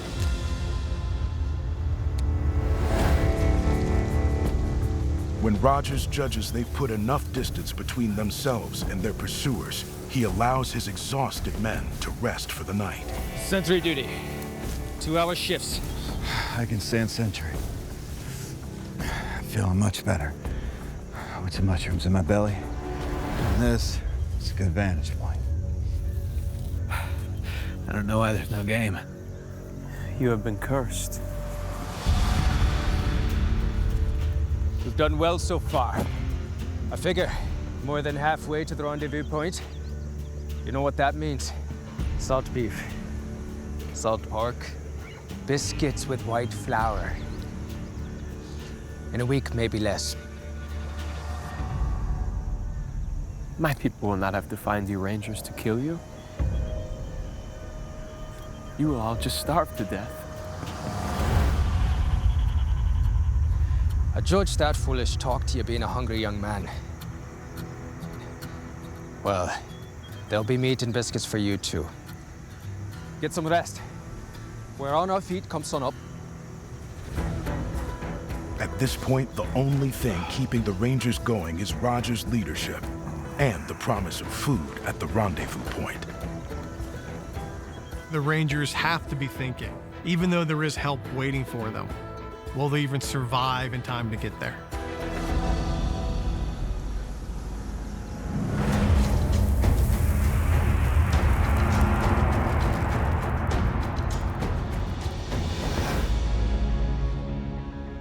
After 16 days in the wilderness, even Robert Rogers' iron will is at the breaking point. Major, everyone prepare and fire a volley. Let them know we're on our way. You mean We've done it. At that hill, I saw the river curving down. I reckon we're 5 miles west. The rendezvous point. Hey, Lieutenant Stevens is there waiting for us with meat and bread and... Salvation. Hey. Come on, boys, you heard the Major. Fire a volley. Let him know we're coming.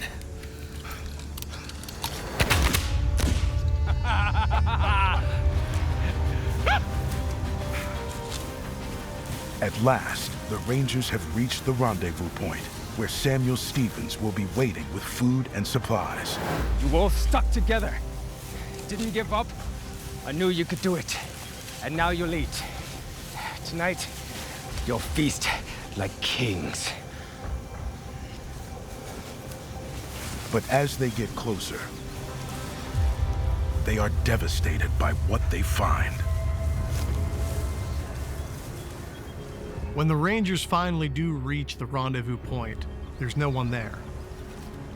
And there's no Stevens. He's left. And it appears that he's gone just within a few hours. Rogers and his Rangers have managed to survive insurmountable odds, but now they've been abandoned to a slow death from starvation.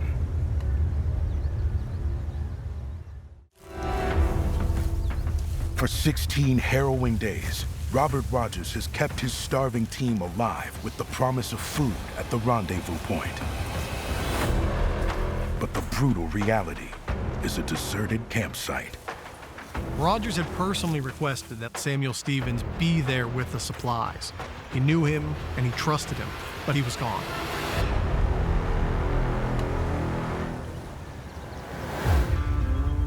Major, I don't understand. Where's Stevens?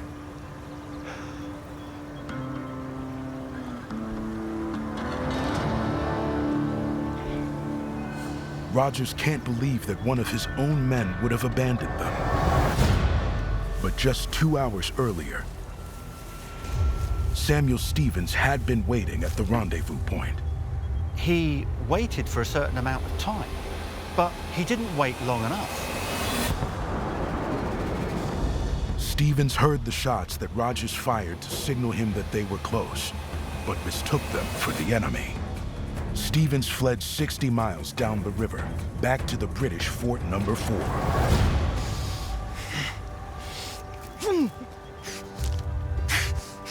Come back! Stephen!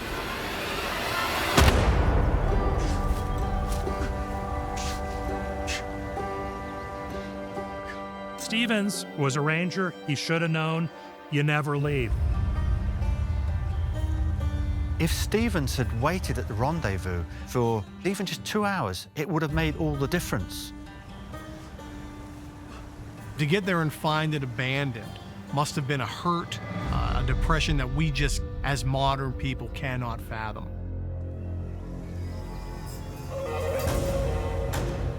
The Rangers are too weak to pursue Stevens. They are reduced to eating the leather from their belts, and for 6 long days, Robert Rogers has no plan. After all of the hardships he'd been through, even a man with the kind of moral courage and the physical hardihood of Rogers may have had some kind of a mental collapse. He knew that they were going to die. Rogers could always pull a rabbit out of a hat, but this one even challenged him. Oh, Major, thanks for the few days rest. Just what I needed. Still no game, but found breakfast. We're all alive thanks to you. What are your orders? when you hit a massive disappointment, that is a pivotal moment for any leader. The ability of a leader to rebound from these setbacks with a clear head and make a good decision becomes the thing that decides if wars are won or lost.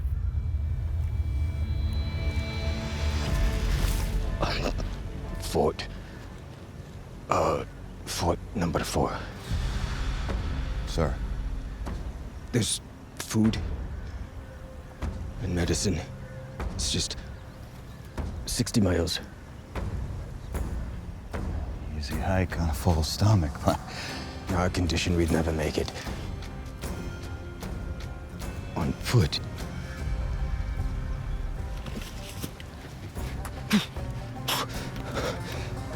Rangers. Get out your hatchets. Whatever he was going through, he pulled himself together and he came up with his plan to raft down the Connecticut to Fort number 4 and to come back with supplies. Rogers directs the Rangers to cut down trees and build a raft.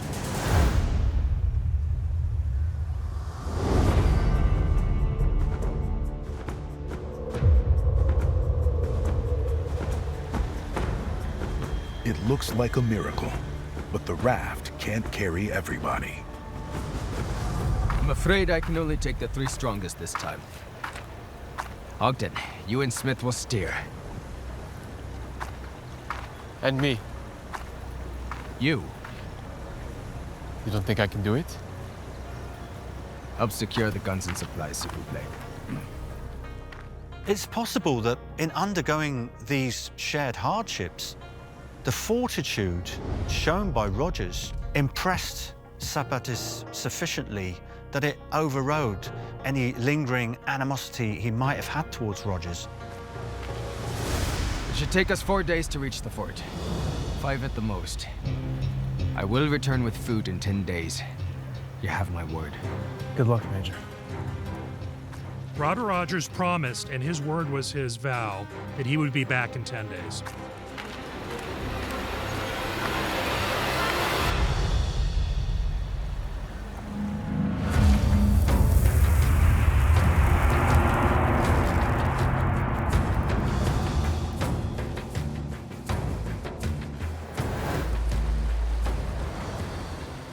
Better than walking. It's a 60-mile journey down the Connecticut River from the rendezvous point to Fort number 4. And not all of those miles are on calm water.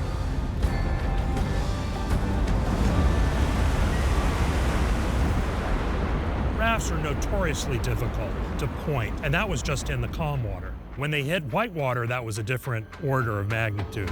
Keep it steady, Ogden. My best, Major. Smith, watch that rock! On the second day of the voyage, the current increases, and so does the danger. See that, Major? Waterfall! We have to get to shore. What did you land it?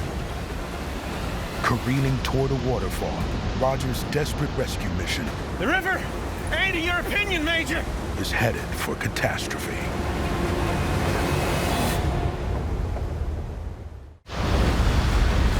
What did you land it? Major Robert Rogers is on a desperate mission to bring back food to his starving Rangers. Watch that rock! But on the treacherous Connecticut River, he meets a foe he can't fight. Everybody swim to shore! Now!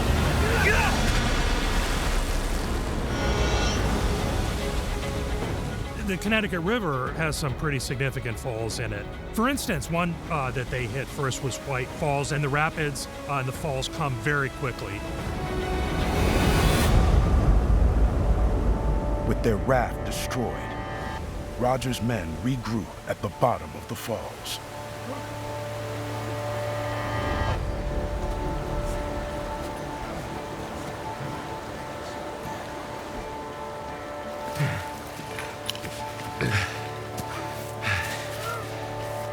Major, we maybe made it halfway. Can't walk another 30 miles to the fort. Not in time to send food back to the men at the rendezvous. Right. They lose their hatchets. The boat is broken up into tiny pieces, and it looks like it's game over. They are in another impossible situation.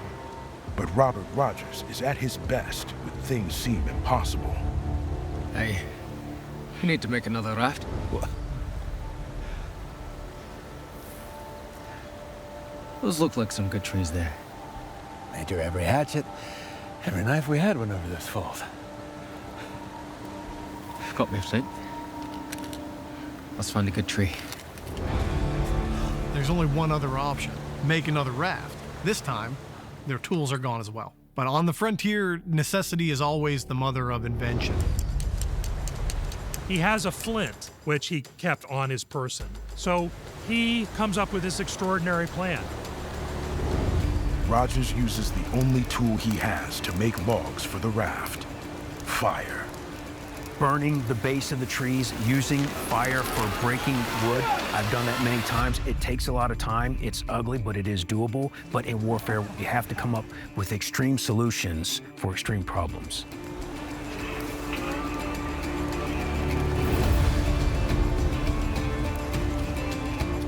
Thanks to Rogers' ingenuity, the Rangers are able to continue their journey. But they've lost precious time. Men who were at the rendezvous point were desperate, starving. He promised them that he would be back in 10 days. 3 days have already passed, and a few more miles downriver, Rogers discovers more trouble, an even larger waterfall. When they hear another big one, they look at it and there's really no way that they can take the raft down without probably losing their lives. Rogers climbs down to the rushing waters at the bottom of the falls. 50 feet above, the other Rangers carefully lower the raft. If they lose their grip, they will lose the last hope for themselves and their dying friends. They are so weak at this point.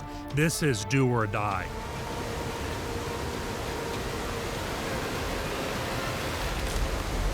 Miraculously, the raft survives, and Rogers' starving, exhausted men are able to press on.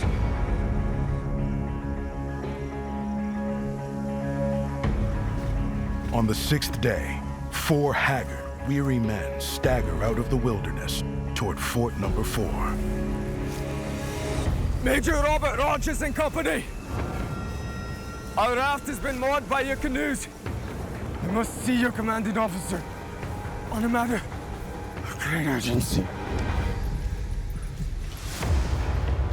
Against all odds, Rogers has made it to his destination, but it may be too late to save his Rangers, or himself. After a punishing 6-day journey, Robert Rogers has reached Fort Number 4 to retrieve food for his starving men. I need to see your commanding officer on a matter of great urgency. But he's so weak from hunger, he barely seems alive himself.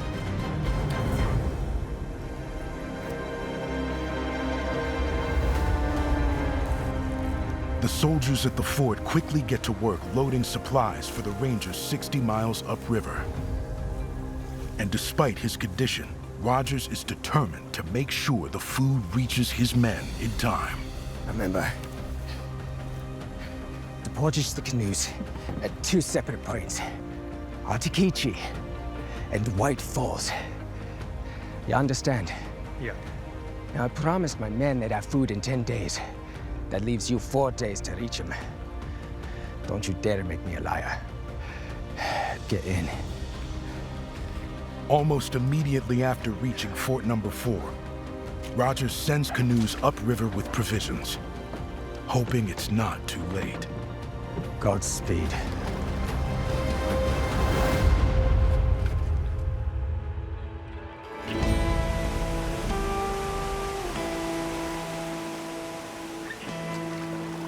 The Rangers at the rendezvous point have been waiting for 10 long days with no food, and their hope has all but run out.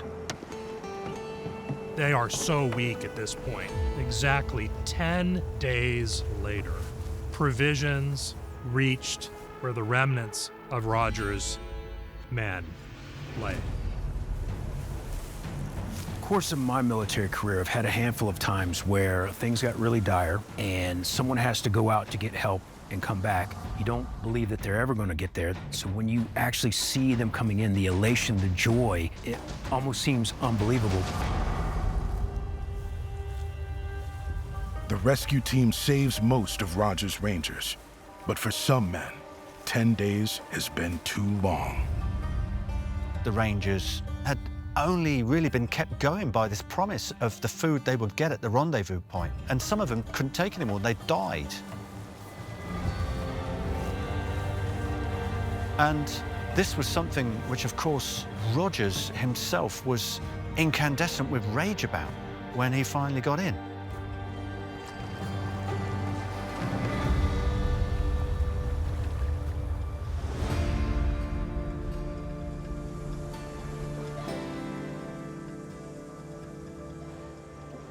Rogers pushes for a court-martial of Samuel Stevens, the officer who abandoned the Rangers to starve. 5 months later, Stevens' trial is held in New York. Is the trial over? It's over. Will he hang? Afraid not. He'll never wear a uniform again. That he won't.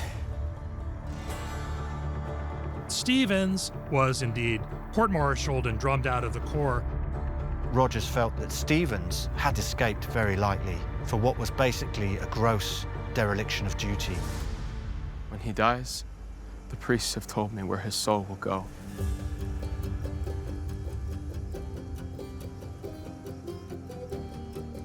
Let's get back to headquarters.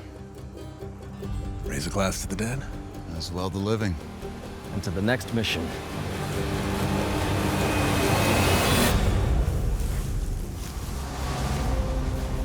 As a Ranger, the equipment has changed and it's more modernized. But the way we do business hasn't changed much. And to understand that tradition is carried on from way back in the 1700s till now on the modern battlefields of Iraq and Afghanistan, that says a lot about what Rogers put together. Now! He didn't feel more important than his men. They were equal to him. He wouldn't send them into any type of battle that he wouldn't be willing to do himself. He'd risk his own life rather than risk one of his men. Rogers' Rangers are an absolute heroic legacy that all the American Special Ops look up to and have a respect for. His legacy lives on today when you see all those young Rangers using the exact principles that he taught them to this day so that they can survive many conflicts that they're about to face.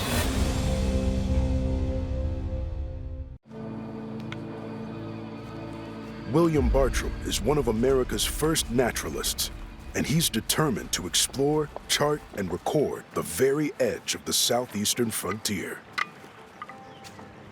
Now, he is on the most challenging expedition of his life in the newly acquired Florida Territory, the home of the Seminoles, who don't take kindly to intruders from the British colonies. A committed pacifist, Bartram shuns violence and carries no weapons. But his ideals may cost him his life.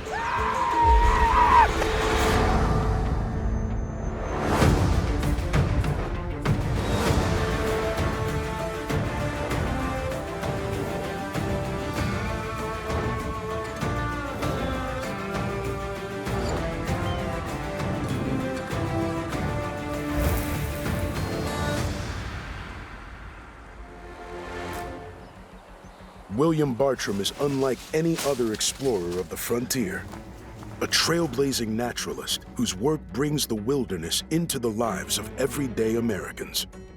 William Bartram was a traveler, he was a writer, he was a scientist. He's a combination of Steve Irwin, Jane Goodall, and Anthony Bourdain all rolled into one. Watch out! Bartram provides readers across the world with stories and vivid depictions, plants, animals, and peoples that they could almost imagine. He begins to have a unique understanding of nature and man's place in nature. He's understanding how everybody and everything goes together. He was a man so far ahead of his time.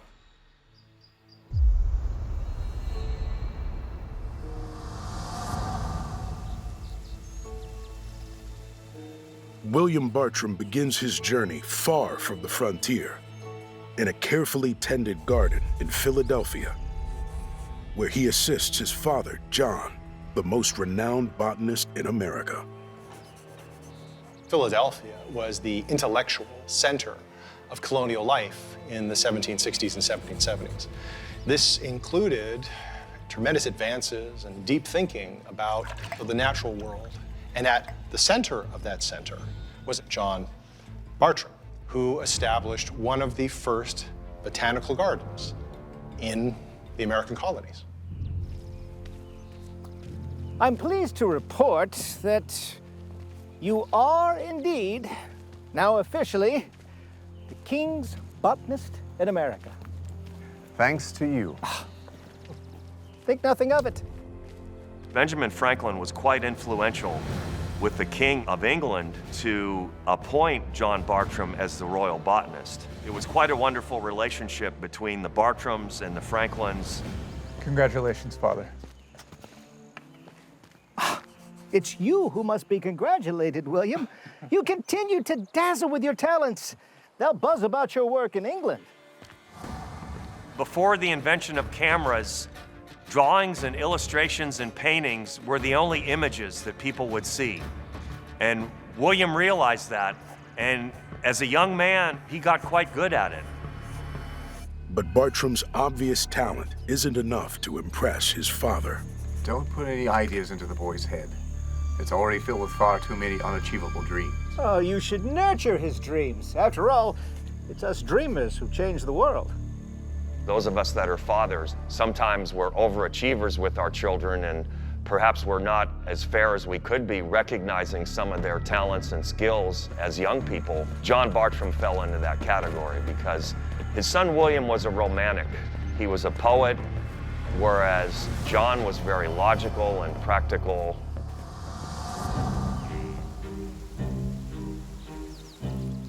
John Bartram tries to keep his son focused on practical careers. I could use some assistance. Actual plants. Like continuing the family business of supplying cartons of plants and seeds to European collectors, known as Bartram's boxes. In Europe, there's a vogue for importing plants from the North American continent. So botany becomes not only a worthwhile scientific pursuit, but also a lucrative business. You must learn to pack them securely so you don't lose any along the way.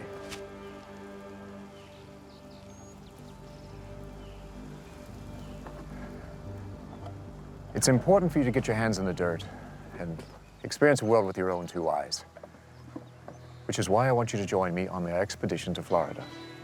As the royal botanist, John Bartram is preparing an expedition to the new colony of East Florida. William jumped at the chance to go on this trip. It was exactly what he wanted to do. He didn't want to be running a store. He didn't want to be a merchant.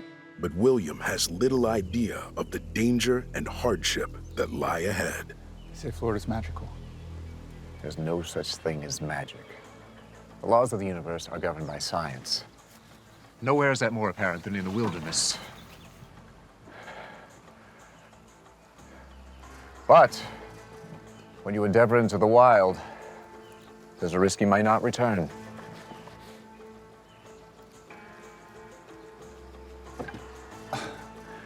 Surely we'll survive the journey. There's one thing I've learned in my travels, it's that you can take nothing for granted. You'd be wise to bear that in mind. William Bartram sets out on his first adventure to a world entirely different from the sheltered environment he has known his whole life.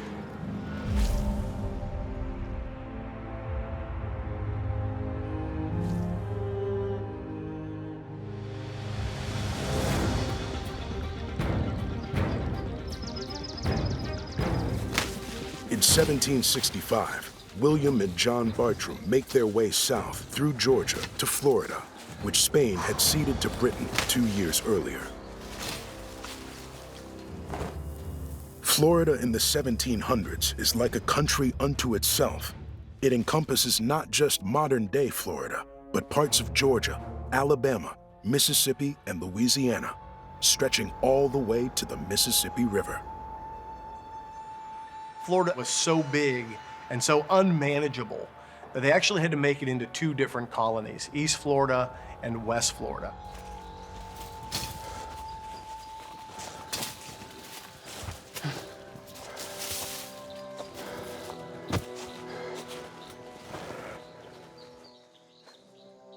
Are you all right? Just a bit humid, perhaps.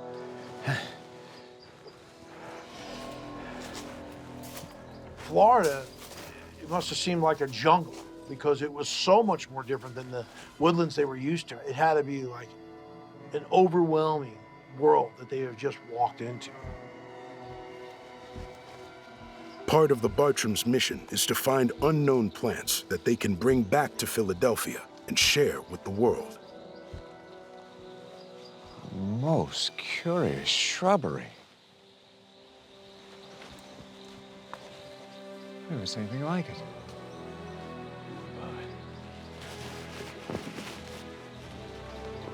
While exploring Georgia, John and William encounter a strange tree, unlike anything that they've seen before.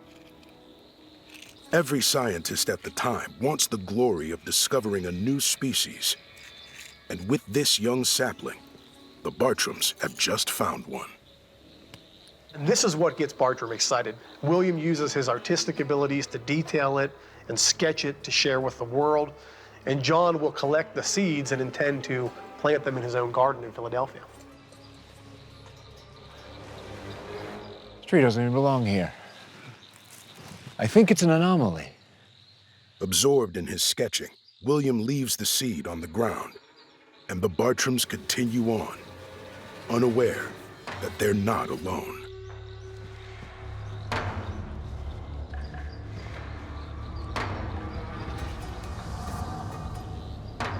As hostile an environment as Florida may be, it had also been home to a variety of native tribes. The Seminole, the Cherokee, the Choctaw, the Chickasaw, who had lived there successfully for generations. These tribes have a long history with Europeans, and some have even intermarried. But they have also learned to be distrustful of explorers, no matter their intentions. For 2 travelers deep in unfamiliar territory, the appearance of Creek warriors in full war paint presents a threat. Run! But John Bartram's fear is intensely personal. John Bartram's father moved to North Carolina with his new wife, and there he's killed by Indians at his home. They abducted his wife and his 2 children. These were his half-brothers. Certainly he heard them tell stories about living in captivity. And it just left a terrible impression on him, you can imagine, knowing that his father was killed by Native Americans. Surrounded by Creek warriors, with no way to run or fight back, and his father paralyzed by fear, William Bartram's first expedition into Florida could prove to be his last.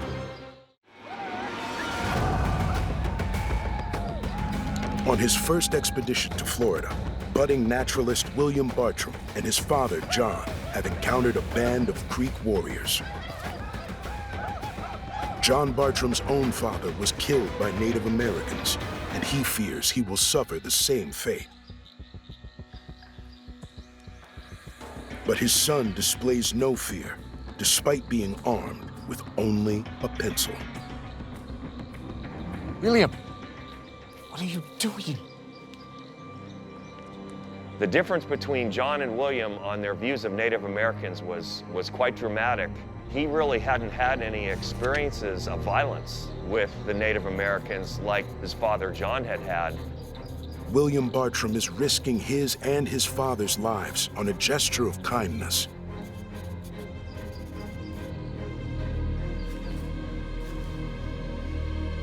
for you.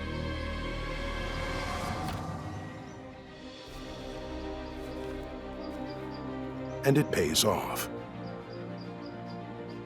John Bartram never ever overcame his prejudice against Indians, but William Bartram, on the other hand, was open to new ideas about the Indians, and he liked them, and he found a lot to admire about them.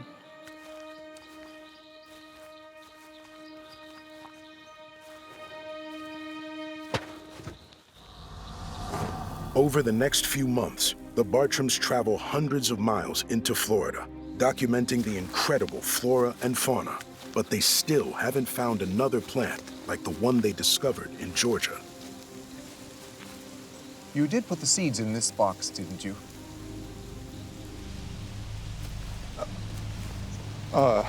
You lost them. The box must have been open. Do you have any idea what you've done? We can simply return to the tree and get There's more. no time. By losing the seeds, William may have lost his and his father's only chance at the prestige of identifying a new species. Perhaps we'll see another. Perhaps it was a species on its way to extinction. We'll never know. I'm sorry. I promise. One day I'll find that tree, and it'll grow in our garden.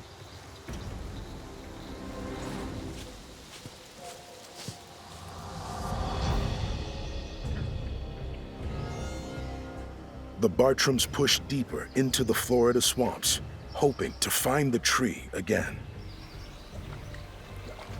Florida was a treacherous, dangerous place filled with a lot of different things that could kill you very easily, and some of the most difficult navigation still to this day on the face of the earth. So here they are walking, and they're getting in the swamps of Florida, and it's like we always say, even in jungles and swamps, it's what you can't see that's going to get you. It's the things hidden underneath the water. Father, what's wrong? I must have stepped on something. Those waters can hide all sorts of dangers, sharp rocks being one of them. One false step could mean your foot being sliced wide open.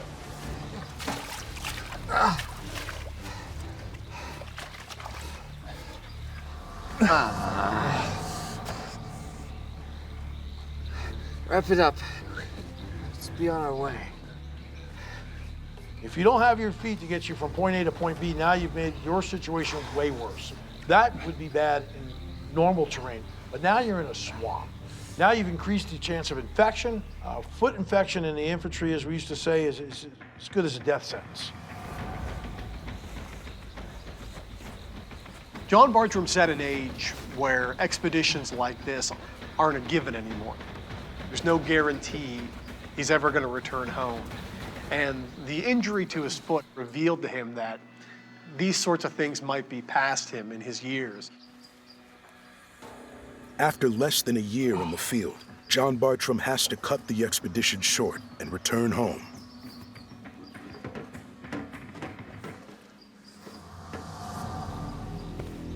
But though the expedition is over, William sees a chance to find his own place in the world, outside of his father's shadow. So he decides to make Florida his home. William's starting to really enjoy and appreciate and like, quite frankly, the East Florida territory, and so he would like to settle there.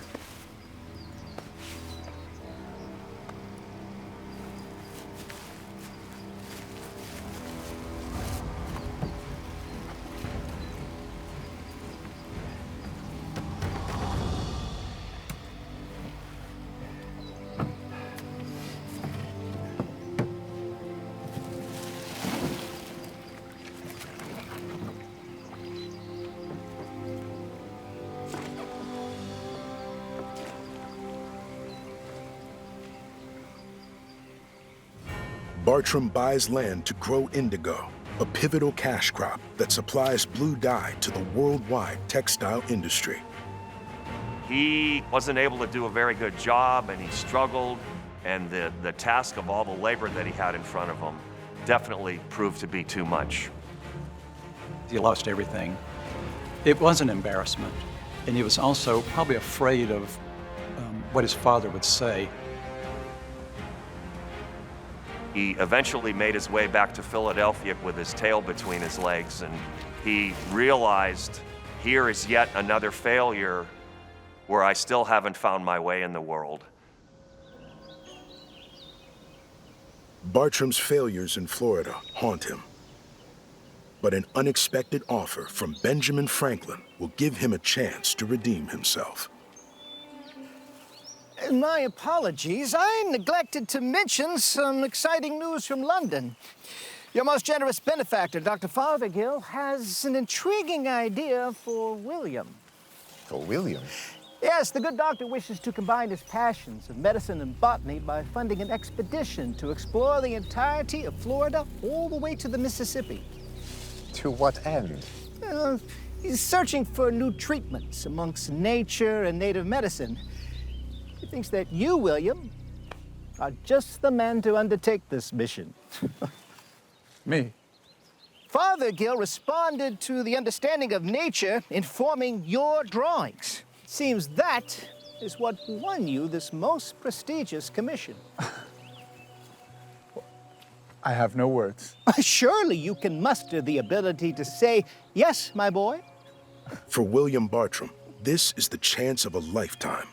Not only to explore more of Florida and study its plants, but to discover more about the entire natural world.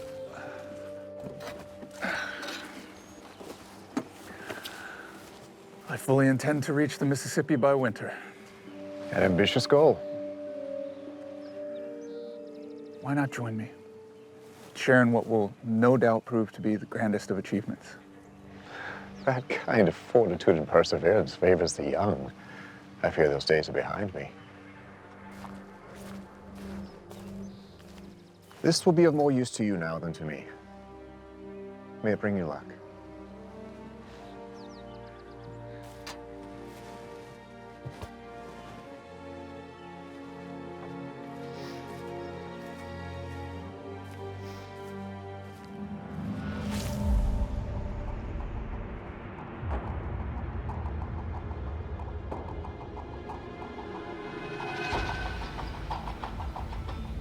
When Bartram arrives in Georgia, he meets a young man named John McIntosh, who's eager to join Bartram's expedition. Though McIntosh has little experience in the wild, Bartram knows a journey like this would be dangerous to undertake alone. Ah, William! Splendid to see you again, my friend. You've arrived just in time.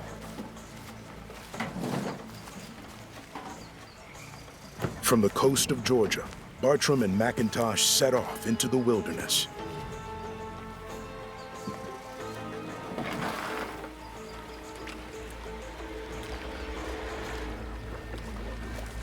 For many explorers, going to Florida is like visiting a different planet. It seems like this is a land designed to repel men, and you need to be constantly on guard for a variety of threats.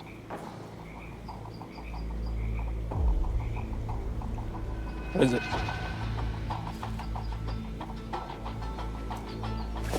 Stay calm. William Bartram has a love for nature that few can match. Stay calm. But nature itself could be what kills him. On his second expedition to Georgia and Florida, naturalist William Bartram and his friend John McIntosh are encountering the dangers of the wilderness. Stay calm. I am calm. So in the Florida swamps, you're gonna have lots of bad spiders that are gonna give you nasty bites. Let's say you happen to get bit by a black widow putting your hand in the wrong place. That can be a deadly situation in the 1700s for sure.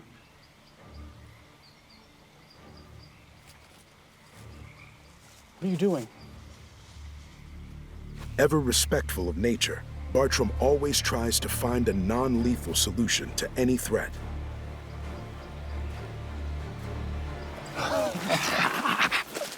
even a spider. No, this is not a pet.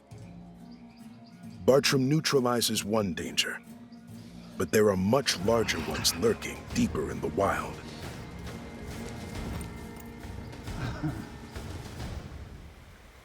On their journey, Bartram and McIntosh have to live off the land.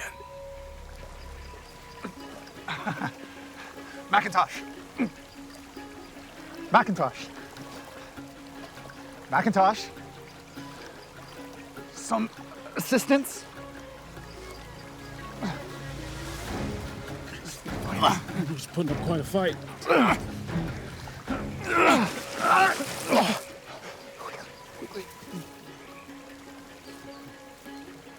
But in the coastal swamps, man isn't at the top of the food chain.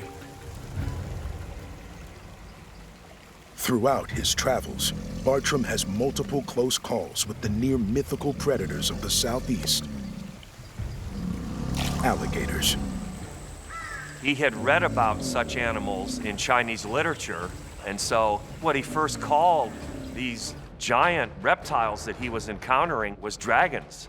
And some of their behavior even appeared like dragons.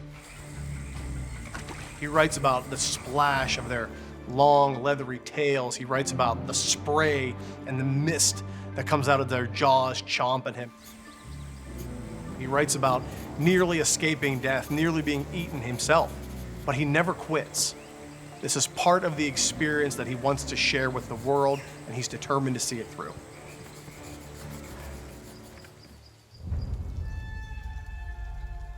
Despite the risks, Bartram and McIntosh continue to make their way through Georgia, headed for a meeting that will change the landscape of the Southeast. In 1773, Cherokee and Creek leaders meet with British colonists to sign a monumental treaty. The Cherokee Indians had been allies of the British during the French and Indian War, and they got heavily into debt during that time. And in order to absolve their debt, they thought that they would give up some land in Georgia. The treaty is called the New Purchase, and it grants the colony of Georgia 600,000 acres of new land to settle. But Bartram is more interested in learning from the Cherokee and Creeks. I come offering gifts from my garden. Popular. They're potent seeds that'll grow into the most splendid magnolias. Popular. I'm seeking plants that your people use for medicine. You must travel south to the Seminole named Cowkeeper.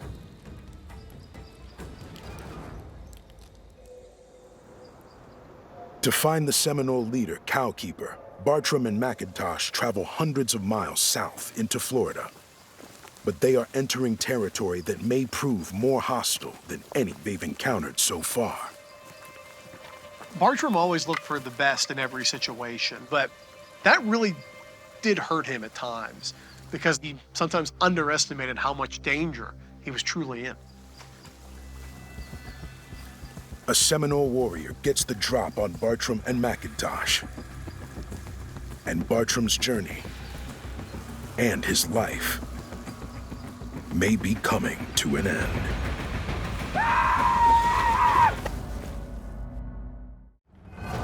Deep in the wilds of Florida, naturalist William Bartram is face to face with a Seminole warrior.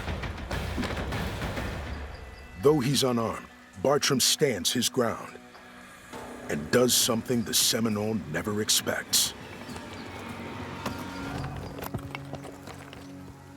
Bartram was always taught to look for the good in all people, but he's not going to fight this man. He reaches out with a show of friendship because it's really the only option he has. Cowkeeper,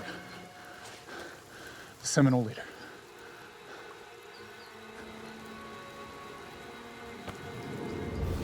When most people would believe certain death was upon him, Bartram's able to not escape, but be set free. And it's because he was so friendly with the man who was attacking him.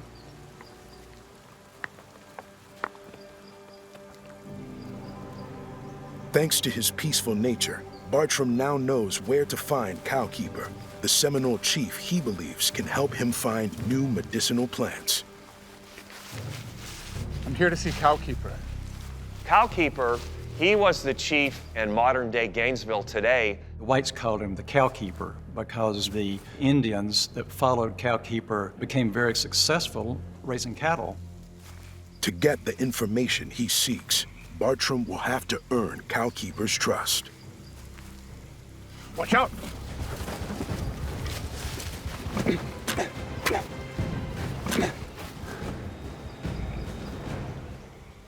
He was able to instantly dispatch this rattlesnake. Being the scientist that he was, he removed the fangs and added those rattlesnake fangs to his collection, and he became a hero with the Native Americans. A most impressive feat. But you've risked your life. I owe you something in return. There was a chief in Georgia. He told me that you had a vast knowledge of botanical and herbal medicines. Cowkeeper, he liked William Bartram. It's an example of how William Bartram, because of his personality, when he encountered people like this, they liked him. The fern can be used for chills and aches. The iris root is good for colds. Poultice can be made from acorns and cornmeal. If it is medicine you seek, you must develop your own remedies. That's the reason I've come all the way here. You must travel west to the great river. There you will find an Englishman, Rumsey. He has studied the medicine of our tribes. He will speak to you so that you may better understand. I wish you good fortune and pray to the spirits and guide you for your travels. Cowkeeper, he developed a wonderful relationship with, and they respected each other. It was a mutual kind of thing.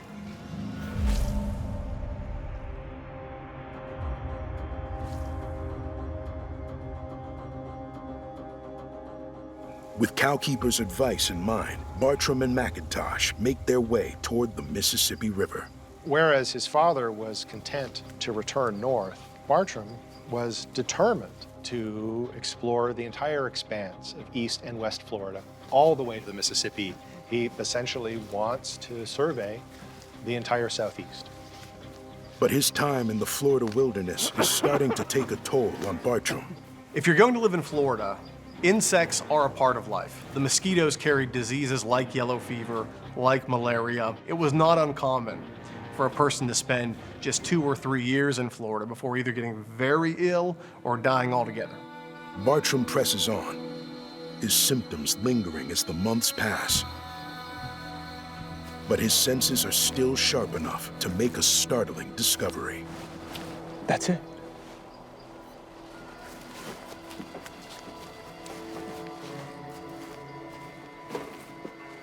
Going up. It's a fully mature tree that's nearly finished blooming for the year. But Bartram spots one of its last blooms, the same as on the sapling he and his father first saw years before. This time, he is determined to bring home the seeds to his father. When you're sick in an environment like this, you need to think smartly. Because climbing up that tree, if you're that sick and you're way up there and you happen to fall out of the tree, you can break your neck. And now you're good to nobody. Bartram manages to collect the seeds, but his condition is worse than he knows. And this time, he may have finally pushed himself too far. Bartram! William!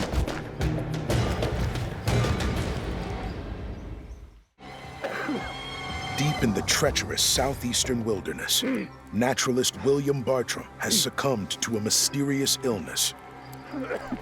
Bartram! William! And he's barely clinging to life. Today, Florida is certainly a destination. In the 18th century, it was almost a death sentence. There's a lot of diseases transmitted in a way that people did not understand. Bartram's friend, John McIntosh, tries desperately to revive him.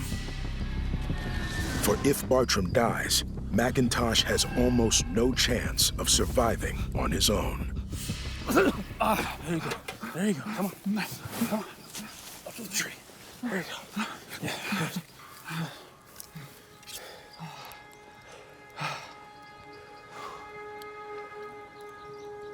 The ferns from Cowkeeper.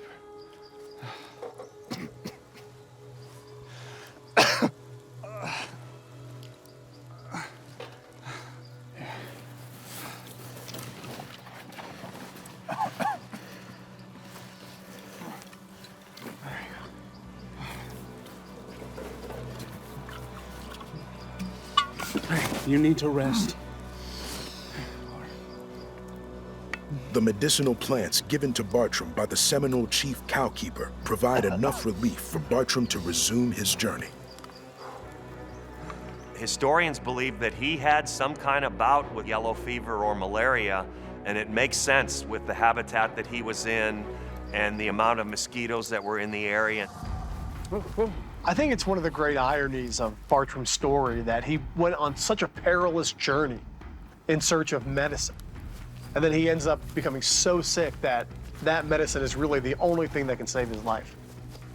And Bartram will not rest until he has reached his ultimate goal, the Mississippi River. As winter turns back to spring, Bartram reaches West Florida, and the environment itself seems intent on stopping him. You know, Florida's a difficult place to move through when you're healthy. It's hot, it's muggy, it's humid. Bartram's really going to suffer some serious respiratory distress, yet he kept going, he kept pushing through. Bartram's quest for the Mississippi now has a more urgent personal dimension. To find Rumsey, the master of herbal remedies Cowkeeper told him about, who may be the only man who could save his life.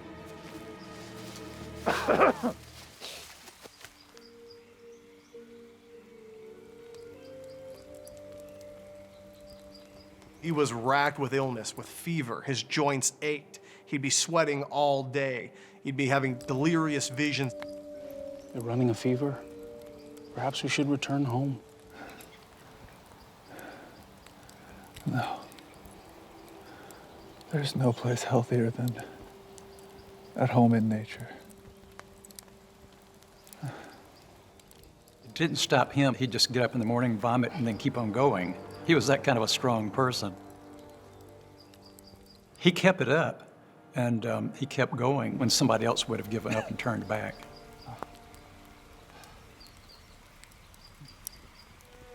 Bartram's condition continues to worsen as they travel west, even farther from home. And as they reach the dense, swampy coastal landscape near Mobile, they are forced to continue by canoe.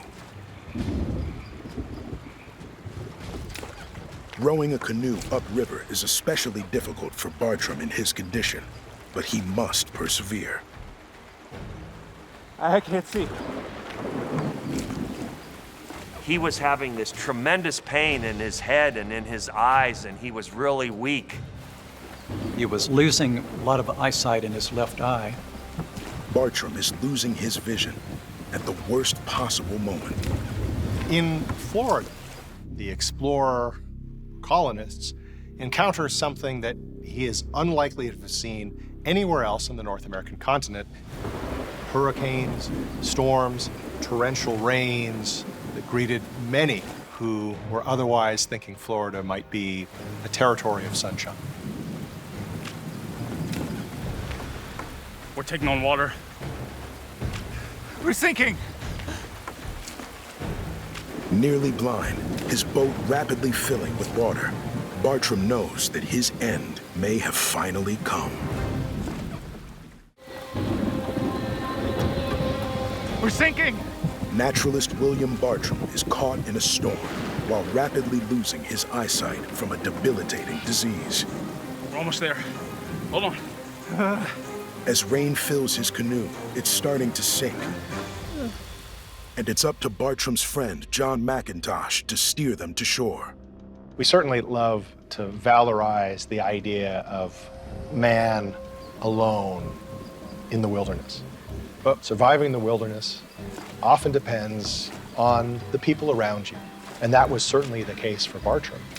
He had a friend to be his eyes and ears, a friend to help him along.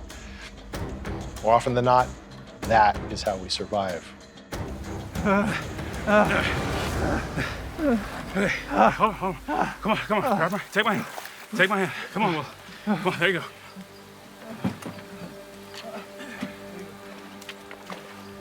Despite his condition, Bartram knows he has to keep going, because reaching the man called Rumsey may be the only way to cure him.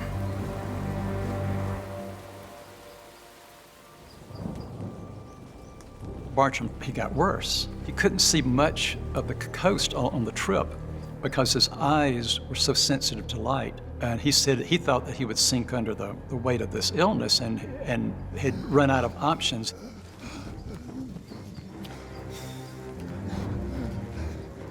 Mr. Rumsey, I presume? I believe I am. Bartram and McIntosh have finally found Mr. Rumsey, but it may be too late. You need to bring your fever down.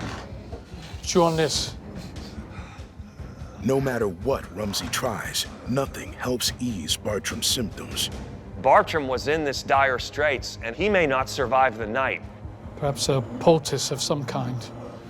Cantharite. You cantharite. You mean blister beetles? Interesting notion. He knew of a substance known as cantharides. It's a ground powder of the blister beetle, and Bartram requested that he prepare a poultice of this cantharides powder.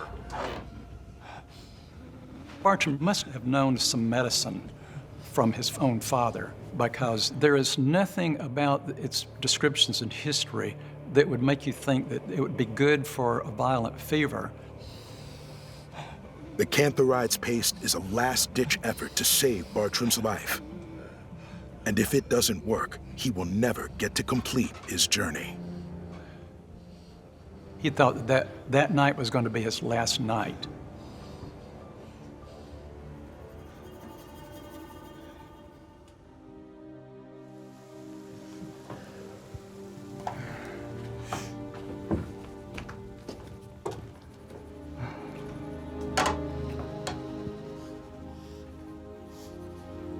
Welcome back to the land of the living.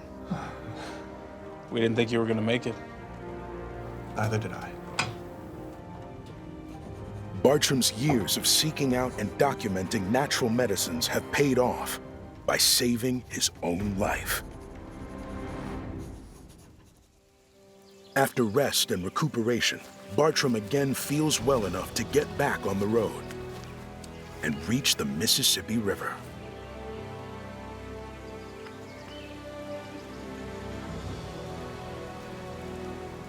It's magnificent. In 1775, the Mississippi River was the end of the American colonies. It was the western boundary. And it just really made an impression on him that he had made it to this tremendous waterway. He knew that that was going to be very significant for commerce and settlement, the mighty Mississippi River.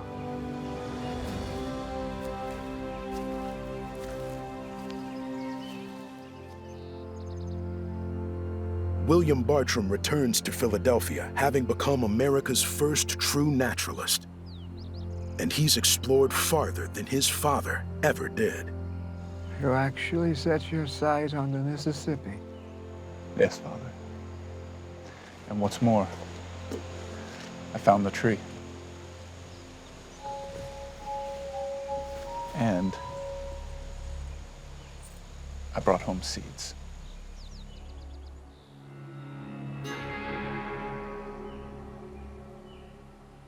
His father is in ill health, but he realized that his son, William, after all the challenges and struggles that he had as a young man, he had finally found his place in the world, and he has finally succeeded. John Bartram dies less than 6 months after his son's triumphant return, never to see the tree he discovered with his son bloom in their own garden. William names the tree Franklinia after his father's dear friend, Benjamin Franklin. I think Benjamin Franklin would have been quite proud of that and quite happy with that. Bartram eventually publishes his artwork and an account of his explorations in a book called Travels, Bringing the Frontier to the World. 240 years after the publication of Travels, we're still parsing his words and retracing his steps and talking about what he saw and what he did. That is proof positive that William Bartram touched so many people's imagination.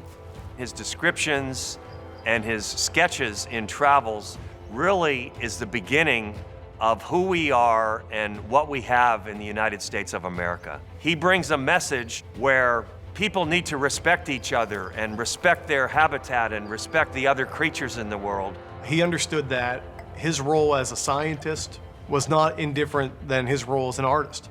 He was inspired by the natural world, and he found beauty in all of it, even when it was trying to kill him.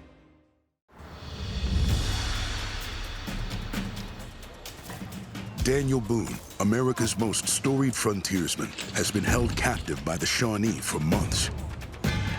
Under the watchful eye of a former slave adopted by the Shawnee, named Pompey.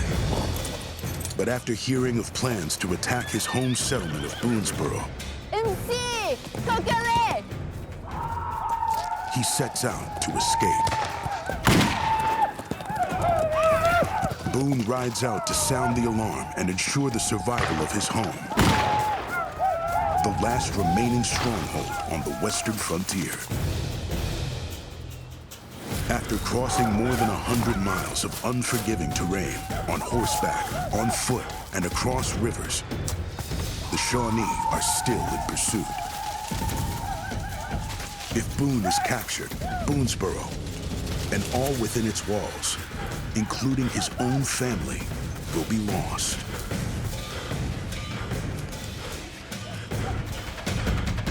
Cornered and faced with a choice between almost certain death or a return to captivity, Boone takes a desperate last chance.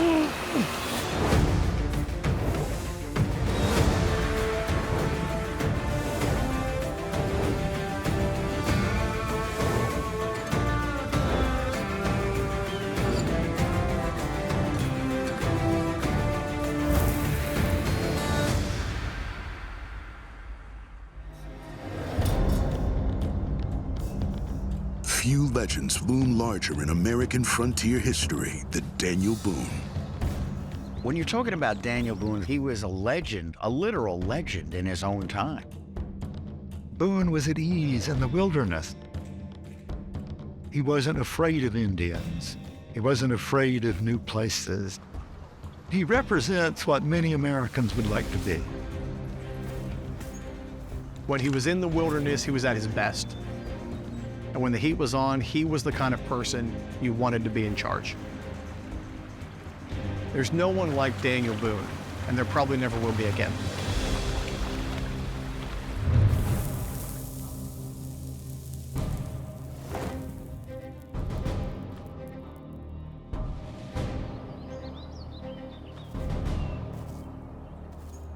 (1777) is a critical time in Kentucky. The first settlements west of the Appalachians, anchored by Boonesboro and Harrodsburg, are at war with the Shawnee. The Indians, of course, resented these people moving into their hunting land, so it was natural to attack the settlement in Kentucky. Well, of course, Daniel Boone was right in the middle of that. The assault on their frontier homes is led by the relentless Chief Blackfish.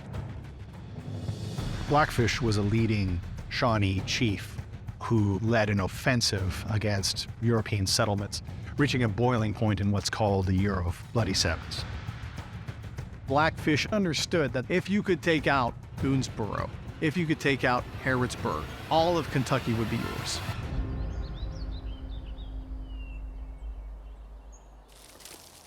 As the leader of Boonesboro, it's up to Boone to spearhead the defense. Sure, I'm glad to see you cousins. Boone naturally was charismatic. People looked to him for guidance. He had the real admiration and respect of the people that lived there. They knew when their life was in danger, he would put his on the line to save theirs, and that meant all the world. Boone has made the dangerous journey to consult with his counterpart at Harrodsburg, legendary frontiersman James Herod. I hope you traveled without incident. Yes, completely. Couldn't have asked for a finer day, and this invitation came as a most welcome surprise. I'm glad you came. We're all in this scrap together now. Like Boone, James Herod is the leader of one of Kentucky's most important settlements. And the two men have a friendly rivalry going back years. Well, Boone had known James Herod. They had been rivals for the settlement of Kentucky. But at some point in the spring of 1777, the two leaders realized whatever our differences are, we're running out of gunpowder, we're running out of musket balls. Let's put our heads together. The frontiersmen know that if their settlements fall, it will open a second violent front in the Revolutionary War. They request aid from the colonies, precious gunpowder that will give them a fighting chance. The government of Virginia has seen fit to give us more than 500 pounds. Well, that's more than I hoped for. Looks like they finally come to understand that we're the last thing standing between them and the Shawnee. Yep, it should hold us a while. For a year, at least. Well, this is what a fighting chance looks like, boys.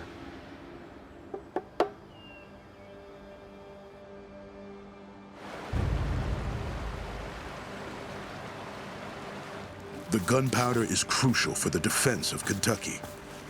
But first, Boone has to transport the precious powder back to Boonesboro.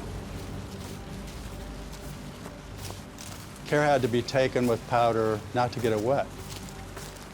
If you're carrying powder and it got wet, it turns solid and like a cake, and then there's nothing you can do with it.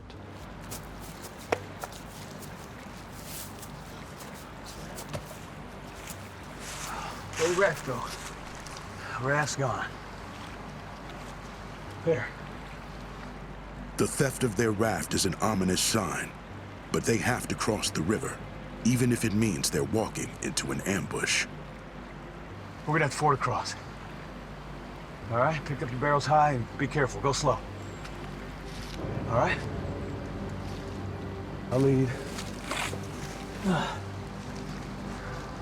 Follow me.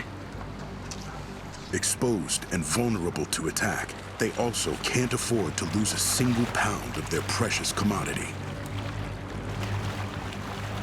There's an expression that's still used today called, keep your powder dry. If your gunpowder got wet, you're pretty much dead.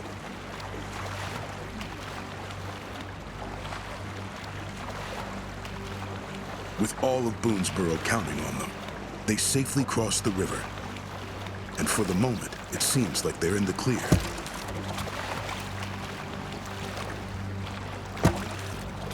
Providing for your family on the frontier was not only complicated, but dangerous. Chance encounters with native hunting parties were to be avoided at all costs.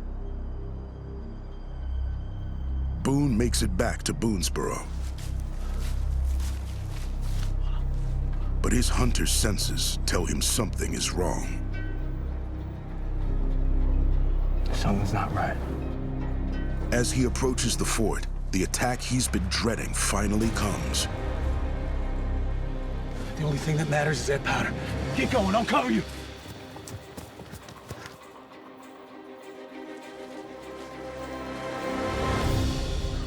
Boone knows that the gunpowder is vital to saving his home. Come on, almost there, let's go. And he is ready to defend it with his life.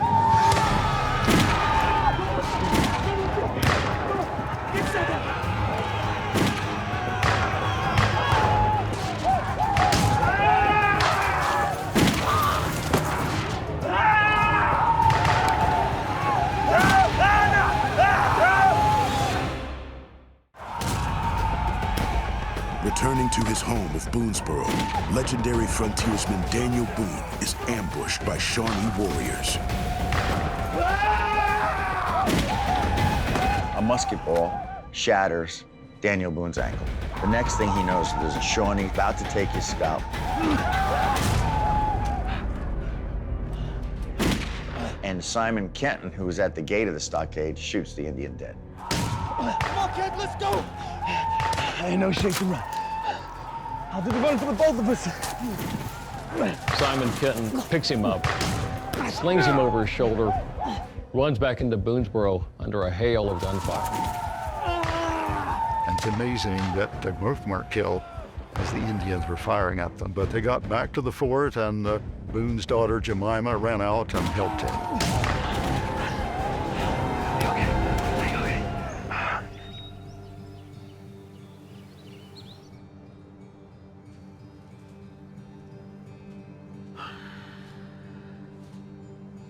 Will you fetch Kenton for me? Of course.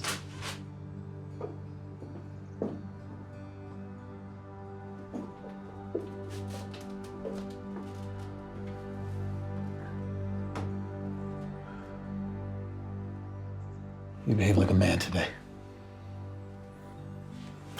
Indeed, you're a fine fellow. It is effusive praise from the famously understated Daniel Boone. Boone was not the kind of man to overstate anything.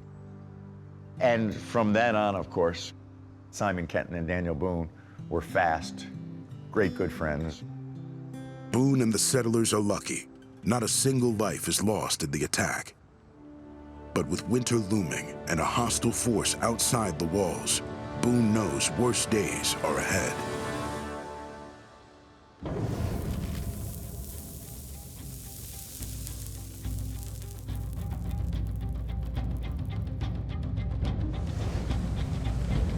Winter has hit Kentucky hard, and the people of Boonesboro are struggling to survive.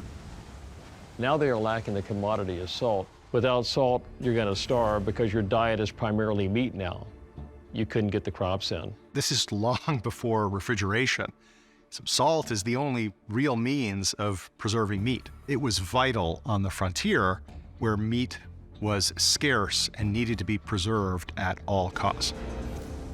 Boone knows his settlers are in real danger of starvation unless he could find a source of salt. Stay safe. I will. Good luck out there, Captain Boone. Don't worry. The working season is over. Shawnee had probably gone back across the river. Frostbite at night might be the worst of it, okay? Still, stay safe. But it'll be easy going. Don't you worry. Let's go, Gemma.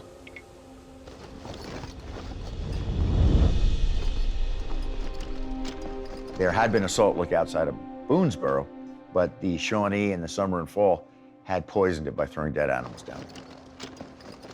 Boone looks at his limited manpower. He takes stock, knowing he's going to leave the fort undermanned, but he must have salt.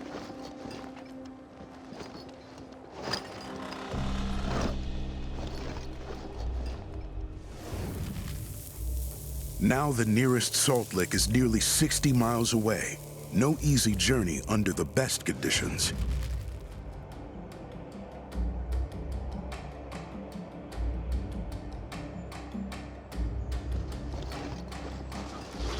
What's in there?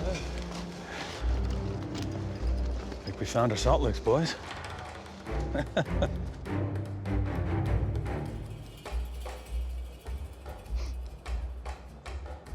Sure does have a particular smell, doesn't it? Gathering salt is difficult, tedious work, but it's essential on the frontier. One method of acquiring salt was to use a salt boil, and you would boil brackish water until all of the liquid had evaporated, and then you would scrape the crystallized salt from the inside of the pot. You got to chop down a lot of trees. You got to bring in big clangy salt kettles, and you got to hoist them over a fire. You got to keep the men fed. It's a big footprint. You needed about 500-600 gallons of salt water to boil down to make a 50-pound bushel of salt. And they plan to be out there for a month. He's got to find food. Well, I reckon we've scared everything off from here to the Licking River. So don't you boys expect me back for a few days, yeah? All right now. The men have to eat, and so Boone goes out to hunt buffalo. The buffalo have turned skittish and gone further and further.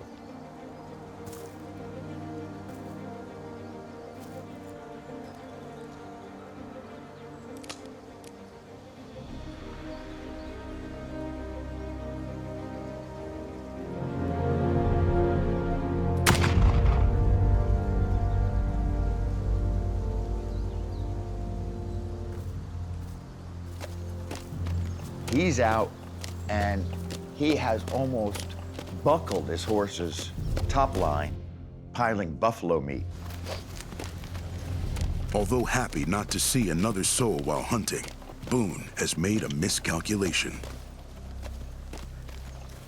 Boone figured that if he waited till the middle of winter, that was the time they could safely go out and boil salt.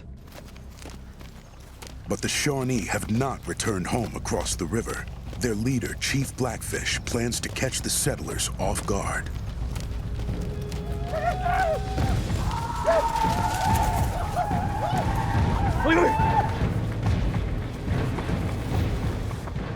Boone doesn't panic, but quickly realizes his options are few.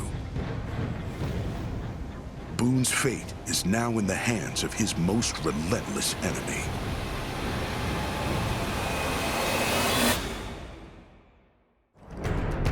Ambushed by the Shawnee, Daniel Boone is surrounded and outgunned. He has no choice but to surrender to the fearsome Shawnee Chief Blackfish. Boone is shocked to see that Blackfish has recrossed the Ohio River in the dead of winter with a party of warriors. Among Blackfish's inner circle is a man named Pompey, a former slave from Virginia. Pompey was captured by the Shawnee as a child, and he grew up to be one of their most illustrious warriors. So Pompey is doing the translating for Boone. Chief Blackfish greets you, Daniel Boone. Chief Blackfish wishes to know how many white men are working down the river. What makes Blackfish think there are any men on the river?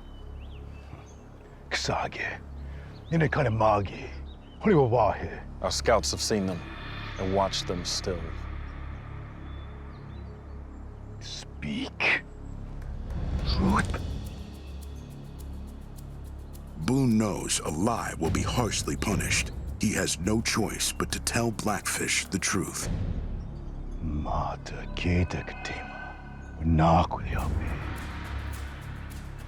They will be killed, and Boonesboro razed. And Boone knows Boonesboro is not prepared for this.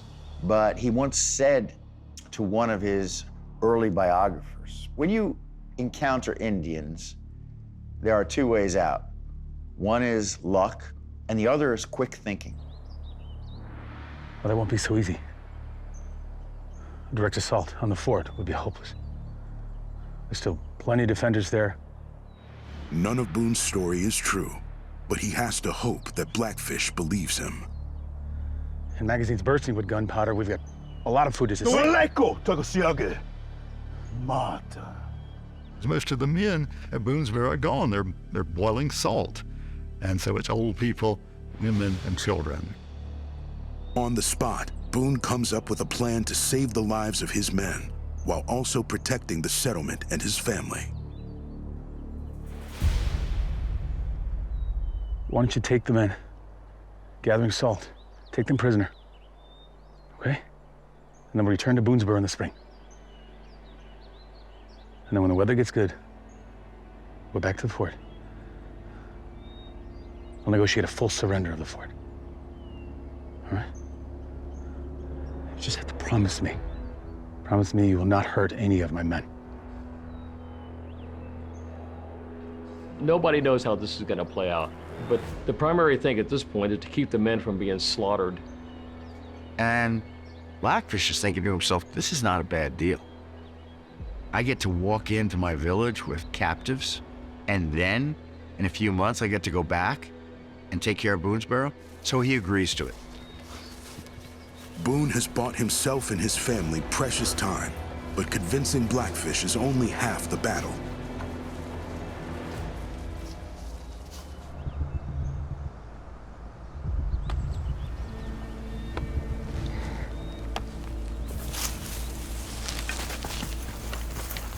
Now, he has to convince his own men to surrender without a fight.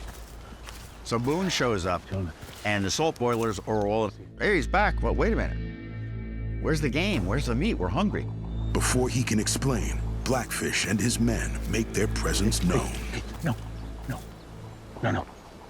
Don't do nothing stupid. Anybody fires, we're as good as dead to a man. If Boone can't persuade his men to lay down arms, Blackfish will not hesitate to kill them. Listen, I promise you this is already over, but I've made a deal to save our life. And these men, they're gonna take us, and they're gonna trade us as prisoners. All right, I get it. But in exchange, they're gonna leave our fort alone for the winter. Captain, I'd rather be killed than taken alive. Believe me, I understand that. But this isn't about saving our hides right now, okay? This is about everybody else at home, our families in Boonesboro. You understand me? There's no other way. Just trust me. Hand him over.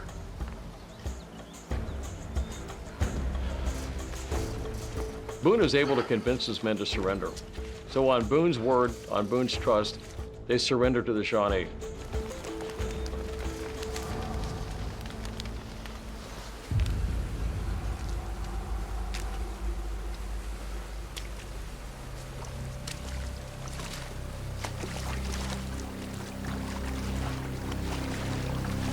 Boone has saved his men's lives, for now. But the Shawnee have more in mind than simply taking prisoners.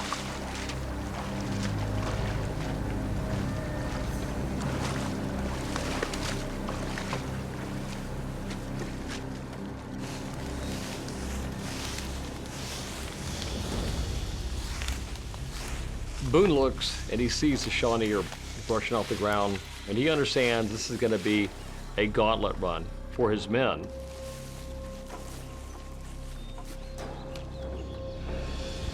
All white captives always had to run the gauntlet, which is where Indians line up on either side of a path. And you have to run down through the middle of it, and they'll whip you, they'll hit you with war clubs. You gave me your word. You said that none of these men would be harmed. Mata Wilawe. Gila, you. Gauntlet is not for your men. It's for you. Despite the deal he made with Blackfish, Boone knows that the future of Boonesboro now rests on how well he runs the gauntlet. If he survives at all. If you can make it through the gauntlet, you might be worth showing some mercy, or it could be just the opposite. We're gonna kill you anyway.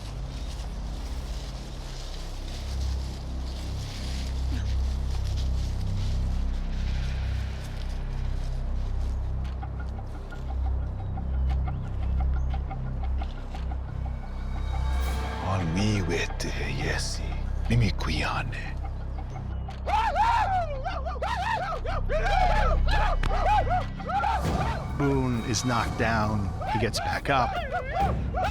He's hit from behind, he gets back up. He's fighting back with only his fists against clubs.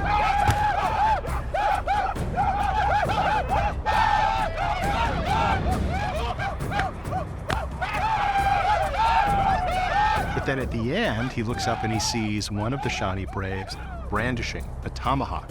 But there's no going back in a gauntlet.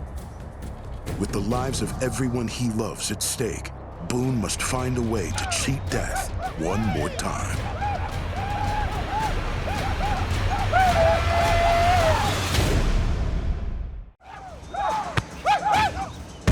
A captive Daniel Boone is forced to run a deadly gauntlet. With the end just a few feet away, he faces a final, formidable obstacle. There's no escaping left or right, so Boone does the only thing that he can. He goes forward as fast as he can and bowls over the Shawnee brave. Boone's victory is a precarious moment. His life now depends on Chief Blackfish's reaction.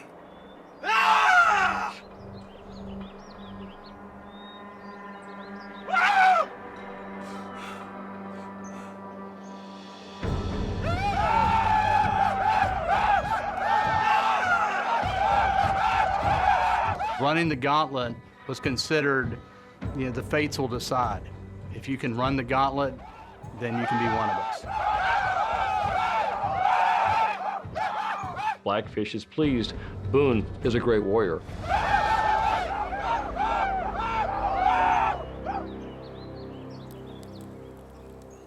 But the captive settlers are far from safe.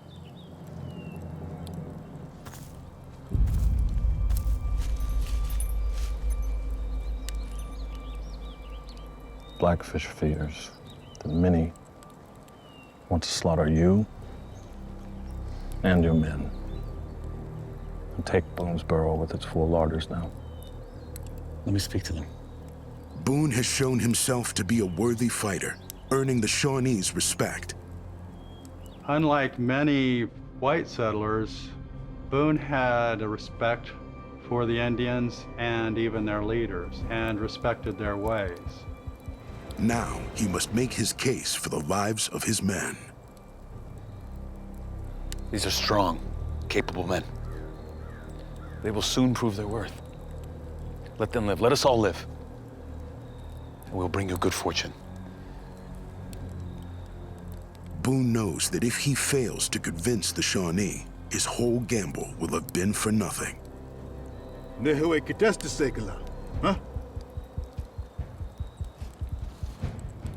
The Shawnee vote. Will the men live or die? A single vote could decide their fate.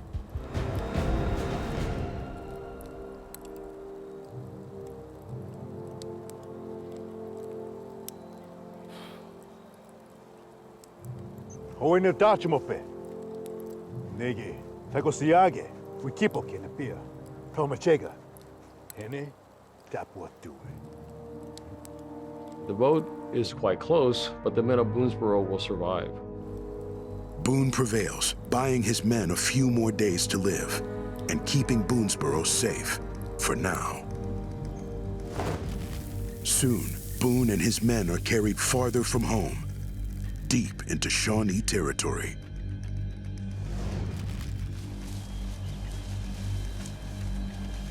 So the Shawnee and their captives finally reach New Chillicothe, the main Shawnee village.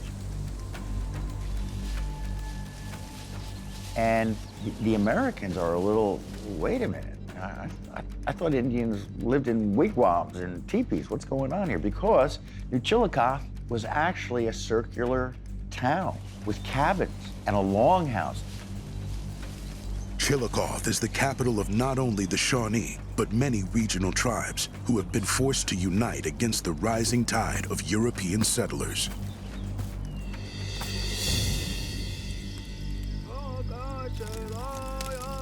Here, the settlers will be adopted into the tribe. This is an Indian custom to adopt former enemies because they were running short of people because of wars and diseases. And they join families, become a part of the village, part of the community. Blackfish's plan for Boone is personal, to replace the son he lost in battle against the settlers. Daniel Boone is adopted by Blackfish himself. He needed a son. He was adopting somebody who was already a proven leader, a hero, a legend in the West. So you couldn't improve on that. Boone knows that to survive, he must join the Shawnee and Blackfish's family. Oyama Nikita. Oh, Botaniga wepte. Mata le quater petegi. Wepiua. Honwewi. Ntegi tenochtegi. Pia qua. Honenito male. Tage senoch piague. Hene imski kagale. Pia pewe. Kimamene wape, wina pawe, matao, talana, yagwe.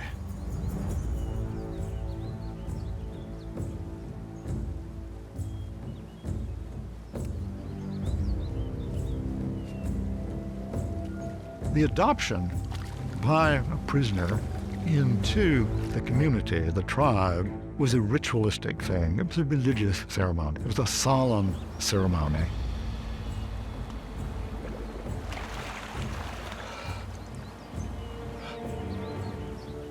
Pialo, mskikakale. Sheltui, they named him, the big turtle, because in the Shawnee culture and religion, the earth sat on the back of a turtle. And that's how much they respected Boone, that they named him the Big Turtle.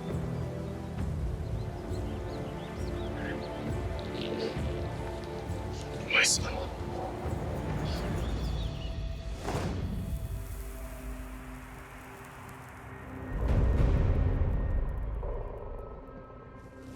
As weeks and months pass, Boone is expected to participate in the everyday life of the tribe, but he's constantly watched. Boone learned to live with the Shawnee, to dress like them, to hunt with them, and to be a part of their culture, and Boone knew he needed to do that in order to survive. They present Boone with a rifle and one ball, and enough powder to fire one ball.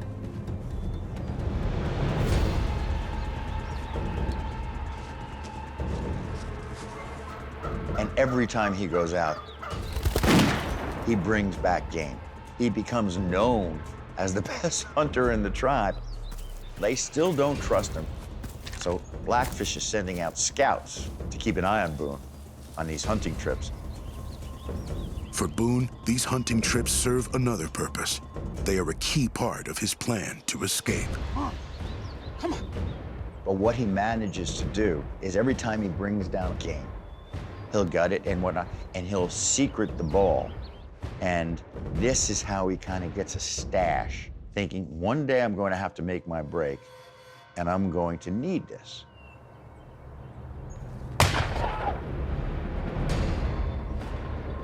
But if he's caught, he risks losing any chance of escape.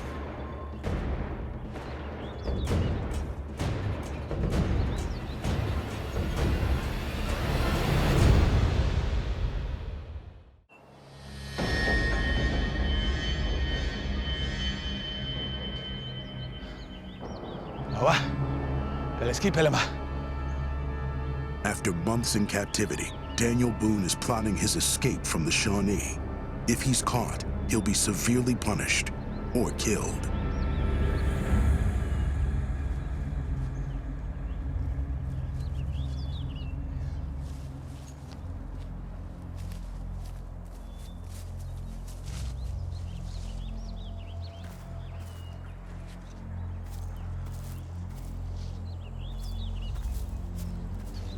So the entire time, Boone is secreting this black powder, the musket balls, the barrel of a gun, the lock of a gun, a hunting knife. At the same time, he is living in Blackfish's lodge, and he develops a friendship with Blackfish. They would sit and discuss geography, about which he knew quite a bit.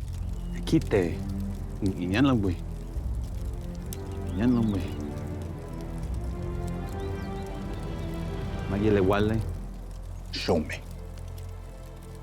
He learns the lay of the land from Chief Blackfish, piecing together the best way to navigate home to Boonesboro. You think that these are the tributaries that flow into the Kentucky River? While Boone has succeeded in winning Blackfish's trust, he yearns for his own family back in Boonesboro.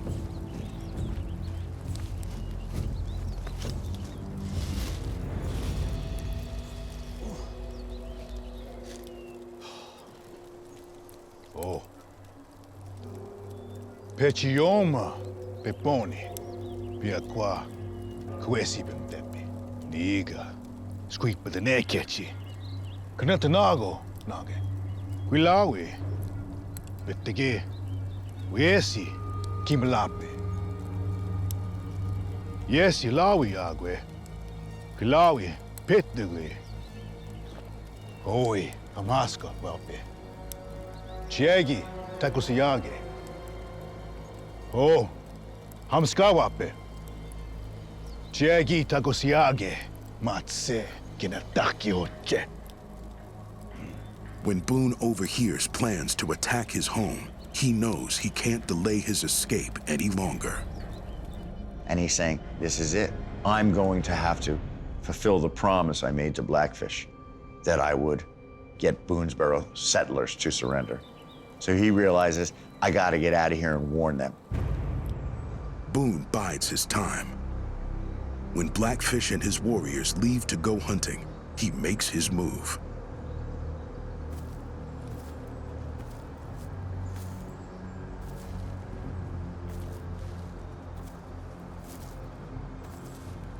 Boone is conflicted here. Of course, he would love Shawnee life, but he understands that his family, kith and kin, everything that is sacred is south of the Ohio. Boone wasn't able to prepare everything he needs, but Blackfish's threat to Boonesboro has forced his hand. It's now or never. MC! Kokale! Opposite! Nogare! He takes off. He rides, and the warriors chasing him.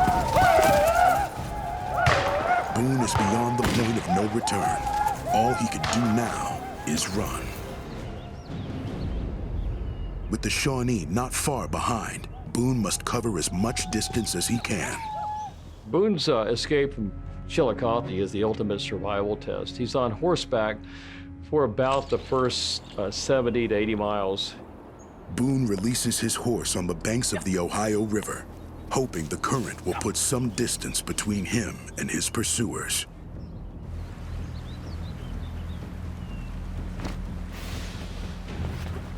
Then he builds a raft, not for himself, but for his items that he's carrying. Put the goods on the raft, including the rifle barrel, and kick across the Ohio. He has little time to spare. Boone has been running without rest. He's growing weak and slowing down. Boone has been on the trail for 2 days. He's under tremendous stress. He really needs sustenance. He really needs nutrition. But there's little food to be found growing in late winter, and Boone doesn't have a rifle. Although he's stolen parts, locks and barrels from Blackfish. He doesn't have a stock. He sees one fallen tree branch that kind of is about the same size as a long rifle stock. Back in the old days, you would have had to be fairly good at woodworking, maybe make the barrel for your weapon. Daniel Boone was apparently very good at knowing how to do the things necessary to make his own rifle. And he fits it together with the barrel and the lock that he already has. Boone's makeshift rifle isn't guaranteed to work. A single shot could destroy it. Boone, at one point, sees a buffalo calf and brings it down with one shot.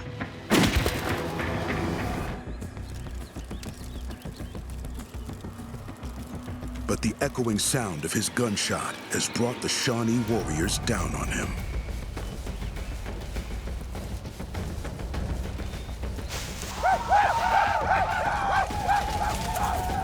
If he called, he would be killed. But he is absolutely determined to get there before the Indians get there.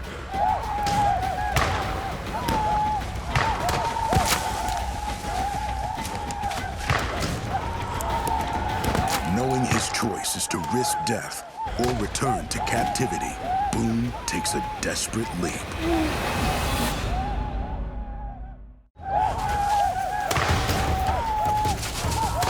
With Shawnee warriors in pursuit and no place to run, Daniel Boone takes a literal leap of faith.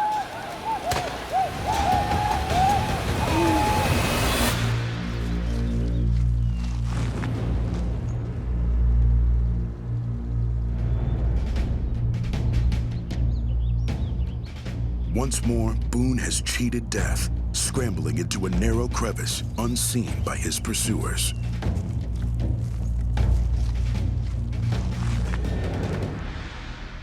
Boone manages to avoid capture and continues on his journey back to Boonesboro. He traveled something like 160 miles in 5 days, which is just remarkable. And he knew the entire time the Shawnee were chasing him. Boone continues on foot, motivated, haunted by the thought of the terrible fate that may be awaiting back in Boonesboro.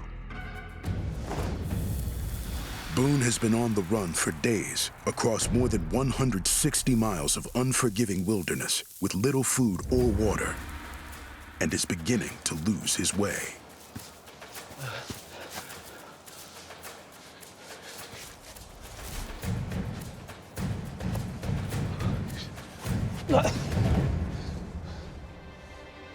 To go out into the wilderness and to make claims on new tracts of land, the way this would work is you would carve your initials into a tree. And that was actually one of the things that Daniel Boone did to legally own the land.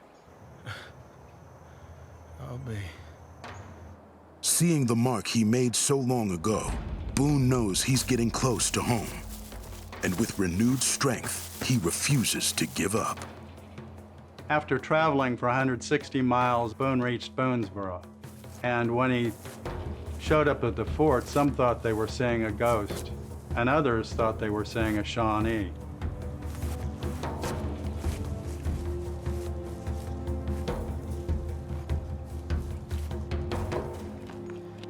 Hold it right there. When Boone arrives at the town that bears his name, he is disheveled, he is unshaven, he is ragged. They weren't sure what to think. Name yourself, stranger. We're not welcoming any Shawnee or the like.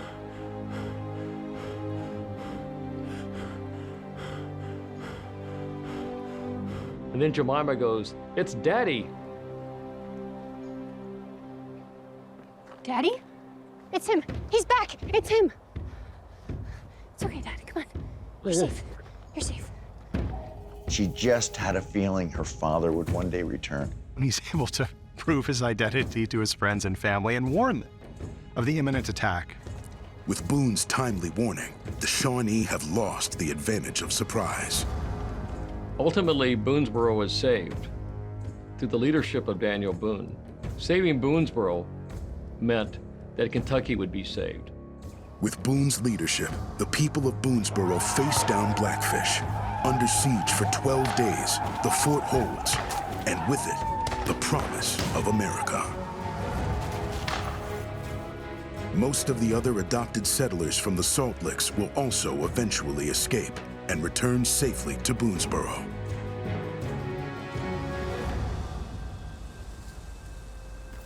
Daniel Boone's legend lives on today. His exploits and adventures, his courage and restless spirit, his kindness and his determination define him. He had biographers, he had hagiographers, and he despised the fact that he would probably go down in history as an Indian fighter. He was a leader, and he's considered instrumental in the opening of Kentucky and, in fact, the further west. He became a folk hero. As a direct descendant of Daniel Boone, I'm constantly amazed and impressed by the legacy he left. He was a man who had a vision of what this nation could be. In his lifetime, he inadvertently created what we now know as the United States.